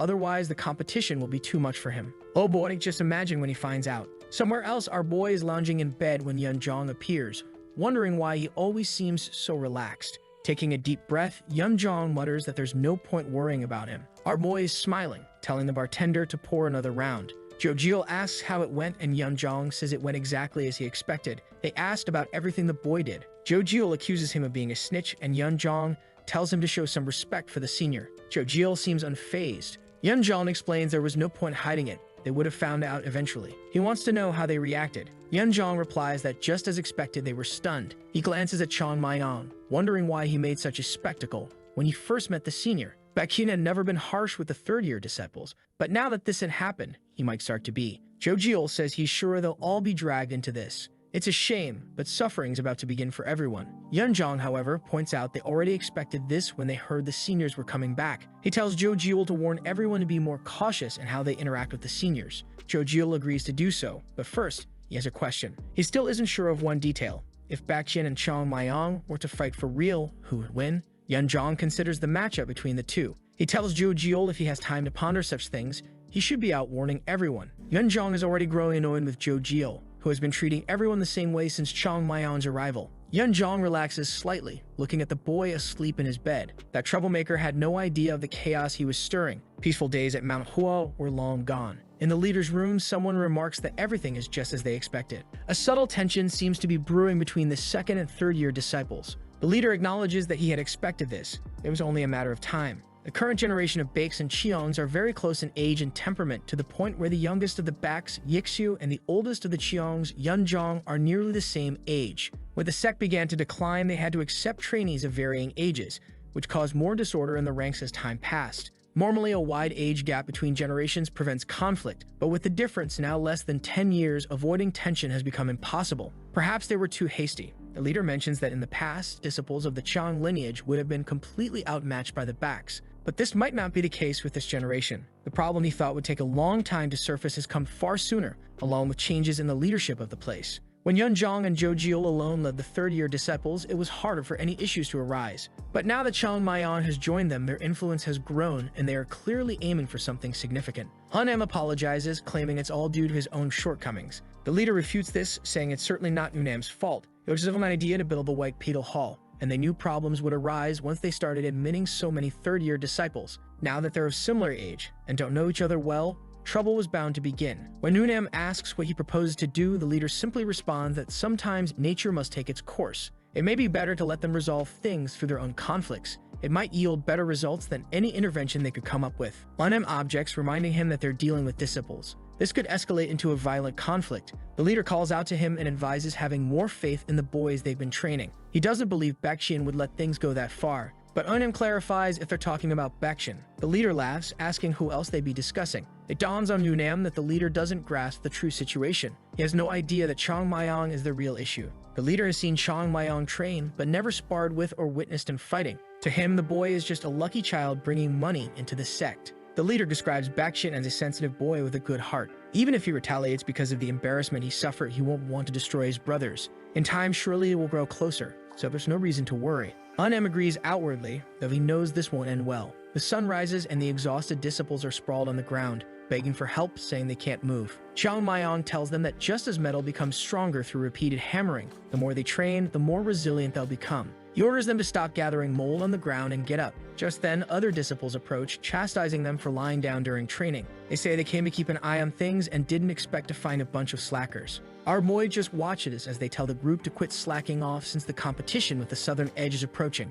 Once this training is over, they'll have to clean the entire sect without leaving a speck of dust behind. That's the price for lying around during practice. The trainees are all baffled, while Jo Gul has no idea why these guys appeared out of nowhere. Our boy wonders what these fools are thinking, figuring they must have woken up on the wrong side of the bed. Someone tells him to straighten his back and walk with his knees straight, and another comments that if he's going to get water, he needs to ask permission first. He stops, complaining about this constant nitpicking. Talking with Yoon Jong, he says he's used to being beaten up every day, but this trivial nonsense is too much. Yoon Jong agrees, pointing out that they're enforcing the most obscure rules of the sect just to make life hard for them. The seniors are telling them to never let go of their swords, even while sleeping or bathing. It's constant pestering and nonsensical debates.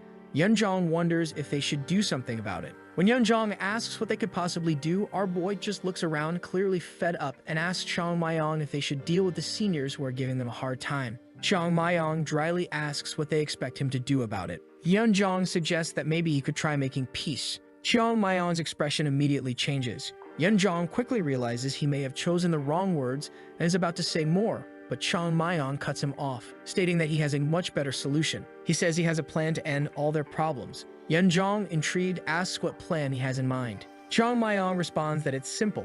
He'll just beat everyone up. Everyone in the quarters hears this, and Yoon Jong yells for someone to stop him. Chung Myung starts darting around, while everyone screams that they're doomed if he gets out. They try to chase him, but Chung Myung moves like a blur, leaving them collapsing on the ground, lamenting that he's too fast to catch. Another disciple appears and suggests surrounding him, but Chung Myung ducks, dodging left and right, making his way toward the door. Two more disciples block the doorway, saying he's not getting out. They grab his arm, and then more pile on, grabbing his legs and other limbs. Jo Gul jumps in from above, pinning him to the ground. Chung Myung shouts for them to let him go, but Jo Gul insists they must not release him under any circumstances. Chung Myung swears that if he gets free, those troublemakers will never act like it's 100 years ago again. He just needs a quick moment to punch one of them. Jo Gul tries to calm him, warning that if he attacks the seniors, he'll be expelled from the sect. Yoon Jong calls out to him, saying he understands how he feels, but this really isn't the right time. Chung Myung demands to know why. Yoon Jong explains that the competition with the Southern Edge Sect is approaching. He needs to think carefully.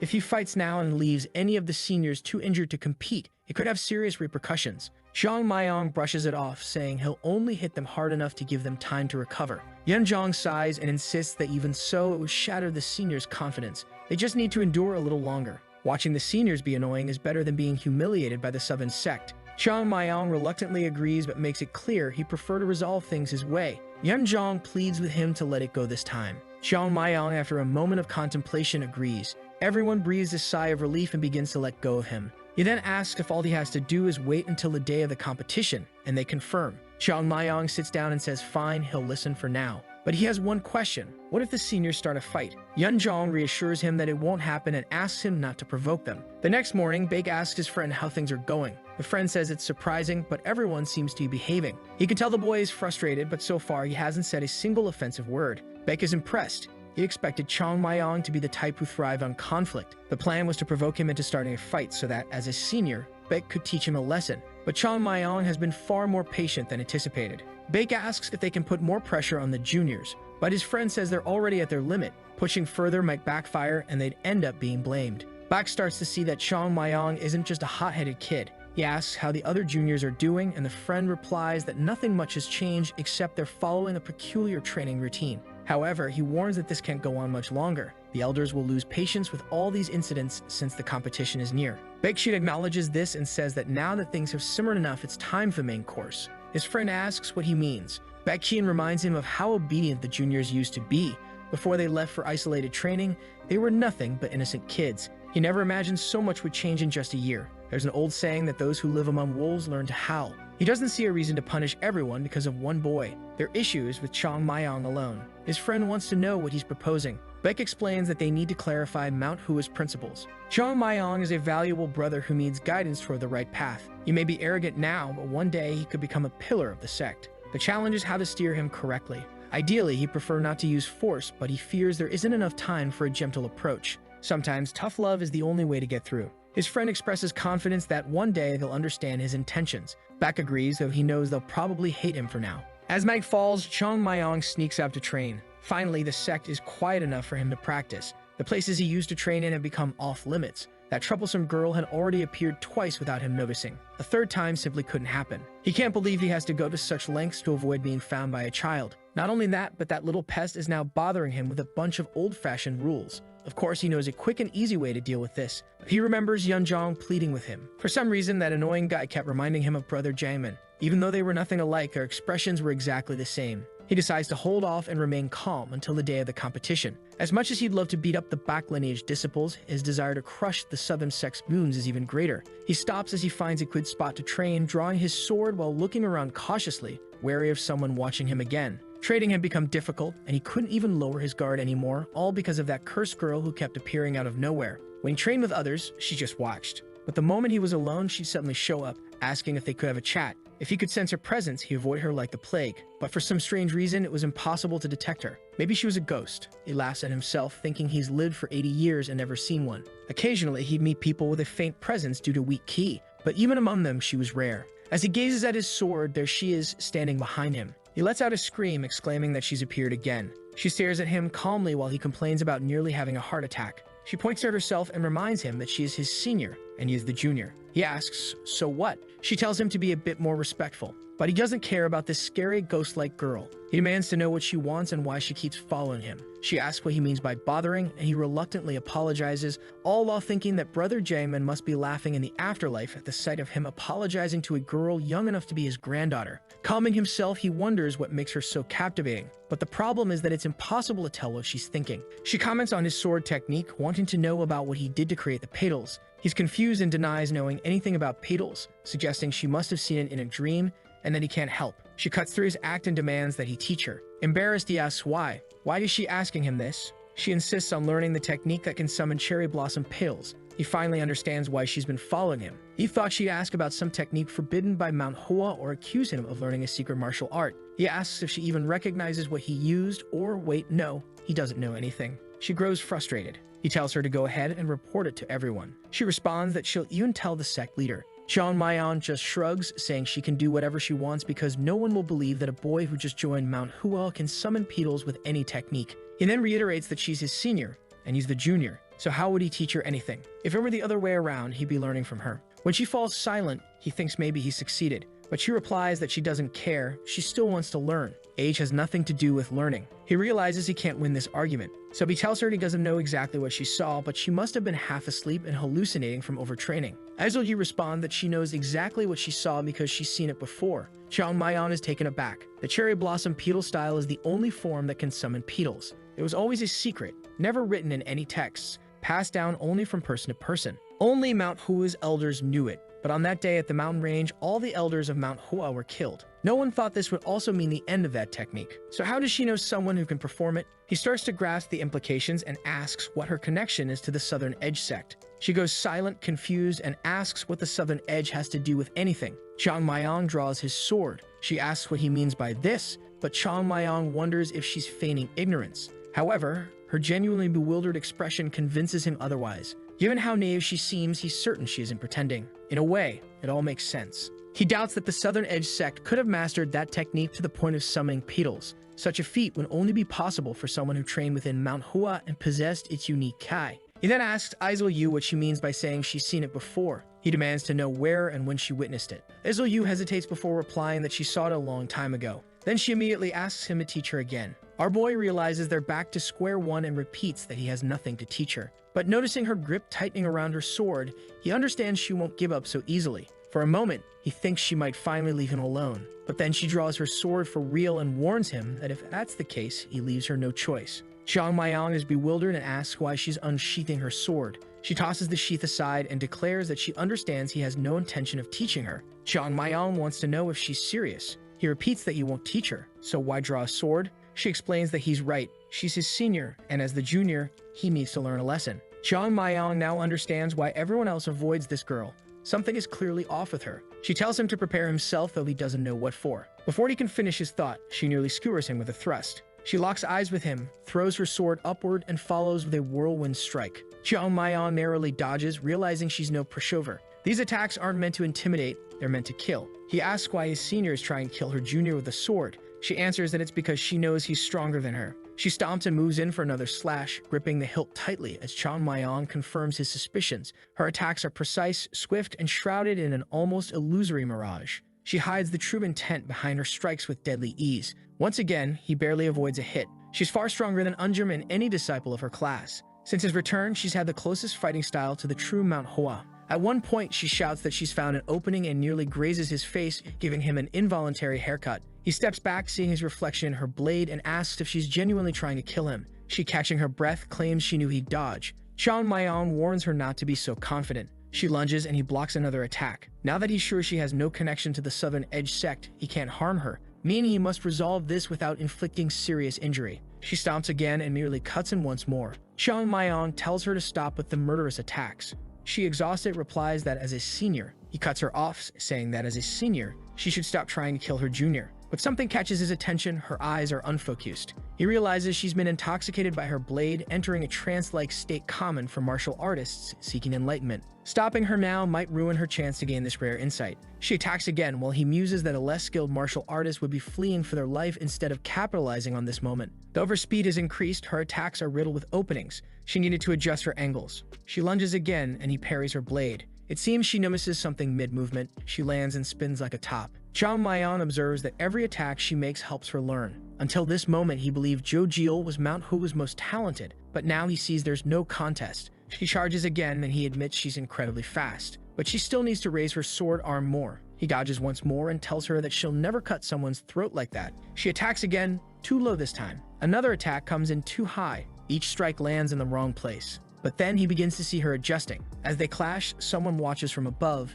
It's Baek Cheon. He looks exhausted. Chung Myung notes that although Izul Yu is continuously improving, these movements are temporary. Judging by her state, she's entering a deeper trance. Baek Cheon takes a deep breath and from atop the mountain, yells, demanding to know what's going on. Chung Myung looks up, confused, and wonders where this guy came from. Without saying another word, Baek Cheon draws his sword. Baek Cheon lunges toward Chung Myung, calling him a brat. For a moment, Chung Myung is startled, but then he regains his composure and leaps toward him, delivering a kick. His kick clashes with Baek Cheon's sword, but it's clear that Chung Myung's skill and experience surpass that of his opponent's blade. Baek Cheon is confused, while Chung Myung remains unfazed, knocking Baek Cheon to the ground with a powerful strike. As Chung Myung lands and the dust settles, he is fuming at the audacity of Baek Cheon to use sword aura against him. But then he remembers something and looks back. She is still there. He understands how rare and valuable this moment of subconscious focus is for a martial artist. If Izul Yu were to wake up prematurely, it would ruin her chance to attain this enlightenment. He checks again, relieved to see that she still appears to be in a trance. She seems serene, perhaps too serene, but at least this wasn't wasted. If she had woken up because of their clash, it would have been a regret for life. Baek Cheon rises and demands to know what Chung Myung thinks he's doing. Doesn't he realize how important this subconscious state is for a martial artist? Chung Myung is taken aback, thinking it's rich coming from the guy who attacked first. Baek Cheon goes on, claiming he didn't expect much from Chung Myung, but didn't think he'd stoop so low as to try to wake her up. Chung Myung, exasperated, explains that he wasn't trying to wake her. He was helping. He then questions why Baek Cheon used sword aura, fully aware of the situation. What if she'd been injured? Baek Cheon doubles down, saying she wouldn't have been in danger if Chung Myung hadn't defended himself. Chung Myung asks if he was supposed to just die without a fight. This back lineage really is a bunch of hard-headed fools, he thinks. Normally, there's one reckless person in a group, but this whole group seemed backward. Baek Cheon demands to know what Chung Myung is talking about and insists he never intended to kill him. But Chung Myung counters that Baek Cheon's sword had aura and was clearly meant to kill. Doesn't get more dangerous than that. Baek Cheon starts to deny it but knows it's true. He attacked with full force and killing intent.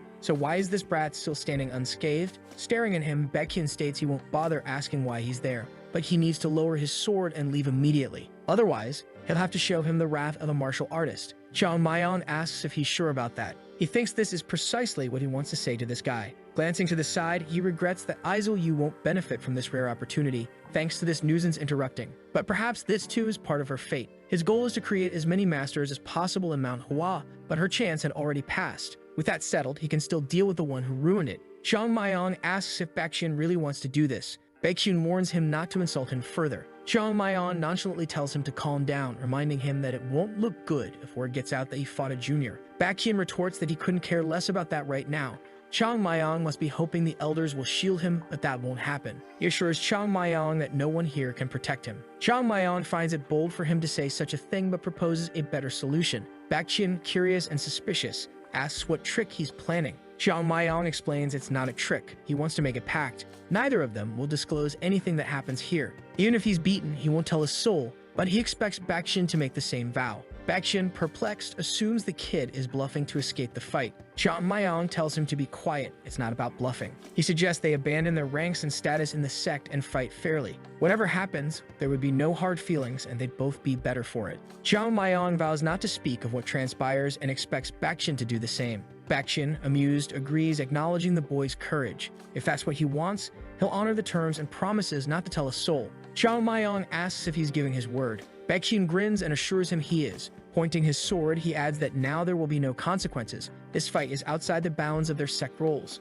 Through this battle, he plans to settle his grudge with Chung Myung. Chung Myung smirks and asks what this talk of training is about. He tells Baek Cheon he's mistaken if he thinks this is just a practice session. Stomping the ground, he demands to know when he ever said it was training. Chung Myung stands his ground, making it clear that the only thing that's going to happen here is Baek Cheon getting beaten. Baek Cheon, visibly confused and frustrated, can't comprehend how this junior, only 6 months into the sect, can be so confident. He scoffs, telling Chung Myung that he clearly can't be saved, but Chung Myung fires back, saying it's actually Baek Cheon who's beyond saving. Only a fool would start a fight with him like this. Enraged, Baek Cheon decides it's time to end things. He activates his sword aura and swings, sending a cutting wind across the ground. Chung Myung is unimpressed, noting how amateurish the attack is. Baek Cheon charges, gripping his blade tightly, but Chung Myung notices he's using a sloppy version of the Southern Edge Sect's techniques. Ironic, given that while the Southern Edge copied Mount Hua, Baek Cheon is now copying their style. It's pitiful. Baek Cheon shouts that he'll teach Chung Myung a lesson he'll never forget,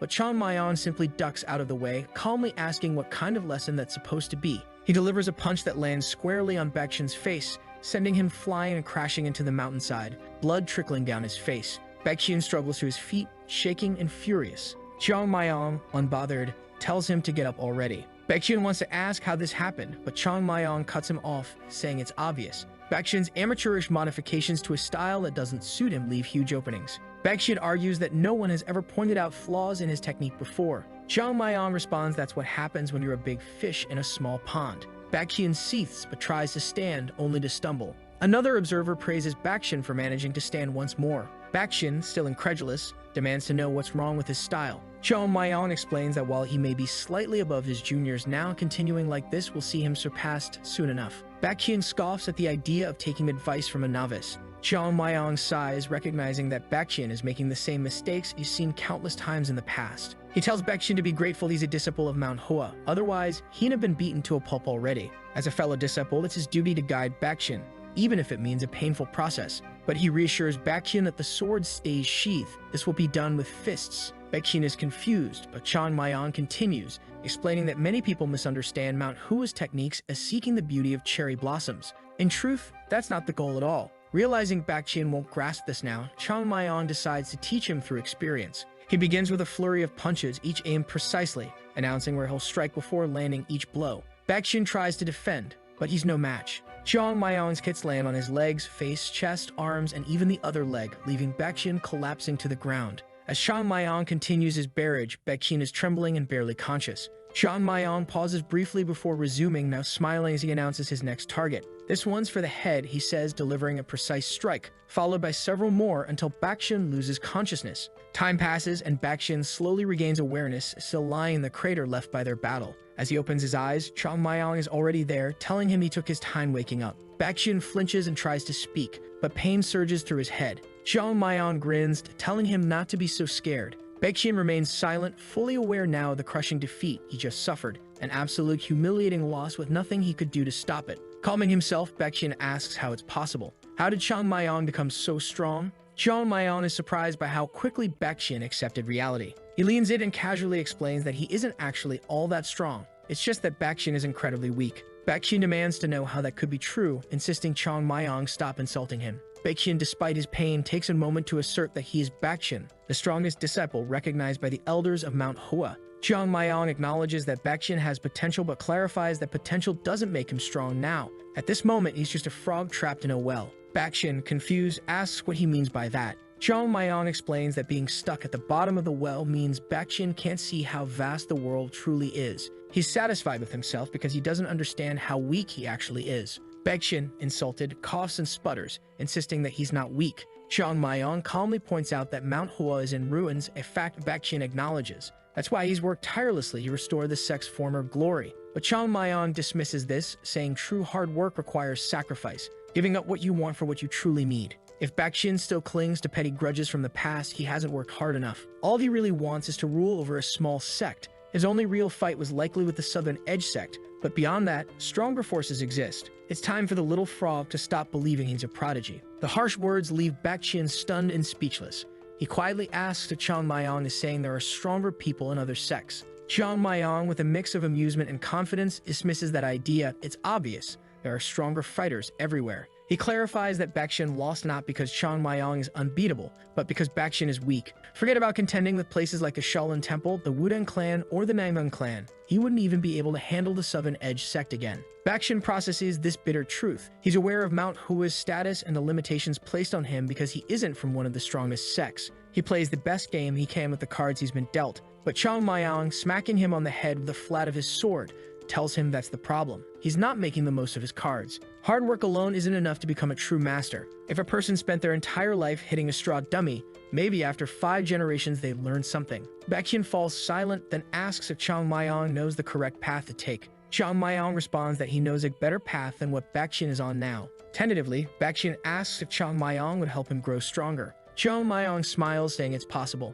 Baek Cheon grits his teeth but shows respect, humbly requesting Chung Myung's guidance. He swears he'll do whatever Chung Myung asks if it leads him to mastery, but before he can finish, Chung Myung cuts him off, saying he's not interested. Baek Cheon is dumbfounded and demands to know why. What was the point of all this lecturing and advice if he won't help? Chung Myung casually explains that he sees no reason to teach Baek Cheon. It's too much of a hassle. They stare at each other until Chung Myung rises, stating that Baek Cheon misunderstood something. Their business isn't finished. It's funny how people assume everything is resolved after a bit of lecturing. This wasn't enough of a punishment. So far, Baek Cheon has only paid the price for harassing the third-year disciples. He hasn't yet paid for bothering Chung Myung personally. When Chung Myung asks if Baek Cheon knows what that means, Baek Cheon reluctantly says he understands but doesn't think it's necessary. Chung Myung disagrees, pointing out that from the look on Baek Cheon's face, he still has a lot to learn. There's plenty of time to teach him why he's weak, why his swordsmanship is flawed, and most importantly, why he should never mess with Chung Myung again. With that, the beating continues.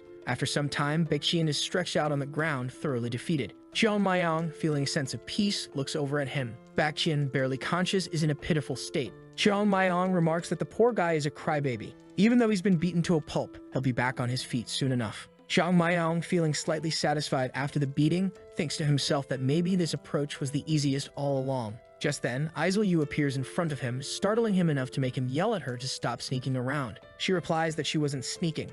she announced herself when he was beating Baek Cheon. He looks at her incredulously and asks if she was just watching the whole time. She confirms that she started watching a while ago. They exchange glances and she asks if he plans to kill her to ensure her silence. Chung Myung scoffs, saying even he wouldn't go that far. She notices him staring at her hair and demands to know why. Chung Myung replies that he's calculating the best spot to hit her so she'll forget everything. She feigns confusion, saying she doesn't know what he's talking about. She saw nothing. Chung Myung, amused, acknowledges her quick thinking. She then shifts gears, saying that now that she's forgotten everything, it's time for her to learn his sword techniques. Chung Myung sighs, realizing they're back to this again. But after what happened with Baek Cheon, he knows he can't ignore her. He asks why she's so intent on learning. She hesitates before admitting she can't share the reason but insists that she must learn this style. Chung Myung realizes this isn't just about her finding the petals beautiful. When he presses her, she says it's her right as a Mount Hua disciple. Eventually, she would learn it anyway. But then she admits that Mount Hua no longer has this technique. Chung Myung feels a moment of surprise. She knows the truth. This confirms she recognizes the cherry blossom blade style. He admits she's correct.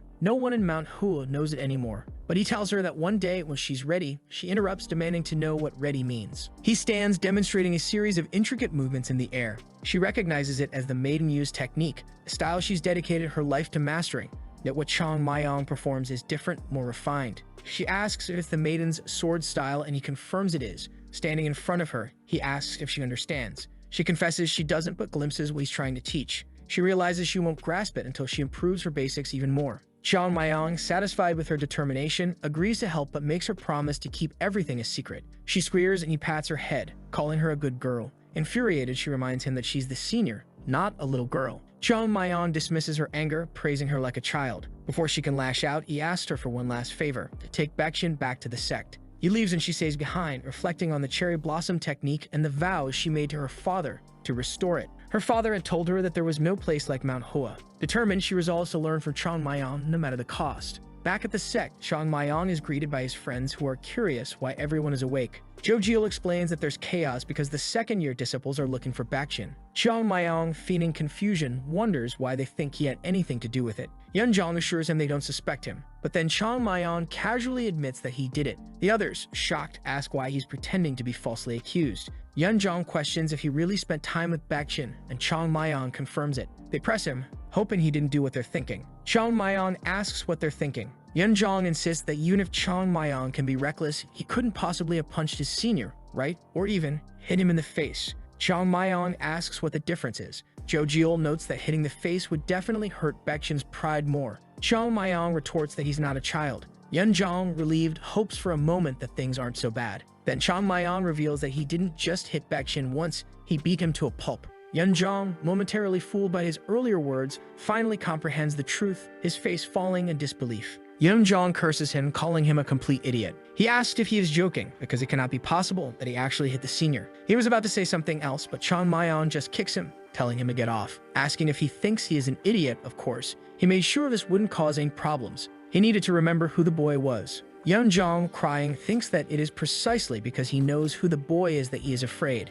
He always thought the young man had some limits, but now that he knows he hit the senior, it's clear the boy has no moral boundaries. Jo Gul then asks what Baek Cheon will say, or rather if he can even speak. Our young man says that Baek Cheon asked to be trained by him to become stronger. Yoon Jong immediately wants to know how that is even possible. His friend replies that if they think about it, it isn't impossible for something like this to happen, since they themselves went through something similar. However, Yoon Jong doesn't want to believe it, saying that the guy is a senior. But Jo Gul points out that technically, they are also seniors to Chung Myung. Everyone falls silent, then he asks if Chung Myung agreed to train the young man. Our boy says no, he just beat him up instead after all. He wasn't fully satisfied yet, so he kept hitting him until he passed out. He then tells them not to worry, that the guy would sleep a bit and see them in the morning. With that, he leaves without responding to anything further. Yoon Jong keeps asking himself if Chung Myung really did that. Jo Gul says there is one thing he has learned about Chung Myung. He talks a lot of nonsense, but he never tells a single lie. In that moment, the poor man loses his spirit, thanking Jo Gul for the reminder. It was now truly time for the Baek lineage to go through hell. He was beginning to feel afraid for the future of Mount Hua. But morning came and a new dream appeared. The two stood in front of the training field, wondering where everyone was. Normally, the Baek disciples would be arriving now to pester everyone. That's when he remembers our young man saying that he guaranteed they wouldn't cause any more trouble. Although his methods were far from ideal, maybe he really had resolved the situation. He never imagined solving a problem with the seniors by beating people up. Jo Gul even comments that today feels strangely quiet. Perhaps it meant Chung Myung really took care of Baek Cheon. Yoon Jong states that, as he said, the boy doesn't lie. This is probably why things have changed so suddenly. However, it also showed that Chung Myung was stronger than the senior. He says that's obvious, and Jo Gul remarks that now he's curious about how he will fare against the Southern Edge. Maybe Chung Myung really can stand against them, since it seems he not only defeated Baek Cheon, but it was a one-sided fight. Yoon Jong ponders and asks what difference it would make if Chung Myung won. Jo Gul replies that at least it changes things a bit. It would signify the birth of a master within the sect, something to celebrate. However, Yoon Jong responds that one master alone is not enough to change this place. Perhaps for a while, Mount Hua could reach great heights. But the moment Chung Myung disappears, the place would fall apart again. To truly revive Mount Hua, they need to stop depending on the boy and become strong on their own. That is the only way for the sect to achieve its former glory and for no one to humiliate the disciples anymore. Jo Gul becomes thoughtful and says he agrees with what Yoon Jong is saying. This is when Yoon Jong says it is inevitable to be curious about how Chung Myung's fight against the Southern Edge will go. At that moment, they would find out whether he would become the hero who would transform this place or just a petty tyrant stuck on Mount Hua. Then they hear someone shouting to leave him alone. It's our young man saying there's nothing he can teach. Of course, that's when she says she wants to learn the maiden technique. The protagonist tells her to ask the instructor. However, she replies that it's a technique specialized for women, so obviously he wouldn't know it. Our boy keeps running, saying that he isn't a woman either, so she should stay away. While the two are at it, Jo Gul asks since when she talks this much. His friend responds that it's better to ignore it and just get started with their morning training. Meanwhile, in the mountains, Baek and his friend are watching Yu chasing after our young man. His friend asks if he's really going to let that kid do whatever he wants. He tells Baek that it seems like he hasn't learned anything after all they went through. They should really punish him. Baek asks what punishment he's talking about. How would they even do that? His friend is confused and he tells him to drop it. Of course, Baek doesn't want to tell anyone that he was beaten up. It was unbelievable that this kid beat him up like that without leaving any marks. He really was a damn bastard. His friend keeps insisting, wanting to know why he suddenly ordered them to stop bothering the third-year disciples. It made no sense to him, and Baek didn't know how to explain it either. The only logic is that he doesn't want to get beaten up by the kid again. He then mentions that the competition with the Blue Edge is coming soon, and you realize they have more important priorities. They can discipline the juniors anytime, but the competition with the South only happens once every 2 years. Ensuring Mount Hua's honor is much more important than dealing with internal issues. That's why he decided to focus all of his efforts on what truly matters. His friend agrees, and Baek says the real enemy is the Blue Edge, not the juniors. He needed to remember why they entered that isolated training in the first place. His friend admits he had been seeing things the wrong way, but Baek thinks to himself that he was the one who saw things wrong. Still, it was good enough that his friend accepted the excuse. He then tells him to leave the juniors alone for now and put 100% into their daily training. His friend agrees and runs off. Baek remains pensive. He knows that after this competition, disciplining the third years will be the least of their problems, because what's going to happen this year will be the biggest surprise of all. He already knows that even the people of Mount Hua will be shocked, but he bets that the people of the Blue Edge will be even more surprised. For now, though, he has to focus on his priorities. The appearance of Chung Myung has thrown him off a bit, but nothing changes. He has been preparing for this confrontation for 2 years. Besides, he has no time to waste considering who will appear at that event. In this competition, he vows to prove his worth once and for all. Someone is making tea and mentions that the Southern disciples will arrive today. The leader asks if all the preparations are complete, and he responds that they are. Won-am assures him there won't be any issues welcoming these people. The leader is excited, saying that this time they won't be embarrassed by their meager supplies and rundown facilities. He continues, saying that the more he thinks about it, the more impressed he is by Chung Myung's contributions.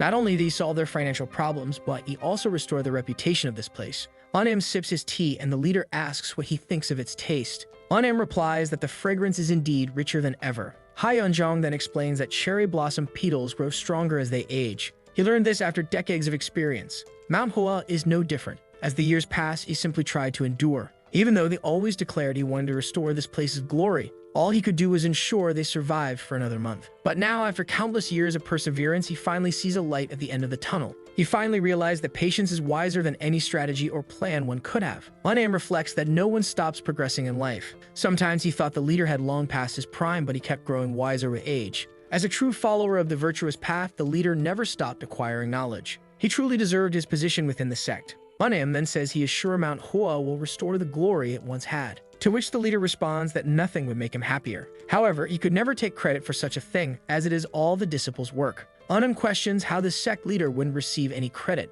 to which Yoon Jong replies that he is a man who recognizes his weaknesses. If the sect hadn't fallen into such a state, he never would have become its leader. If his brothers hadn't left Mount Hua, he would still be reading scriptures to this day. Unam says that their departure from Mount Hua proves they weren't worthy of leadership. He, who remained, was the rightful leader of Mount Hua. Yoon Jong simply observes and smiles. He then asks how the second-year disciples are doing. The instructor says they have been training a lot and now seem to be resting their bodies and minds. However, he has to admit he is a bit anxious. The leader asks if he doubts the disciples will be able to fight on equal footing with the Southern Edge. Unam replies that he wants to believe in the boys, but the leader surely knows. The leader takes a sip and asks what he thinks about the third-year disciples. They would also be participating in the competition, so how are their preparations? Unam states that yes, they have been training hard to the point it could be called excessive, or actually beyond excessive. Their training was borderline madness. However, he notes that they are still novices with little experience. Yoon Jong then asks what he would do if a mountain blocked his path.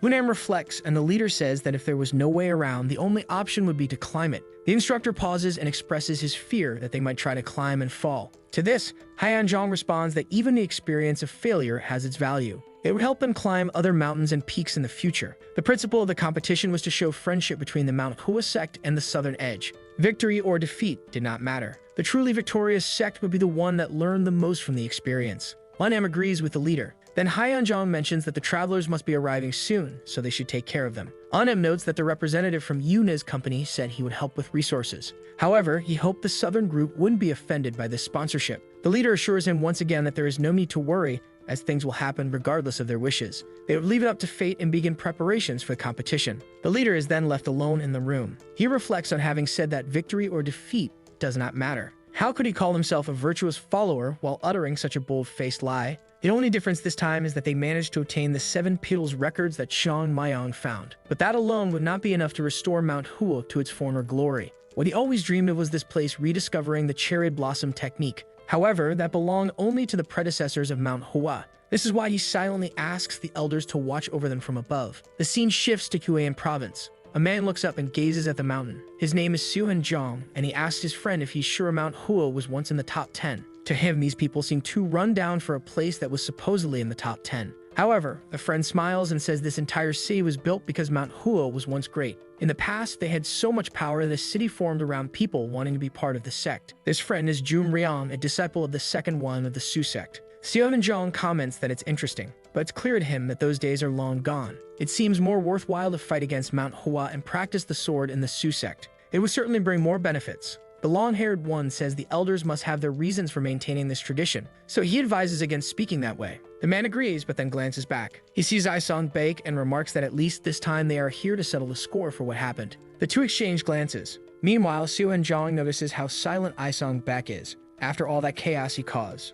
Then he walks away. He mentions that he never thought he'd have to come here to fight due to that embarrassment. Jo Gul just responds for everyone to calm down and keep climbing. Isong Baek looks up. He's back at Mount Hua once again. The last time he climbed this mountain, his heart was light. But now, as he looks up, all he sees is the shadow of that person. At this moment, he knows they are likely walking into the tiger's den. As they climb, someone comments on the mountains. Who came up with the crazy idea to build a sect at the top of this place? It's Yoon Jong, complaining. Someone else mentions that abandoning the world behind and becoming one with nature is the virtuous path. Jo Gul adds that it's also a logical decision since it makes it hard for anyone to leave the sect. They focus on learning scriptures and teachings. His friend retorts that, as far as he knows, Mount Hua is a martial sect, not a Taoist one. It makes sense for people like Yu Dang, but not for Mount Hua. His companion from Haisari agrees. Another person comments that the worst part is having to climb this mountain just to eat old food and sleep on the ground. The person next to him agrees. He doesn't mind the food so much, but he would at least like a comfortable place to sleep. He bets his life that even the beggar's sect has better places to sleep. He then asks Jo Gul if there is any point in continuing this here. They should just abolish this tradition already. Jo Gul tells him to calm down. He understands the frustration. However, they have to be aware of the elders' animosity toward Mount Hua. The man says he knows about the elders, but he still doesn't get it. Why are they so fixated on this broken down place? His friend responds that maybe they still have some kind of hidden potential. The other laughs, asking what kind of potential that could be. If they had any chance at all, they would have already started restoring their glory. While they were strong once, that was 100 years ago, and what matters is the present. Other students agree that Mount Hua will likely stay in this state for at least another 100 years. They have no strength, no money, and don't even offer good training. Mixing with such a failed sect carries the risk of being dragged down with it. However, someone simply says not to underestimate Mount Hua. Turning to see who spoke, it was Isong Baek. He says that if they keep up this arrogance, they might end up humiliated here. Everyone falls silent. One of them laughs and asks if he's traumatized by what happened. But he doesn't need to worry because they are not there to feed their ego. They are there to settle things. They came to avenge the shame he endured. Isong insists, saying he is merely asking them not to be careless. But a friend continues, scoffing, saying it's just Mount Hua. He then scowls and tells them to do as they please. However, the cost of carelessness will be paid by those who doubt. Someone then says they should heed the boy's words. At that moment, one of the southern elders appears. Everyone immediately straightens up. Even Jo Gul assumes a proper stance, and the elder tells them to relax. He then asks if they have all forgotten what happened at the Honor Exchange Company. The elder's name is Sung Sama. Jo Gul bows his head and says they have not forgotten. The old man continues, stating that they were completely humiliated by a failed sect. This would be the last time Mount Hua humiliated them, since the Southern Sect would no longer associate with this place. The leader of the Southern Edge intended to sever any ties they had with Mount Hua through this competition. He doesn't mean to spell it out, but if any of them underestimates Mount Hua and suffers an embarrassing defeat, they won't find any mercy at the Southern Edge. A good general leaves no enemy alive on the battlefield, just as a lion gives its all even when hunting a rabbit. The point of this competition was not merely to defeat Mount Hua, but to crush any spirit they had left. And they would all do well to remember that.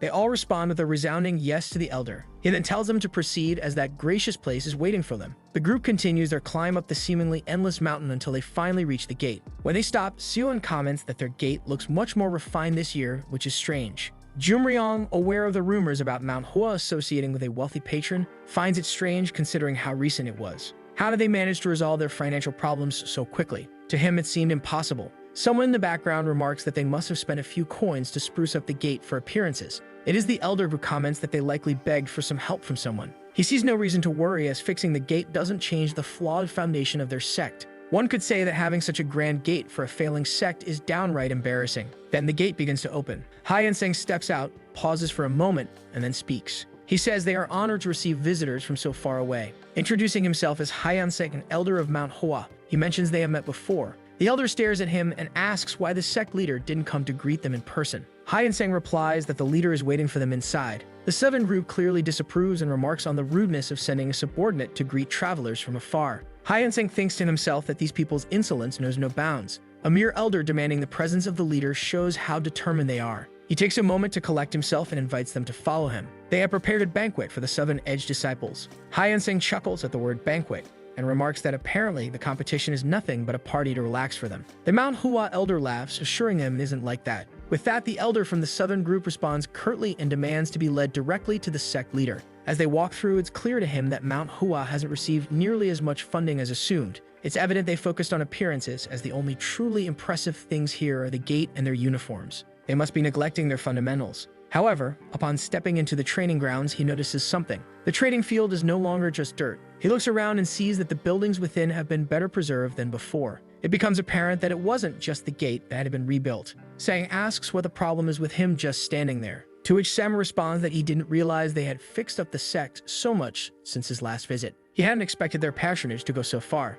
After all, he's sure Mount Hua wouldn't stoop to banditry. He implied that they must be stealing to rebuild the sect, and of course, Sang doesn't appreciate that. Sang warns Sama to watch his words, stating that they will not tolerate such talk here. But then someone interjects, saying that the southern elder talks a lot of nonsense, and slowly, he tells him to shut up. It was, of course, our young man standing there casually with his hands in his pockets. The rest of the group continues their training while he silently watches the two. The southern man is confused and asks what he just said to him. Our young man feigns surprise, asking if they are speaking to him. Sama immediately demands that he repeat what he just said. Our young man is about to speak when Jo Gul walks by him. Our protagonist then asks if Jo Gul is already slacking off with such light jogging just because of a bit of training. He kicks him in the shin, telling him to keep running. Jo Gul falls to the ground, complaining that he hadn't even said anything, so why was he being punished? Turning back to the elder, our young man says he was merely speaking to those training. Apparently, his words were overheard, which was quite embarrassing. Sama knows all too well that this brat is lying. At this moment, Jo Gul steps in, addressing the elder. He advises him to calm down, saying there's nothing to be gained from arguing with a child. He then turns to our young man and asks who he is. The boy points to himself and says that it wouldn't matter even if he told him, but he hints that the elder wouldn't expect such impudence. Jo Gul chuckles and asks if he might recognize the name, so could he kindly share it? Our young man feigns interest and agrees, saying that his name is Chung Myung. The elder stares at him, cleaning his ear. Now he knows that this is the very disciple who humiliated one of their own. He hadn't expected the brat to be this young. To think a child had caused them to lose their sponsorship from the Hana company. It was unbelievable. He comments that it's certainly a memorable name. However, it seems Chung Myung lacks proper manners. While the elder is speaking, our young man blows on his finger and apologizes, asking him to repeat that a bit closer because he didn't catch it. Jo Gul stands there, unable to comprehend the situation. Chung Myung asks if he is hearing problems at such a young age. He tells him to come closer and repeat himself. He cups his ear and asks if he isn't listening. The southern visitors are already fuming before even officially entering the sect. They cannot fathom where this brat's arrogance comes from. They know he once coughed up blood after taking a hit from Isong's back, so his martial prowess isn't all that. If that's the case, how does he dare speak to them like this? The elder asks if Chung Myung is a third-year disciple. Our young man responds, asking what relevance that has. Jo Gul smiles and states that in that case, he is technically a senior here. It would be more appropriate for Chung Myung to approach him instead. This would be expected from someone with even a shred of courtesy. Chung Myung takes a moment to consider and pretends to agree. He squints his eyes as if to assess the situation, then remarks that it makes sense, perhaps he's right. Therefore, it would be great if he could share that advice with the elder beside him. He believes the elder demanding the presence of Mount Hua's leader was a far greater discourtesy. He asks if Jo Gul agrees. Now the elder is in an awkward position. He tried to scold the boy, but instead, Elder Sama ended up humiliated. The elder clenches his fist, realizing this brat is leading the conversation somewhere he can't win. It's clear Chung Myung is doing this on purpose. Jo Gul is losing his patience. At this point, the elder intervenes, telling him to calm down. The southern man is confused, and the elder remarks that our young man has quite a sharp tongue. However, since he spoke out to defend the sect leader, he would let the offense slide without punishment. Chung Myung casually thanks him, as if indifferent. The elder continues, noting that his offense was worse than his toward the leader. Chung Myung asks why, and the elder explains it is due to power. Something is only offensive if someone points it out. If no one speaks, it disappears into the air, and the right to call out an offense stems from power. Since he, a mere disciple without power, had the audacity to offend him, it was no simple matter. Chung Myung responds by suggesting the elder learn how to converse properly before lecturing. The elder laughs, saying that youth is full of arrogance, but one day that same arrogance would become a knife at his throat. He tells him to remember those words. With that, he begins to leave and tells the others to continue. They agree. With that, the southern group finally starts entering. Our young man remains standing there, watching until he spots Isong among the crowd. Isong glances over, notices him, and greets him. With that, he gives a small smile and lifts his head. Once the group passes, he relaxes. It was already infuriating enough to let this bunch of technique bandits enter Mount Hua, and they even had the audacity to consult his leader. The plan was to keep things at a friendly level. However, it seems this is the path they wish to take. From the ground, Jo Gul asks what happened to him and what he was thinking. He was picking a fight with an elder from the Southern Edge. Our young man kicks him and tells him to shut up. Poor Jo Gul suffers once more. Turning to the group, he asks if everyone saw the nonsense that was just said. He questions whether they are going to let it slide, and they respond that of course not. But what could they do? Our young man then tells them to listen up. He points to the people and tells them to look at those bastards. He warns that if they lose to that bunch of weaklings, every single one of them will be killed by his own hands. He can tolerate them wandering around the city and even getting beaten by beggars. But no one is to lose to the Southern Sect. Anyone who makes and witness such a thing will pay dearly. The group protests that they aren't ready. But Chung Myung cuts them off, asking if they really think they're not ready. If that's the case, then they better be prepared to die afterward. He announces that he wants to see who among them dares to lose, because it will be the last thing they ever do. He asks if everyone is listening while above, Seo-hin is watching closely. He cannot comprehend the boy's audacity. Jo Gul asks if the boy is bothering him. He observes a bit longer and says in truth, he's more scared than impressed. How can that boy be so foolish? Jo Gul tells him to let it go. Sometimes the weakest carry the most arrogance.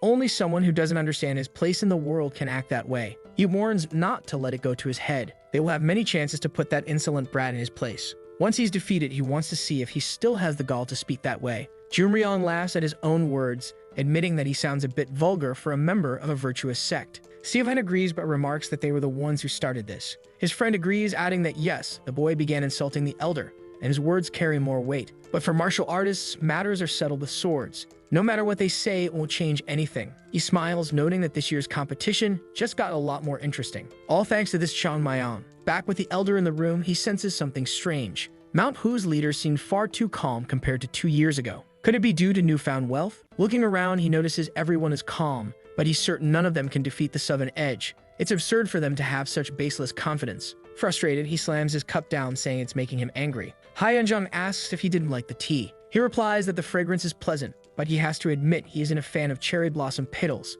The sect leader remains silent and asks if there's a particular reason for his dislike. Sama explains that a forest exudes a variety of scents, from the earth to the trees to droplets on leaves. But cherry blossoms overpower any other scent around them. It's such a strong smell that it makes it impossible to detect anything else nearby. However, the world needs balance and harmony, which is why he prefers the subtleness of green tea over the overpowering cherry blossom fragrance. The room falls silent, everyone wondering why he's talking about such a thing. Was he implying that when Mount Hua was strong, it disrupted the balance of the region? Sama states they aren't here to discuss tea and preferences, and it's time to address the important matter. The Southern Edge wishes for this to be a final competition. They no longer have any desire to continue this outdated tradition. Even the sect leader grows visibly angry. He asks what the reason for this is. Sama responds that it's simple. Mount Hua isn't even worth boosting their ego anymore. Training with Mount Hua offers no benefits to the Southern Edge's growth. He explains that the gap between them has grown too wide and the financial elder would complain. Sang steps in and stares him down. Once again,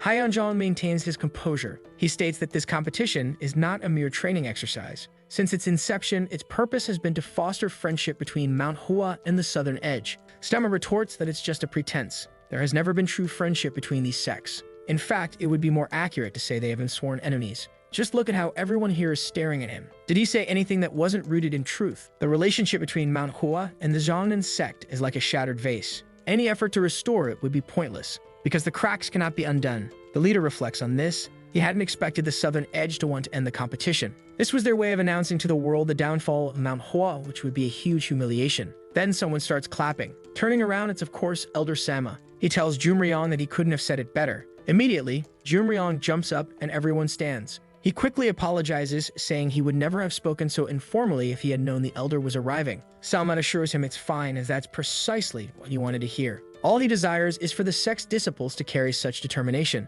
He adds that the only thing he would emphasize is that victory isn't the sole objective this year. They must ensure that Mount Hua never dares to mention Jongnam's name again. For clarity, the Southern Edge Sect and Jongnam Sect are the same place. Jo Myung looks puzzled and asks the elder to elaborate. The elder explains that in the competition, the intention is to test strength without harming others, as this is a fundamental rule. However, in this time he senses that the opponents have far more spirit than usual. Naturally, there's a limit to the patience they can exercise. Jo Myung catches on immediately. He remarks that if the Mount Hua disciples become too spirited, they might end up getting hurt. The elder agrees, noting that while the competition is important, it isn't more important than the safety of their disciples. That is why their priority should be to end the competition as quickly as possible, even if it means breaking 1 or 2 limbs per student. Jo Myung says he understands and will lead the brothers to a swift and decisive victory in the competition. Sama then mentions he has one more request for him. He wants to ensure that the reckless child doesn't leave the competition without learning his lesson. Jo Myung immediately asks if he is referring to Chung Myung.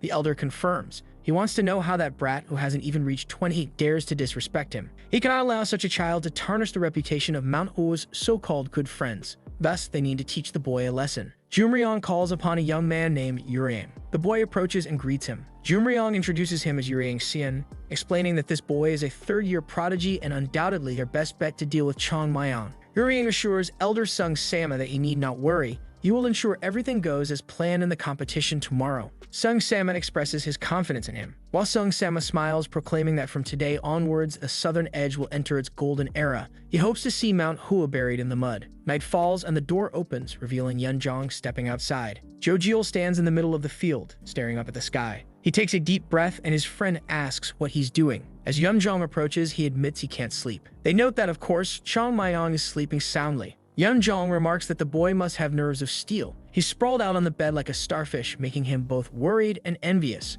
How can he sleep with the competition tomorrow? In fact, technically, the competition is already today, since it's past midnight. Someone in the background says he doesn't have nerves of steel, but they have nerves of noodles. Turning around, it's their young man wondering what the two are doing out there. Jo Gul apologizes, admitting he's too anxious. Our young man questions what this anxiety is about. Jo Gul knows he's in for it. He then admits he understands that if they lose, they'll die. Our young man declares that anxiety is for those who haven't prepared for the future. Yoon Jong, a bit embarrassed, says it's not that he didn't prepare, he's just afraid he won't perform well. The protagonist calls out to him and asks if he really thinks things would be different if he had 10 more days to train. Yoon Jong reflects, imagining 10 days of being beaten morning, noon, and night. Chung Myung tells him that anxiety doesn't afflict those who have given their all in preparation for what's to come. What they are feeling isn't anxiety, it's a lack of confidence. Even if they're weak, they must accept themselves and all their weaknesses. What matters is giving their all in preparation and then facing what lies ahead. He asks if they have given their all until now. Yoon Jong stays silent for a moment and then replies that yes,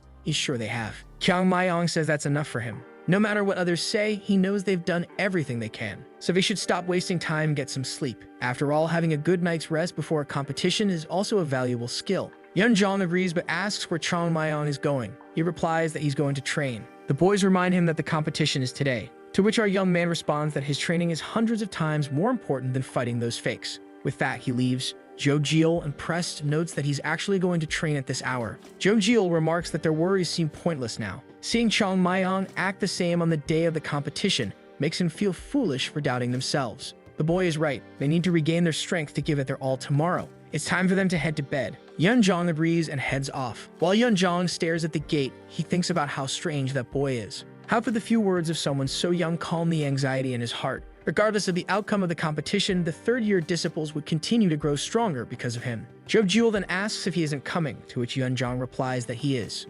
Meanwhile, in the forest, our young man emerges from the bushes. Obviously, he's on edge, worried that the crazy girl might be around again. If that girl, whatever her name is, shows up again, he'll tie her to a tree and run. Or actually, he can't do that since she's a senior. He also can't just go around beating everyone up. This realization irritates him, and he wonders why he has to be out here in the middle of the night. Then suddenly, he senses a presence. It seems like that crazy girl again. But upon closer inspection, he senses a different aura. Two people, actually. It's a strange, secretive meeting in the middle of the mountain at night. He smells a hint of conspiracy. He jumps toward the source to find out what's going on. Landing on a branch, he looks down and sees Baek Cheon. But he's puzzled about what Baek Cheon is doing out so late. Then he notices who the other person is, Jo Myung. Jo Myung greets Baek with, "It's good to see you here, little brother." Apparently, it's a family matter. Baek responds, saying that Jo Myung seems quite calm. His brother asks if there's any reason he shouldn't be. He slowly mentions that he is their dear Dongryong. It turns out the boy has two names. Our young man chuckles, and they glance back. However,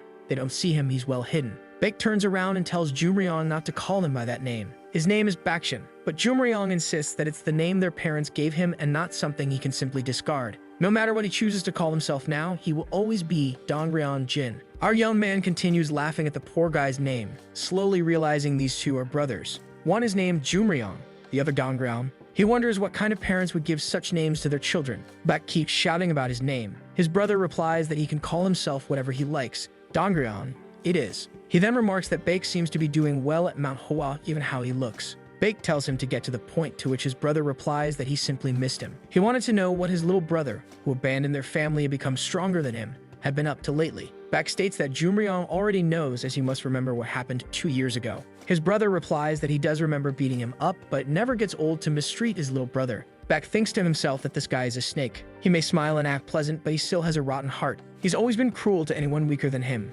Baek can see through his facade because he was the first victim. Jo Myung then offers a proposal. If Baek kneels and begs, he'll ask the elders of his sect to accept him back. Baek tells him to shut up, declaring himself a disciple of Mount Hua. His goal is to help this place surpass the Jeonnam sect. Thus, the offer is nothing more than an insult. After all, he knows that the offer is worthless, given what kind of person his brother is. Jo Myung remarks that sibling bonds are strange. Even after so much time apart, Baek knows him so well. But Baek made the wrong choice. If he truly wanted to be stronger, he should have joined the Southern Edge. There, he might have stood a chance. But since he chose Mount Hua, how could such a failing sect help him win? Laughing like a madman, Jo Myung calls him a fake. Baek stays silent for a moment. He admits that when he first joined Mount Hua, it was out of hatred for his brother. He wanted to help the sect his brother despised to defeat him. Jo Myung calls it a foolish idea, especially given the type of person Baek is dealing with. Baek interrupts, acknowledging that when he made that choice, he was a child. But now he can honestly say he loves Mount Hua. He takes pride in his life as Baek Cheon,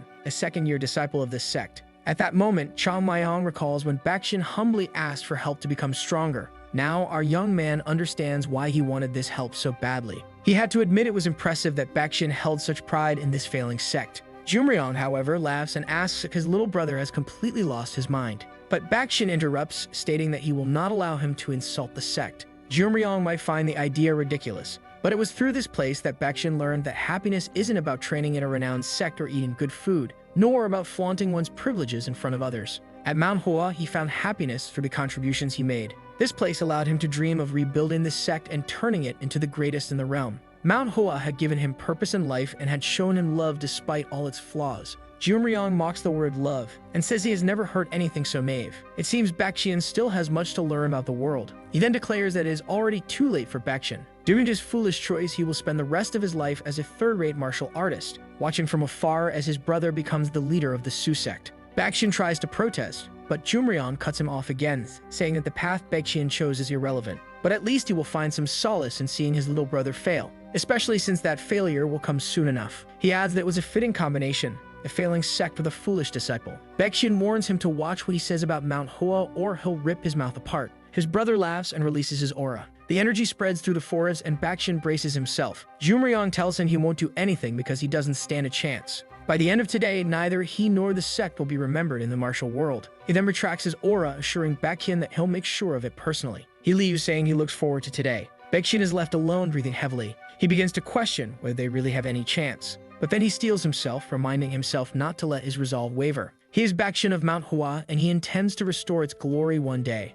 As he turns around, someone remarks that they are impressed. Looking up, he sees our young man casually perched. Chung Myung jumps down, and Baek Cheon demands to know what he's doing there, claiming he didn't sense his presence. Our young man calls him Dongryong. Baek Cheon immediately realizes that Chung Myung heard everything. Chung Myung confirms, saying that he was deeply moved by Dongryong's words. He never imagined Baek Cheon loved this place so much. Baek Cheon pleads with him not to mention this to anyone else, as others wouldn't appreciate his connection to Myung. Chung Myung taps his chest, assuring him that Myung is one of the best people to keep a secret. Baek Cheon is confused, realizing that means Chung Myung intends to tell everyone. Chung Myung tells him to forget it and comments on him being Myung's brother. Baek Cheon explains that they are childhood brothers, but they were never close and have different mothers. He was about to explain more, but our young man cuts him off, saying he's heard enough and isn't in the mood for a sad story. He then decides to take a guess. Was Baek Cheon the illegitimate or younger son, while the older brother was extremely talented and all that? After much hardship, he ended up at Mount Hua.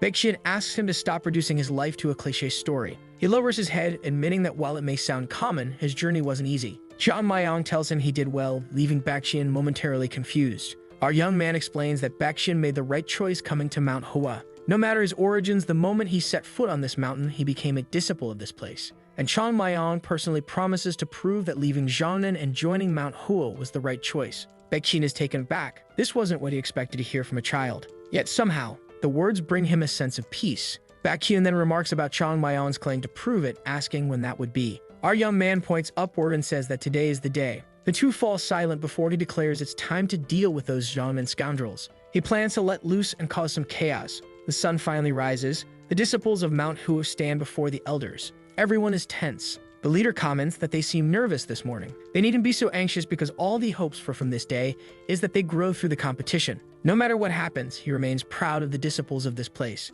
He hopes they will always remember that. Our young man thinks that these words aren't much of a motivational speech. What the leader said didn't raise the morale of those entering the competition, nor did it inspire those cheering for the sect's honor. Yet somehow, the words ease the burden in the disciples' hearts. Yoon Jong then smiles. He tells them he will be watching closely and wishes them good luck. Meanwhile, in the arena, the Southern Edge group begins to enter, followed shortly by Sang leading the Mount Hua disciples. Everyone walks to their seats and stops face to face. Myung steps forward and the leaders take their seats. A hush falls over the arena. Then at the door, someone tries to stop people from entering, saying outside visitors are prohibited from attending this competition. But suddenly, a crowd of elders from the Mount Hua region begins entering. The elders are confused and Yunim asks what this means. From afar, the leader recognizes them. By their clothes, their way of walking, and some familiar faces, they are prominent figures from the Shaanxi region, including top merchants and people from local trading companies. But why have they come to watch the competition? The sect leader looks towards Sama. He recalls that Yunim mentioned the Southern Edge's goal was to show Shaanxi that Mount Hua is no longer a great sect. The leader begins to suspect this is Sama's plan. Unjim continues questioning why they insist on entering without permission. Hyunjong questions the blatant audacity of this intrusion. Then someone apologizes to the leader. It's Sama, who asks if he truly believes he orchestrated all this. The leader is confused because Sama seems genuinely surprised, indicating he's telling the truth. What they can't comprehend is how this happened. Unjim explains that he tried to stop everyone, but the person who brought them. Just then, someone steps forward and announces that it was him. Hyunjong is stunned. It was Master Huang who brought them. He greets the leader, saying it's good to see him again. Huang explains that given the nature of the event, he believed this place deserved an audience. Selma agrees, stating it wasn't a bad idea. After all, the final competition between the two sects deserves to be celebrated by all of Shaanxi. Hyunjong relaxes. Meanwhile, Hwang looks back and spots our young man. He recalls the moment his son delivered a letter from Chung Myung, in which Chung Myung expressed how thrilled he would be if Hwang could bring influential people from across the region. Hwang reflects on how he followed through with the plan, but he has no idea what's about to happen. Everyone takes their seats. Food is served, and our young man remarks that everything is ready. Yoon Jong slowly walks to the center of the arena, takes a deep breath, and announces to all the disciples of Mount Hua and Zhangnan that the annual competition between the two sects is about to begin. The first competitors are called. It's Baek Cheon against his brother right off the bat. Mount Hua's disciples cheer for Baek Cheon, urging him not to lose. Baek Cheon steps forward, already sweating. Yoon Jong remains calm. The audience murmurs, noting that this duel promises to be exceptional. The best disciples from each sect face off right at the start. It's said that the rest of the competition may very well be decided by this first match. The spectators note that Jo Gul is rumored to be a prodigy carving a new path for Zhangnan, but they also acknowledge that Baek Cheon shares similarities as if they both embody legendary heroes. The elders are anxious, yet one remarks that he doubts Mount Hua has anyone on Jo Gul's level. In the arena, Jo Gul states that it seems his brother has decided not to hide. Baek points his sword and declares that he never intended to run from a fight against Zhangnan. His brother responds that those are lofty words, but he wants to see if Baek's skills match them. The leader watches intently as Baek begins to activate his aura. A tiger materializes, and Baek proclaims himself a disciple of the great Mount Hua Sect. He declares that he will also be the future leader of this place. His brother easily dodges the first strike. Baek's blade trembles, but Jo Gul observes him calmly. Baek uses the Azure Tiger technique, unleashing a flurry of cuts that raises a cloud of dust. The elders struggle to see anything. Jo Gul remarks that he's heard of this technique. It's a series of rapid attacks as if the claws of a tiger are relentlessly striking its prey. He's seen Baek use it before, but never with such intensity. Baek is actually pushing a prodigy Jo Gul back. Baek lands on the ground, assesses his position, and launches another strike. The leader watches in awe, wondering when Baek reached such a high level. But Samur remains unfazed. Jo Gul glances at Chung Myung and comments that it seems Baek is winning. Our young man curtly tells him to be quiet, but Jo Gul continues, insisting that it looks like Baek might win. Chung Myung dismisses the notion, saying he doubts it. He points out that Baek hasn't landed a single blow. How could he be winning if he hasn't even hit his opponent? As the dust clears, Jo Gul stands calmly.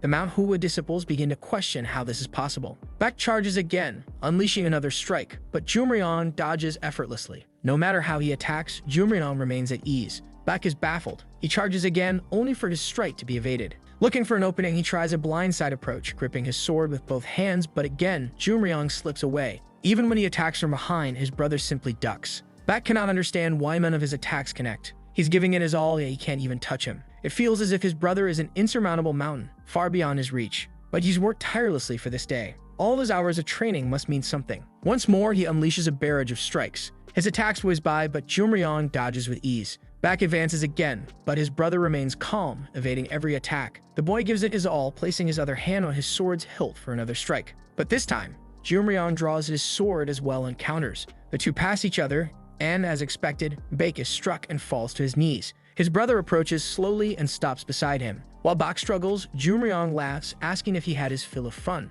As he turns to speak further, Jo Gul extends his sword and strikes Baek's shoulder. The pain is intense, and Baek collapses to the ground. With his sword pressing down, Jo Gul crushes his shoulder, declaring loudly that it's absurd for him to believe such pathetic Mount Hua techniques could ever grant him victory. He promises to shatter all of Baek's illusions and expose the complete foolishness and weakness in everything he admires. Baek is sent flying, his body rolling like discarded refuse. Jo Gul thought the gap between them had closed. Baek struggles to grasp what's left of his sword, trying to rise but clearly in pain. As Jo Gul lunges again, Baek narrowly evades the first strike, only for his brother to spin around like a top and strike him in each limb. Baek can't comprehend why he can't even see the movements. He stabilizes himself, refusing to fall again. He yells to draw attention and leaps for another attack, but Jo Gul evades effortlessly. The counterattack lands and blood sprays as Baek is thrown to the ground once more. But like Rock Lee, the boy's spirit doesn't falter, he rises again. His brother approaches, acknowledging Baek's fighting spirit, noting how he can't even stand properly, but still tries.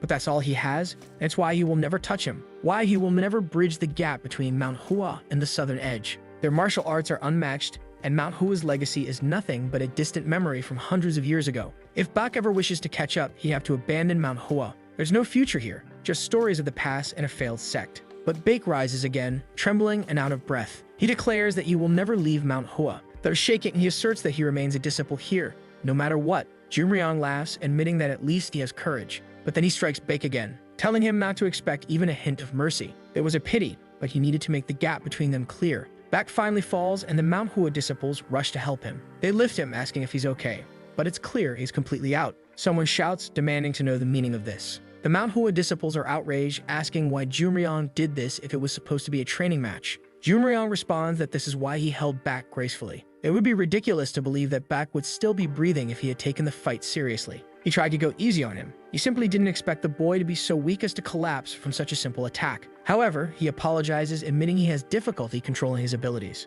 Han-im is informed that they are taking Baek for recovery. The poor boy is carried out of the arena. Jo Myung then announces that he wants to experience this so-called superiority of Jeonnin for himself. He smiles and calls for Seohan, telling him it's his turn. Seohan steps into the arena, prepared and grinning. It's clear to everyone that this boy is also in for a beating. The merchants murmur about what a splendid match it was. Baek Cheon resisted more than they expected. No one imagined Jo Myung had already reached such a level. Having a disciple like him made it evident that Jeonnin was the greatest sect in the Shaanxi region. Another merchant stroking his beard agrees, saying Mount Hua isn't bad, but it's obvious that Jeonnin is the better investment. Wang knows that merchants only care about one thing. They're talking about investments and money while a boy has just been beaten senseless. Though Wang is also a merchant, he sometimes despises those in his profession. Still, he tries to understand what Chung Myung is planning. Calling everyone from the province was a risky gamble, so he must have an ingenious plan. But at the pace things are going, it will be impossible for Mount Hua to restore its reputation. In fact, if Chung Myung's plan fails, this could spell the end of Mount Hua. Wang can only pray he hasn't gambled everything on this boy in vain. Yoon Jong asks if Baek is okay, and Chung Myung replies that he certainly isn't. Yoon Jong asks if Baek is really that hurt. Chung Myung confirms that from what he saw, yes, Baek is in a bad state. His silence makes Yoon Jong worried. He tells Chung Myung that he knows they don't get along well, but it seems like he doesn't care about the senior. He asks if Chung Myung feels no remorse. Chung Myung tells him to calm down. Yoon Jong presses the issue. Chung Myung repeats that he needs to calm down. He asks what Yoon Jong expected. Did he really think Baek had a chance? From the beginning, Chung Myung knew there was no hope of victory in this competition. All Yoon Jong had hoped for was that they wouldn't embarrass themselves. They had worked extremely hard for this day. Becoming one of the top 10 sects might be a distant dream. Chung Myung tells him that if hard work was the only thing that mattered, all the old men would be great masters. What matters is not how hard you work, but how smartly you work. He then tells Yoon Jong to watch closely. All the second-year disciples will lose their matches. Yoon Jong, shocked, asks why.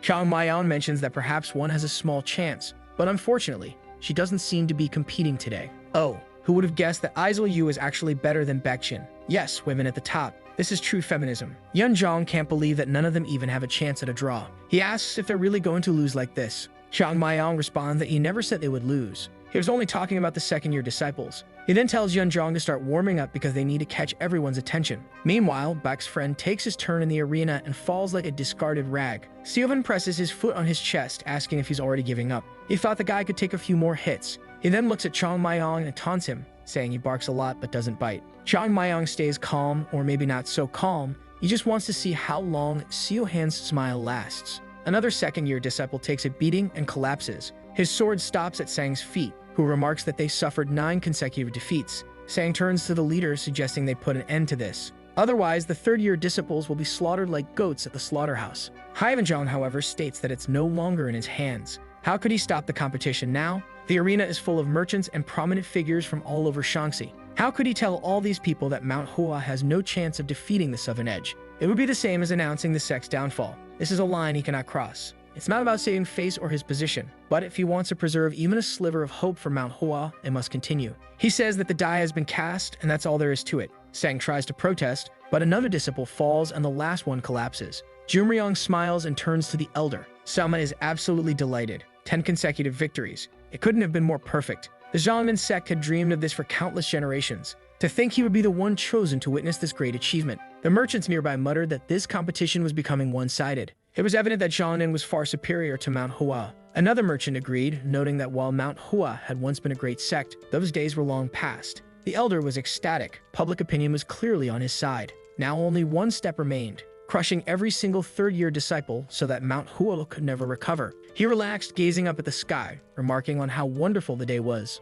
Unjum, however, was anything but calm. The day was far too beautiful for what was unfolding before him. He raised his head and announced the next match, declaring that it was time for the third-year disciples to enter the fray. Unjum commented that their time had come. 10 consecutive defeats. He knew he should feel confident after months of training. but the harsh reality before him crushed any confidence he had. He heard a sound to his side and turned, startled to see Chung Myung seething with rage. He tried to calm him, only for Chung Myung to yell, asking what he was talking about. Jong called for the first-year disciples to prepare, but he quickly realized that the third-year disciples were struggling to hold Chung Myung back.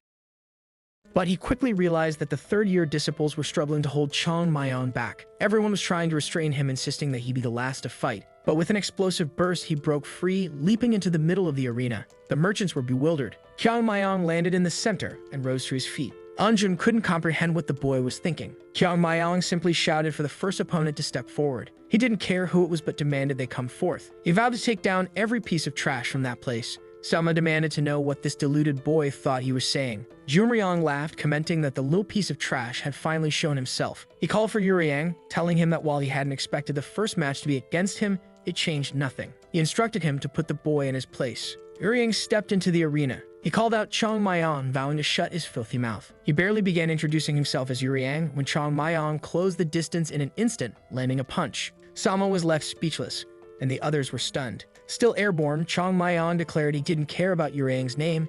He should start praying. As Yuryang spun in the air, the elder could hardly comprehend what had happened. In a blink, it seemed as if Chung Myung had disappeared. How could a boy move faster than the eyes of a Southern Edge elder? But the body hitting the ground didn't lie. Chung Myung grabbed his sword and moved toward him, telling him to get up since he hadn't hit him hard enough to knock him out. The Southern Edge disciples protested, claiming he attacked while Yuryang was still talking. Chung Myung retorted that he didn't care about etiquette. Did they plan to drink liquor and chat with every enemy on the battlefield? Trembling, Yuryang managed to rise, grasping his sword. Chung Myung urged him to hurry up, saying his patience was wearing thin. Yuryang, visibly shaken, asked if he was alright, to which he replied that he could fight all day, even if he ended up bleeding everywhere. Chung Myung knew at this rate, Yuryang might die. Not that he had any sympathy for Jongnan, but it wouldn't look good if the first opponent died from a punch. He suggested to Illuminam that it might be best to send Yuryang to the medics. Anam was about to respond when Yuryang cut off his shirt, plugged his nose, and glared angrily. Chung Myung couldn't help but admire his fighting spirit. Yuryang spat insults, calling him a coward and demanding if he had no shame. He threatened to carve him up and feed him to the dogs. Chung Myung didn't understand, but Yuryang continued, saying he would only forgive him if he knelt and begged. Chung Myung changed his mind about sending him to the medics. If that's how it was, they could continue. He admitted he felt a bit bad earlier, but Yuryang's words helped him overcome that. He told him to come at him, promising to be impressed if he even touched a single hair on his head. Yuryang continued cursing until Jumryong shouted for him to calm down. Never underestimate the enemy, he warned. Surprised, Yuryang nodded and began to focus, acknowledging that he had almost fallen for a trap. Jumryong found it absurd to think that this was any kind of trap. Yuryang pointed his sword, telling Chung Myung to prepare for defeat. Chung Myung coolly replied that he'd already done so. Yuryang leaped, vowing to end the filthy brat. The protagonist disappeared and reappeared behind him. Yuryang sensed something but was too late. He took a strike to the stomach. As he crumpled to the ground, Chung Myung remarked on the real problem. Before Yuryang could fully fall, Chung Myung struck him again. He added another hit, lamenting that kids these days had no respect. The poor guy was practically floating from the beating he'd taken.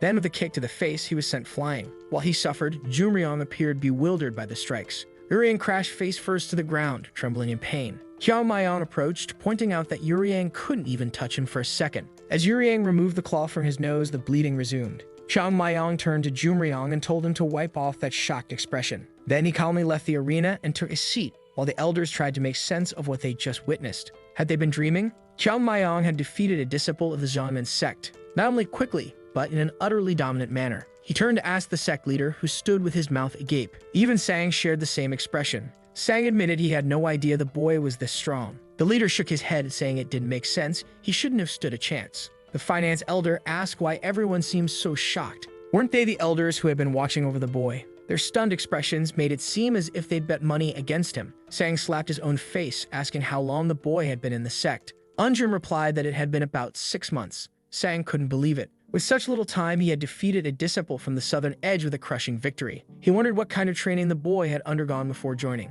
Unjum admitted he had no idea about such martial prowess. Clearly, the child was a master hiding his talent. Yoon Jong remarked that he always believed the boy to be a blessing for Mount Hua, but this was on another level. It would have been unfair to expect more from him given all he'd already done. But the martial talent he displayed was beyond anything he had seen. He was truly a prodigy. Yoon Jong noted that at least it was a victory for Mount Hua. It would alleviate some of the humiliation they were suffering in front of the crowd. But he knew that this was more than just avoiding embarrassment. Mount Hua might have discovered a talent capable of leading the sect into the next century. The merchants were at a loss for words. One remarked that Mount Hua had won, but they hadn't expected such a one-sided match. The disciple from Jiangnan wasn't weak, but he stood no chance. Another commented that they'd never seen such talent from Mount Hua. Huang had expected something like this, even though he hadn't witnessed Chung Myung's martial prowess himself. He heard about it and invested accordingly. This kind of master didn't step into battle prepared to lose. It seemed as if Chung Myung had foreseen all of this and set events into motion. The merchants noted that the Xiaoman group was likely caught off guard by the beating they'd received.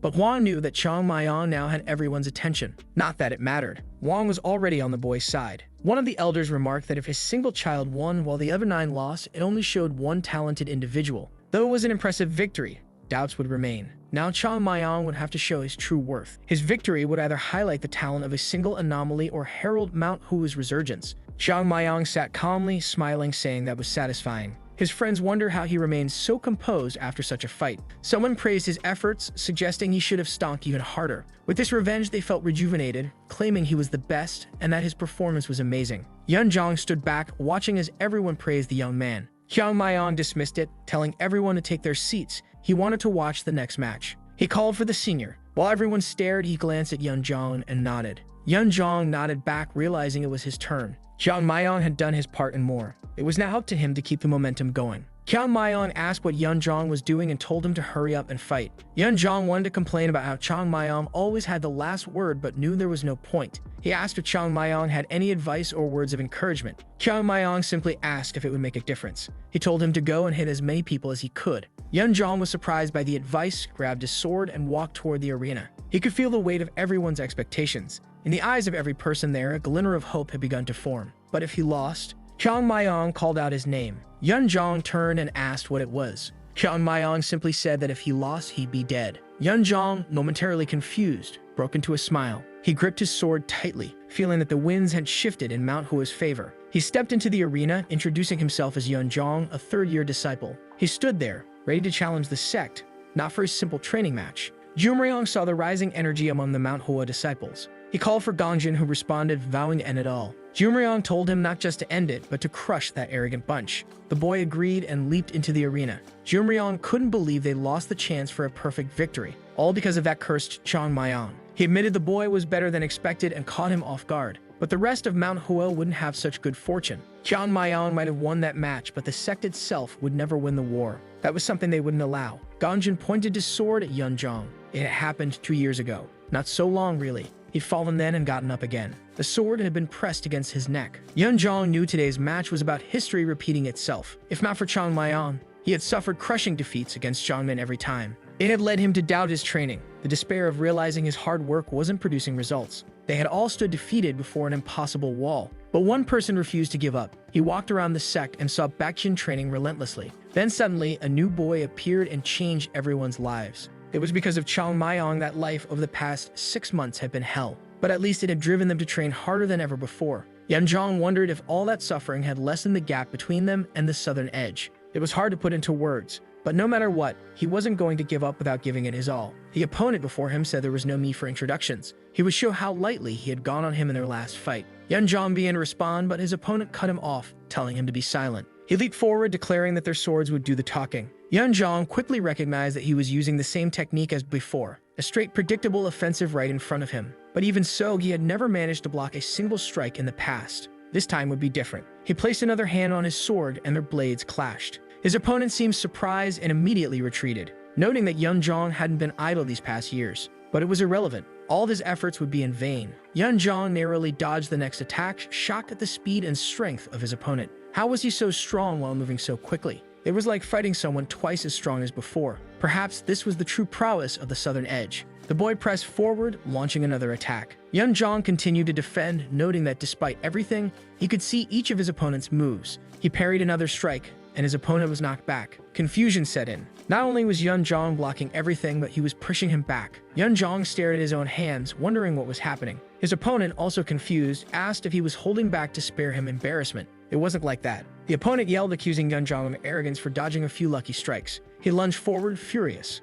Yoon Jong dodged again and, bam kicked him in the stomach. His opponent crashed to the ground but quickly rose, visibly shaken. Even Yoon Jong didn't fully understand what he was doing, or rather, what Chung Myung had done to them. The opponent roared, seething with rage. He prepared another attack, charging at Yoon Jong. This time, Yoon Jong realized it was a fair fight. He had trained countless hours for this moment. All he needed to do was apply everything he had practiced every single day. A simple overhead strike. The transfer of strength to his sword began at his fingertips. His legs rooted firmly, as strong as a mountain, eyes sharp like an eagle's, or at least mostly closed in his case. His Southern Edge opponent activated his aura. Yoon Jong knew it was time to strike. He remembered Chung Myung's lesson: always attack with the intent to end the fight in one blow. He screamed, announcing that he wouldn't hold back. His opponent noticed and braced, planting his foot and raising his sword to block. But Yoon Jong's strike continued through, breaking the sword and landing on his shoulder. The shattered blade spun to the ground. His opponent stood, disbelieving, as silence swept the arena. Another Southern Edge disciple had fallen.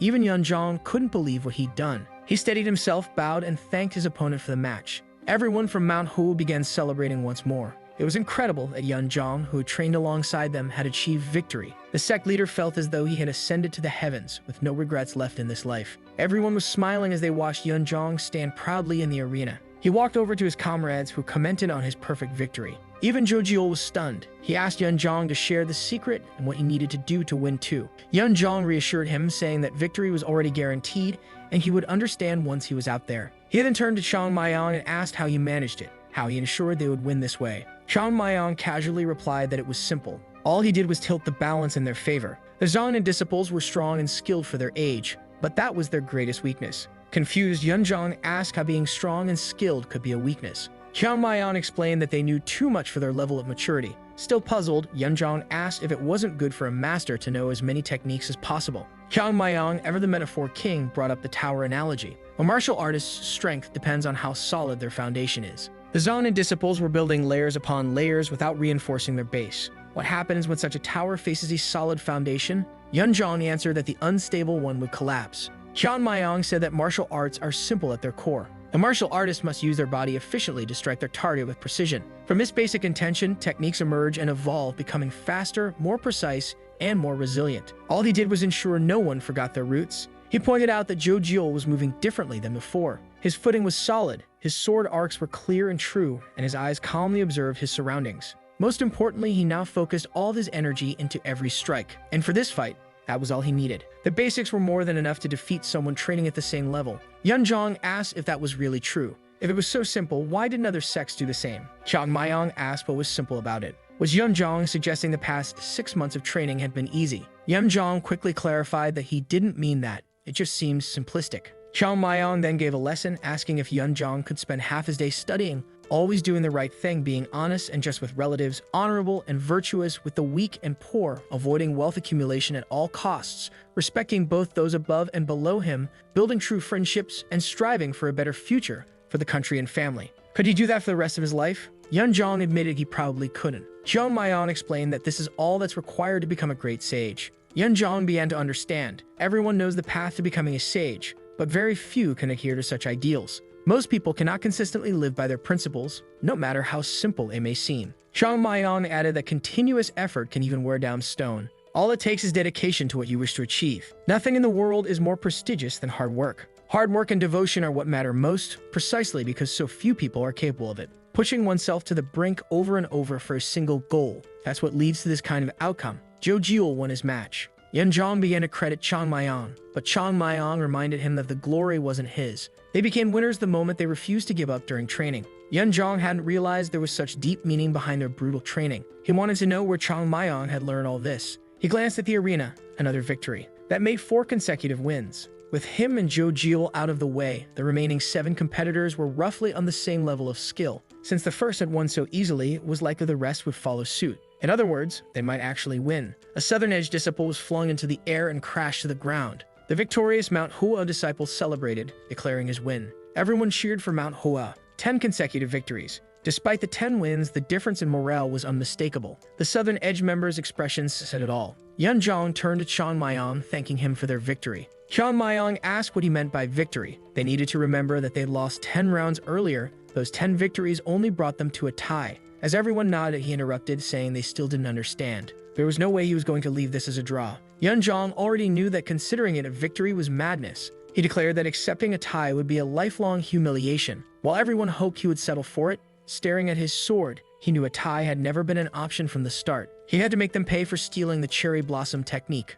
Worse yet, for insulting their leader in front of everyone, and for trying to humiliate Mount Hua even after being offered hospitality. No way was he going to let these people leave unscathed. He called to his brothers, saying he had a plan. They were to watch every step he took. As he walked toward the arena, all eyes were on him. This was the first of countless times they would see him walk ahead of them. This was the moment Chung Myung became the leader of Mount Hua. Meanwhile, someone was praying to the ancestors. It was the sect leader speaking calmly, saying he never believed this day would come. He had always hoped it was possible, but not in his lifetime. Sang celebrated, saying the boys had done it. The leader agreed, unable to find words to express his joy. Finally, he could face their ancestors without shame. But he was still a bit confused. He wondered what Chung Myung was planning now. Sama was furious, calling everyone useless and pathetic. How were they supposed to return to Xiongnan with their tails between their legs? He screamed at everyone, calling them parasites who had dragged Xiongnan's name through the mud. How could they have brought such disgrace in front of all of Shaanxi? Jo Myung knew that with 10 defeats, it meant a tie. A tie against the damned Mount Hua.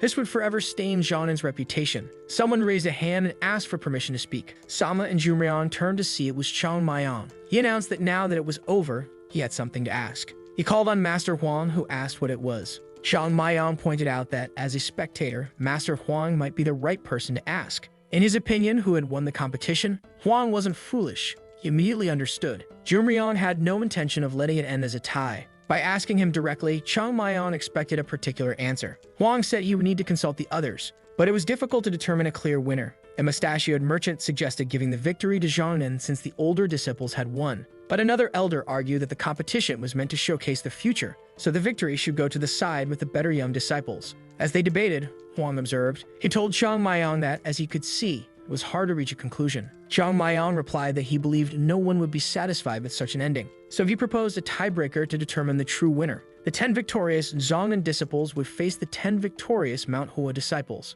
Mount Hua gasped in surprise. Chung Myung suggested that this way they would find the competition's true result. Yoon Jong, shocked, asked if they would really have to compete against the second-year disciples. Chung Myung added one condition. Instead of the usual one-on-one matches, whoever won would remain on the field. This meant that a single person could fight multiple matches until defeated. The last person standing would determine the winner. He asked what they thought while Yoon Jong seemed ready to burst. Chung Myung gestured across his neck, saying it was time for sudden death. Sung Sama, bewildered, asked what the winner stays rule was. Who was this boy to speak for the entire sect and propose a duel against Xiongnan? Chung Myung casually pointed at the sect leader nearby and told him to discuss it with him. Sung Sama, growing more irritated, was done with Chung Myung's disrespect. Someone spoke up, calling it an intriguing proposal. The merchants agreed, saying it would be a sight to see. Was Mount Hua's third year truly strong enough to defeat the Southern Edge's second-year disciples? Everyone was eager to see this happen. Chung Myung declared that all it took was the approval of the two leaders. Sung Sama was about to explode in his seat,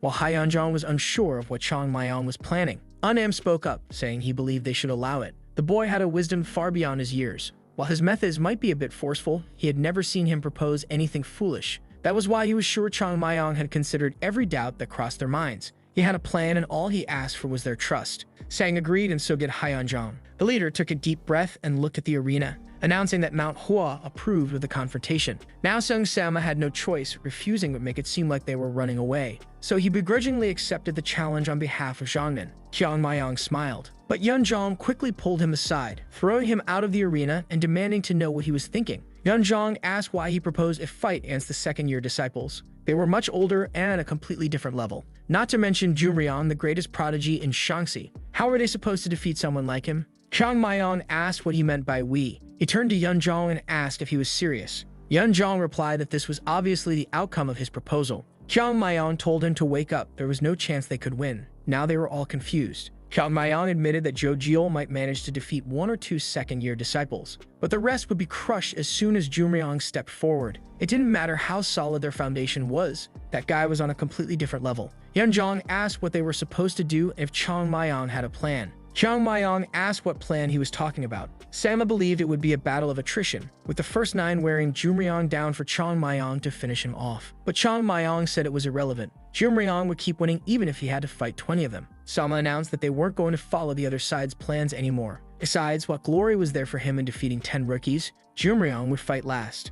Yubaek would be the first competitor, and the elder assured everyone he wouldn't disappoint. But someone stepped into the arena. It was Chung Myung, declaring he didn't care for plans, schemes, or strategies. He was all they needed, so they'd better come to the arena. The opponent gave him a hard look before entering the arena. Chung Myung knew that no matter how strong Mount Hua was, if they didn't prove it, they would be the only ones aware of their strength. He needed to prove to the martial world that Mount Hua was changing. He needed a quick way to restore the reputation Mount Hua had lost. With that in mind, what kind of news would spread their name the fastest? If the third-year disciples of Mount Hua defeated the Southern Edge's third-year disciples, it would impress a few people. But if Mount Hua's third years defeated the Southern Edge's second years, it would become news throughout the region. But there was one final option. What if a single third-year disciple from Mount Hua defeated all of Xiangnan's second-year disciples? Such a story would become a legend, spreading throughout the entire kingdom. Chung Myung called to his senior brother, telling him to remember these words. He urged him to watch every move he made until the end. The Southern disciple sneered, impressed by his delusion and confidence. It would be his job to teach Chung Myung the price of arrogance. Chung Myung readied his sword and introduced himself as Chung Myung, a third-year disciple of Mount Hua, challenging Xiangnan. The opponent felt ignored but introduced himself as Yubaek. Yoon Jong quickly noticed that Chung Myung seemed different. It was as if all his arrogance had vanished. At that moment, he resembled a warrior entering the battlefield. He told Jo Gul to watch closely. They couldn't miss a single movement the boy made from here on out. Until it was over, they couldn't even blink. Chung Myung declared that today Xiangnan would witness the birth of a legend. The Southern disciple prepared, launching a flurry of attacks, saying it was time for Chung Myung to learn some manners. The sect leader, confused, wondered since when Xiangnan used such techniques. The opponent charged at Chung Myung, and just before contact, Chung Myung stepped forward with a strike, interrupting him. The opponent was bewildered, but before he could process it, Chung Myung advanced with a downward slash. The impact left the opponent's arm trembling from the clash. He couldn't comprehend how such a simple sword art could be so powerful. Another strike came from the side, knocking him away. The poor disciple had no idea how Chung Myung moved so quickly. Worse yet, there were no openings to exploit. He wanted to use the 12 blossoming snow strikes, but there was no opportunity. He endured a flurry of attacks and soon found himself at the edge of the arena. Before he could comprehend what was happening, the sword was already descending toward his head. Barely managing to defend himself, the impact created a gust of wind that left Yoon Jong stunned. The opponent stumbled, losing his balance and falling out of the ring. He looked terrified while Chung Myung calmly stood in the center. Chung Myung turned to Xiangnan and called for the next challenger. He then walked back to the center. Someone noticed that Chung Myung defeated Yubaek using only basic techniques. Defeating his second-year disciple wasn't difficult for an elder like him, but the issue was that Chung Myung had done it with simple strikes, no counters. Even as an elder, he wasn't sure he could replicate such a feat. Now the real problem was apparent. His instincts screamed that the boy needed to be stopped. If he continued to grow, he would one day cast a shadow over all of Xiangnan. It was as if a master of a glowing blade had been resurrected. Unfortunately for them, that was precisely what happened. Siohan, looking unnerved, was called next. Someone warned him not to lose so easily. At the very least, he had to exhaust the boy and buy as much time as possible.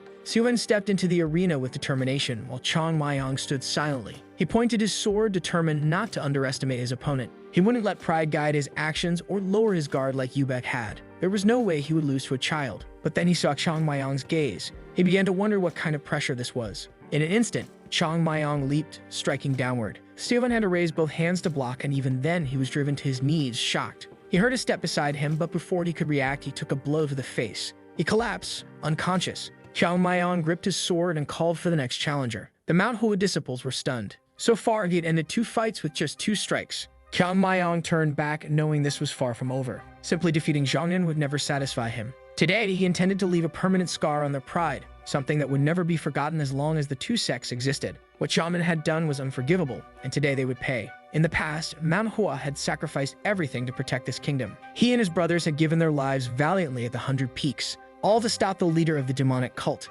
Xiangnan wouldn't even exist without that sacrifice. Yet they repaid Mount Hua by stealing their techniques and humiliating what remained. He had suppressed his rage, waiting for this day. But now he would hold back no longer. He shouted for the next opponent. The disciples of Xiangnan trembled. Another approached the arena. Chung Myung decided it was time to unveil the true art of the 6 elements. Jo Gul immediately recognized it, the falling paddle technique. The opponent was drenched in sweat, gripping his sword tightly. In the next moment, Xiangnan was already behind him. He looked back just as he was struck on the shoulder. He was confused. How did the attack land after Chung Myung had already appeared behind him? He yelled, charging forward, but Chung Myung turned and delivered another strike. It hit his shoulder again and he dropped to his knees. The blade came to his neck, pausing for a moment. Then it struck and he fell to the ground. Yoon Jong immediately recognized that this was entirely different from what they had been practicing. He never imagined that a simple technique could defeat the Zhongnan disciples so effortlessly. It was as if Chung Myung was demonstrating that what Mount Hua learned was in no way inferior to Zhongnan's teachings. Jo Gul, who had practiced it relentlessly,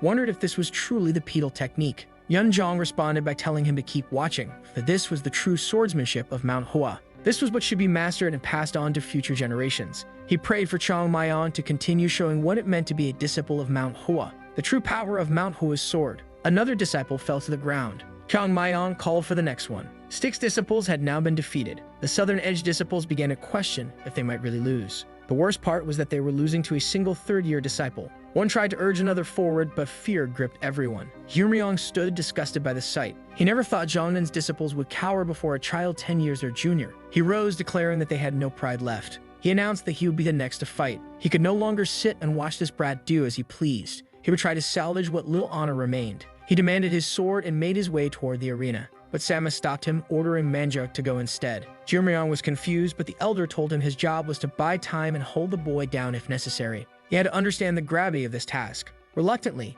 Manjuk agreed and stepped into the arena, while Chung Myung stood frozen. Sama called him aside. As they walked to a corner, Sama asked if Chung Myung believed anyone could defeat the boy. Chung Myung hesitated, and Sama noted that he already knew the truth. The child was a monster. At the very least, the birth of a dragon that could one day threaten them all. They could not allow such a being to continue growing unchecked, endangering their future. Selma asked if Chung Myung understood what he was saying. Chung Myung, still unsure, realized that Chung Myung was indeed extremely talented, but he didn't expect the elder to be this afraid. How could Chung Myung alone endanger the entire future of Zhongnan? Or was the elder implying that even he couldn't defeat the boy? The elder explained that Chung Myung was the prodigy of their generation, but it would be foolish to think he was the only prodigy in the martial world. In this era alone, there were dozens like him. At this moment, Chung Myung might believe he would become the greatest martial artist, but unfortunately, it was not prodigies who fought for the title of strongest in the world. Monsters fought for that title. Those who defied common sense and bent the laws of human nature for sheer strength. Only those with innate talents that challenged the order of the universe could compete for such a title. Another body hit the ground. Sama pointed out that Chung Myung was one of those monsters. Chung Myung was about to speak, but the elder cut him off. Yes, Chung Myung was a monster, but he had not yet reached his full potential. A tiger cub could still be killed by a wild dog if found too young. Chung Myung asked what he meant by that. Sama gave the order to kill the boy. His potential was too vast, and they needed to eliminate him now. They still had hope. Though Chung Myung was a monster, he wasn't beyond their reach. They had to strike while they could, or they would never have another opportunity. If they couldn't kill him, they had to ensure he would never fight again. Selma asked if Chung Myung understood, but Chung Myung realized the elder had lost his composure. He tried to reason with him, but Sama refused to live under the shadow of that boy forever. He urged Chung Myung to choose wisely. No matter what happened, he would bear the responsibility. In the middle of an intense battle, a blade might slip, a tragic accident. Chung Myung declared that he was not weak enough to live in Chung Myung's shadow. But if Chung Myung truly threatened the existence and prosperity of Zhongnan, he would do what was necessary. Sama smiled, pleased with Chung Myung's resolve. Another explosion of energy, and the 8th body fell. Chung Myung wanted to end it quickly, but it was proving difficult. Those remaining were terrified of entering the arena. He already knew who the final opponent would be. Then someone stepped into the arena. The young master introduced himself, acknowledging that he had no chance of deserving this fight. Yet even so, he couldn't stand idly by while the sect he loved was humiliated publicly. Chung Myung smiled. Clearly, not everyone in Zhongnan was a coward. It was Baek who had stepped forward, and Chung Myung thought this one, at least, had something to prove. Baek bowed and introduced himself, seeking a fair duel. Chung Myung accepted, introducing himself in return. Even though the young man was a disciple of Zhongnan, Chung Myung found himself unable to hate him for some reason. Since that was the case, he would show him a thing or two about the level he should strive to reach one day. Baek took a deep breath, entering his stance. Chung Myung warned him that if he survived what was about to happen, he would grow stronger. But if he failed, he would be consumed from the inside out. That was the choice he had to make. Baek roared, preparing and charging forward.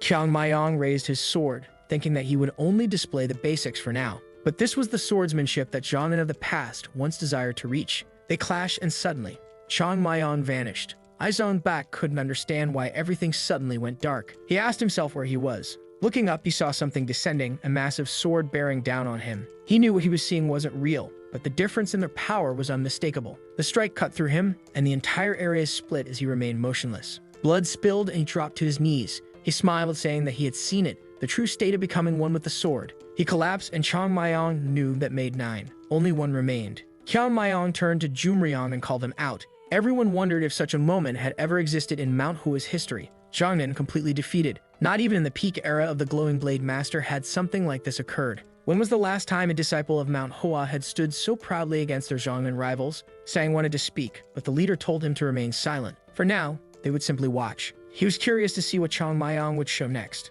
As Gurion walked toward the arena, he found the sensation unsettling. He was accustomed to eyes filled with admiration and respect. His entire life, he had worked to earn such recognition. But in a single day, it had all been twisted into fear and doubt. He asked Chung Myung if he wanted praise, saying that what he had done was too easy. Jumryeon accused him of being bold and insulting, but Chung Myung replied he was merely stating facts. Why should he be congratulated for defeating the weak? Seething with rage, Jumryeon couldn't help but hate him from the moment they met. His dismissive demeanor, treating him as if he were no different from the others. It all infuriated him. He asked if Chung Myung really thought he would show humility towards someone like him. There was a saying, too much politeness can be disrespectful. He admitted that Chung Myung was strong enough to be arrogant. Defeating all the second-year disciples alone was enough to be called a prodigy. But it was unfortunate for Chung Myung that he was born in the same era as him. Because of that misfortune, he would spend the rest of his life looking at Jumryeon's back, knowing that the gap would never close. Chung Myung questioned who was truly arrogant. Jumryeon ignored him, stating that Mount Hua was fixated on restoring its past glory. What future did his sect have that was stuck in the past? Jiangnan, however, was different.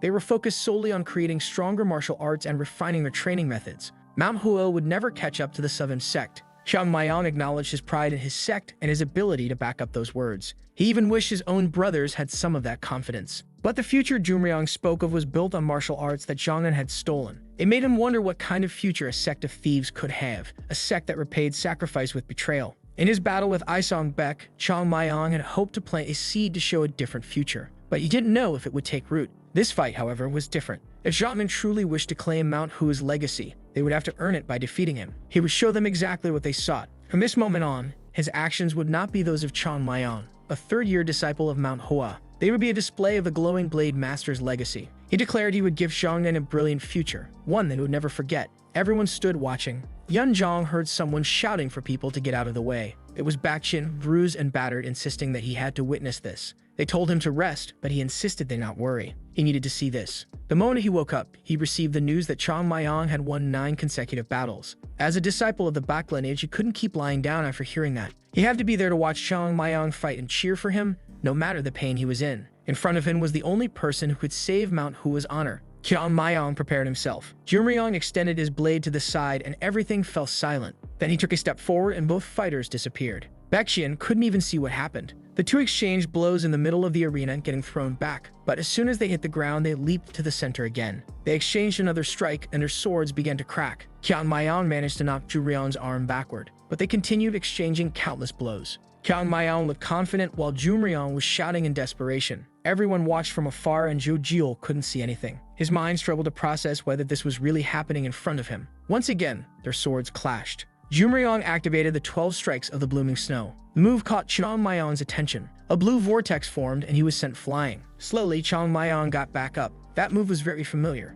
A series of strikes that created petals in the air with a hidden final blow among them. It was truly an impressive imitation, an exact replica of the 24 strikes of the cherry blossom. It was still far from the technique Chung Myung had once used. A less experienced swordsman would be mesmerized by the series of attacks, with meticulous movements and powerful strikes demonstrating a skill level even he was impressed by. Jumryeon advanced once more. Chung Myung observed calmly. The technique was deployed again, hitting his arm, thigh, and face. He stepped back, wiping the blood from his face as Jumryeon taunted him, calling him a coward for retreating. Jumryeon remarked that legend said Mount Hua was once famous for its swordsmanship that created the blossoming of petals, but that was just a legend of the past. Even the iconic swordsmanship of Mount Hua had been reduced to nothing. The world would forget it and begin to praise the 12 strikes of the blooming snow. He'd heard that the ancestors created this technique to show that Jiangnan was always stronger than Mount Hua. He personally wasn't proud of it, as what value was there in proving superiority over such a failure? But with that said, he took pride in being the one to lay Mount Hua's sword to the ground. He hoped Chung Myung wasn't foolish enough to believe he had any chance. Chung Myung laughed, saying Mount Hua would not fall to a clown's technique. Confused, Jumryeon asked how he dared make such a comparison. Chung Myung told him not to take it personally. It was just revolting to him that Jiangnan had created this style. But it was astonishing how he fell for the nonsense his sect invented. Jumryeon lost his temper, declaring that he would make him pay for that. But Chung Myung wanted to ask something. Did he truly understand the real meaning of that style? Jumryeon looked puzzled, asking what he was talking about. Chung Myung replied that he heard enough. He would give him credit. Indeed, 12 Strikes of the Snow was a decent imitation of Mount Hua, but something was missing. Mount Hua's sword was faster, sharper, and more brilliant. Jo Gul said enough talk, he realized it was pointless to entertain such nonsense. He stomped on the ground, activating his aura, vowing not to waste any more time. Today, the boy would die by his hands. A blue aura surrounded his body. He prepared as it circled him, and suddenly, petals appeared. The entire ground began to split apart. Jo Gul proclaimed that the petals, sharp as blades, would cover the sun and obliterate it. He wouldn't let him escape today. The aura spread, activating the final technique of the 12 Strikes of the Blooming Snow, the covering of the sky with petals. A tornado formed as Baek Cheon watched. It was far more than he'd expected. It was foolish to think he had a chance. Yoon Jong called out to Chung Myung, and Yu noticed how similar it was to the technique Chung Myung had used that day. Yet, as similar as it was still different. For Chung Myung, this was an unusual experience. He imagined this must have been what demons felt when facing his technique. Attacks rained down around him, but he knew one thing for sure. This was an imitation with no true substance. Lanan quickly recognized that stance. He remembers the Toms and the Elder calls out, saying it's impossible they've mastered this style already. They shout for Chung Myung not to face it because they'd never seen this style of Xiangmen before and he had no chance. Chung Myung thinks to himself how everyone believes the blooming technique belongs to Xiangmen, unaware that it's merely an audacious copy of the blossoming cherry blossom technique. The worst part is it's a poor imitation. The style of the blossoming cherry blossom wasn't the only way Mount Hua could make petals appear. He prepares himself thinking it doesn't matter which style is used. A Mount Hua swordsman could make petals bloom anywhere, even where none existed. So he activates the Plum Blossom Petal Slash technique. Flowers don't only bloom in vast forests. Sometimes they bloom on a lone tree atop a mountain peak. In fact, it is only the trees that stand strong against fierce winds that earn the right to bloom. The smallest glimpse of a plum blossom begins to appear. Jo Gul wonders why he's seen petals. As far as he knew, Mount Hua no longer possessed this power. Everyone believed Mount Hua would never reclaim its glory. So how was a technique that should have been extinct being wielded right before him? Petals begin to converge, and strangely, the snow petals dissolve. Jo Gul doesn't understand why they're disintegrating. Chung Myung says it's because it's all an illusion. He unleashes a slash toward Jo Gul, who barely dodges it. The ground shatters beneath the strike, and Jo Gul questions how this snow technique could have been dismantled. He was certain no one could have executed it more perfectly. It seemed impossible that it vanished like that. The style he wielded was supposed to be levels beyond Mount Hua's outdated techniques, the pinnacle of Xiangmen's martial arts. So how could this be happening? Chung Myung asked if he truly believed Mount Hua's techniques merely copied the fall of petals.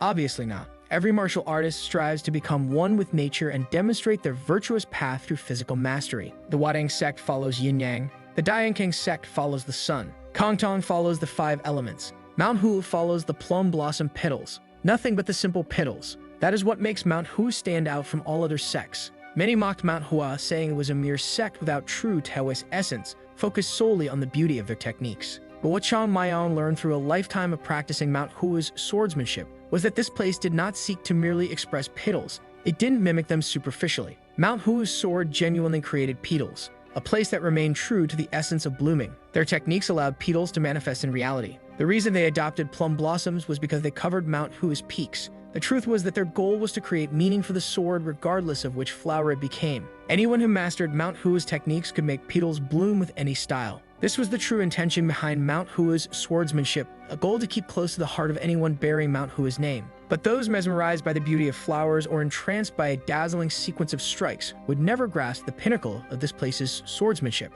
Instead, they would be trapped in a mire of shallow splendor, just like Jo Gul was now. Chung Myung tells all disciples, whether of Mount Hua or Xiangmen, to watch closely. This is how their sword would break. Today's defeat at his hands would leave an everlasting mark in their minds. He begins to prepare, telling them they would remember this moment every time they swung their swords. Without even realizing it, they would try to replicate it every time they trained. Their concept of martial prowess would never surpass the swordsmanship he displayed. It would become a shackle that would bind their minds forever, and it would punish them for their disrespect in the most fitting way. Even when they were betrayed by allies they trusted, when their foundational sword techniques were stolen, or when their sacred mountains were invaded by their arch enemies, Mount Hua endured. Because what is the universe if not an eternal cycle of birth, death, and rebirth? The blossoming of these petals embodied the virtuous path their ancestors sought to attain. This was his way of paying the price for his past failures and ensuring that Mount Hua would persist even beyond his death. It was so that all Mount Hua disciples would witness a legacy they had lost, a level they should strive to reach one day. He then used the Plum Blossom Petal Slash, declaring that his sword would become the pillar sustaining the sect. A series of strikes were launched toward Chung Myung, and Chung Myung said that this single pillar would become the foundation for all others to support this place. Just like petals swept up in a raging storm in the midst of fury, he would become an unstoppable hurricane. 2 hurricanes surged toward the adversary, who stood there, unable to comprehend what was happening. The protagonist declared that this was the Mount Hua sword style, the final technique of the blooming plum blossom petals. A strike landed squarely on Chung Myung, shredding his clothes as he struggled to react. Amidst the chaos, he had finally witnessed the true style of Mount Hua and couldn't help but acknowledge its profound beauty. Yet, why was it so different? Why couldn't his own sword reach the same heights? Staggering backward, our protagonist pressed his feet into the ground. As he looked up, something appeared on his forehead. Abandoning the cut, he continued to question why. With that, the sword fell from his hands and he dropped to his knees. The poor adversary had been defeated. For Baek, it was an unfathomable fortress. Chung Myung then picked up his sword and began to turn away, announcing the winner of this year's competition. He smiled and declared it was Mount Hua. At that moment, Baek shouted that it was incredible, and everyone began to celebrate. The elders were laughing with emotion. Their victory had finally come. They had defeated Zhongmin 10 consecutive wins, followed by 10 more victories. It was the first time in this lifetime they had triumphed in this competition. Yoon Jong felt immense pride that even the defeated second-year disciples were cheering for their comrade. Though they bickered among themselves, when Mount Hua's name was at stake, everything else was left behind. That bond united them. Then someone yanked him by the collar. It was Jo Gul, exclaiming that the rascal had really done it. He defeated Jumryeon. 10 consecutive victories, something they had never imagined possible. However, our protagonist was coughing up blood, realizing that he had overexerted himself in today's battle. To defeat Jumryeon, he had pushed his techniques to the limit, causing internal injuries that would take time to heal. Nevertheless, it was a price he would pay again and again. This wasn't over. As long as they remained neighbors, they would continue to clash. But for now, he could savor the outcome. He then called for Unjum, who stumbled into the field, still somewhat dazed. Standing in the middle in disbelief, he looked at the young hero, who nodded in silent assurance.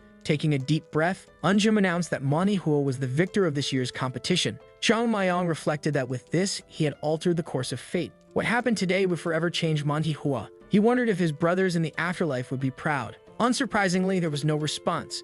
He had come to expect their frugality with praise. The disciples, however, were racing toward him, surrounding and lifting the young warrior. The elders stood nearby, watching. Hyunjong couldn't recall the last time he had seen everyone smiling and celebrating like this. Meanwhile, Nam reminded him that, as much as he wished to revel, they needed to conclude things properly. Leaving the Southern Sect's members lingering wouldn't do. Someone approached Sema, who turned to offer his congratulations. Hyunjong acknowledged that fate had been on their side this time. Sema urged him to enjoy the victory while it lasted, as such a triumph would never happen again. He agreed that the Southern Edge Sect was not victorious this year, but warned Hyunjong against any delusions of their defeat being absolute. This was just a competition between juniors. Someone stepped forward and remarked that age does not always grant humility. Sema turned to see who had spoken. Our protagonist pretended it was Jo Gul, admonishing him for immaturity over a mere competition. Jo Gul, baffled, protested that he hadn't said a word. The protagonist stomped on his foot and redirected his remarks, suggesting that older men should act wiser, lest they become perpetually sad children. Sema caught the pointed jab. Chung Myung then turned to the leader, bowing to show respect now that the competition had concluded. The leader was full of admiration, praising the boy's impeccable conduct. Yet Sema seethed internally, knowing it was this young man who had orchestrated everything. At this rate, he would grow into the greatest obstacle to Zhongnin's ambitions. Power began to surge in Sema's hand as he pondered whether killing the boy then and there was the correct course in action. Chung Myung dared him to try if he believed he could strike him down with a single blow. Sema was taken aback. For someone so young, the boy was as cunning as a serpent. Chung Myung then promised that next time respect would be paid, and it would come sooner than expected. Furious, Sema declared their departure, standing abruptly and leaving before everyone else. And Chung Myung thinks to himself that bluffing without having the winning hand is never wise. It was shameful to leave without even gathering the disciples. A sore loser indeed. The leader then calls for Chung Myung, offering words of praise and pride. As the young man bows his head, he finds himself transported back in time, recalling when he humbly gave his thanks to the sect leader in a similar manner.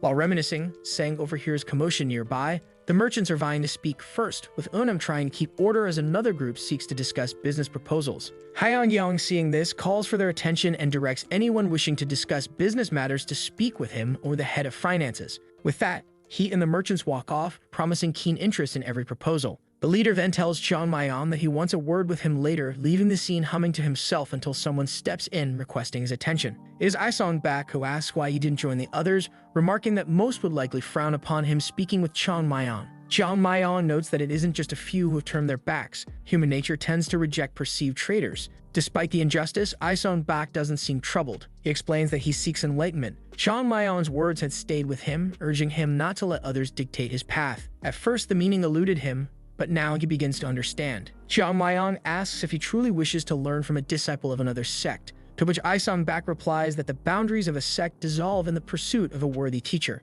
He would learn from anyone who could teach him. Chung Myung is impressed. The words are fitting for a true martial artist. He warns Baek to keep an eye on Jumryong, who would surely train with the singular aim of defeating him someday, but he doesn't feel intimidated in the least. Chung Myung warns that the path Baek has chosen will not be easy. Is he sure of his choice? Baek admits that he is not merely choosing this path, it is one he must follow. He bids farewell and walks away, leaving Chung Myung reflecting on the long, solitary journey ahead of the young man. Preserving the true style of Baek's swordsmanship will be no small feat, especially with his peers drawn to mimic Manhwa's techniques. Yet within such difficulty and solitude, perhaps he will become a light of hope for Jeonmin. Yoon Jong then approaches, informing Chung Myung that the leader wishes to speak with him privately. Chung Myung anticipates a difficult conversation. The leader must be puzzled by everything he did today. As he ascends the mountain, he muses over possible explanations. Should he reveal that he is someone from the past who returned to the present? Perhaps he should claim he learned by chance from the ancient texts he found. He knows none of these stories will be truly convincing, and he is unsure of how to persuade the leader. Suddenly, someone grabs his face, calling him a lovely little child.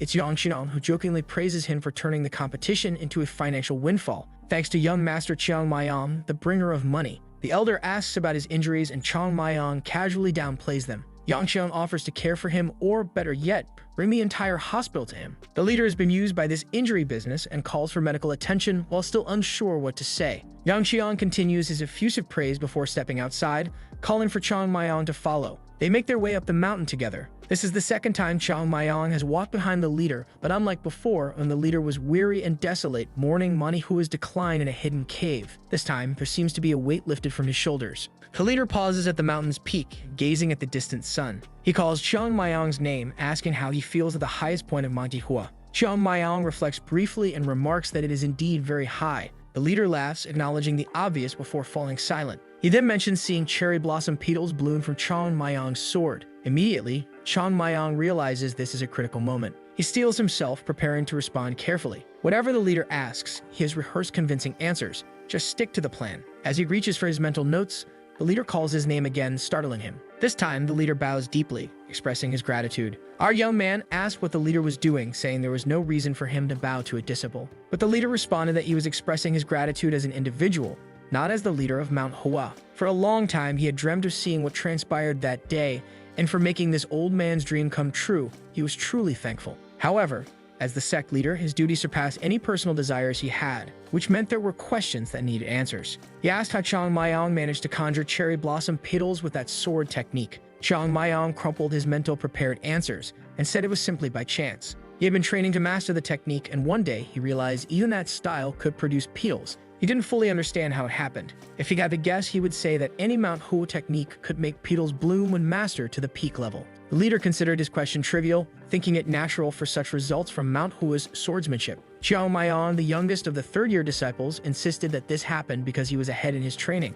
But it showed that with consistent practice, anyone could achieve it. Perhaps in the distant future, every disciple of Mount Hua would be able to make the petals bloom. If that ever happened, it would herald a new era for Mount Hua. The leader nodded and remarked that Chung Myung truly embodied the title of the flowering swordsman. For a long time, no one had dared to carry such a title, and no one in Mount Hua lived up to it now. But that might change as everyone mastered the cherry blossom techniques. Chung Myung, however, noted they had a long way to go before reaching that point. The leader chuckled, saying he knew Chung Myung would ruin the moment. Once again, the leader called his name and asked what Mount Hua meant to him. Chung Myung paused, remembering all the pranks he played on the teachers, stealing everyone's liquor, brawling with friends and apologizing, training late and sleeping on the rooftops, and sneaking off to the city to drink with the others. He also recalled asking Jangmin once what Mount Hua meant to him. Jangmin had laughed and said the answer was obvious. Chung Myung smiled and said that for him, Mount Hua is simply Mount Hua, and that's all there is to it. The leader agreed, saying it was exactly the response he expected from a follower of the sect. But after today's events, the world would not leave him in peace.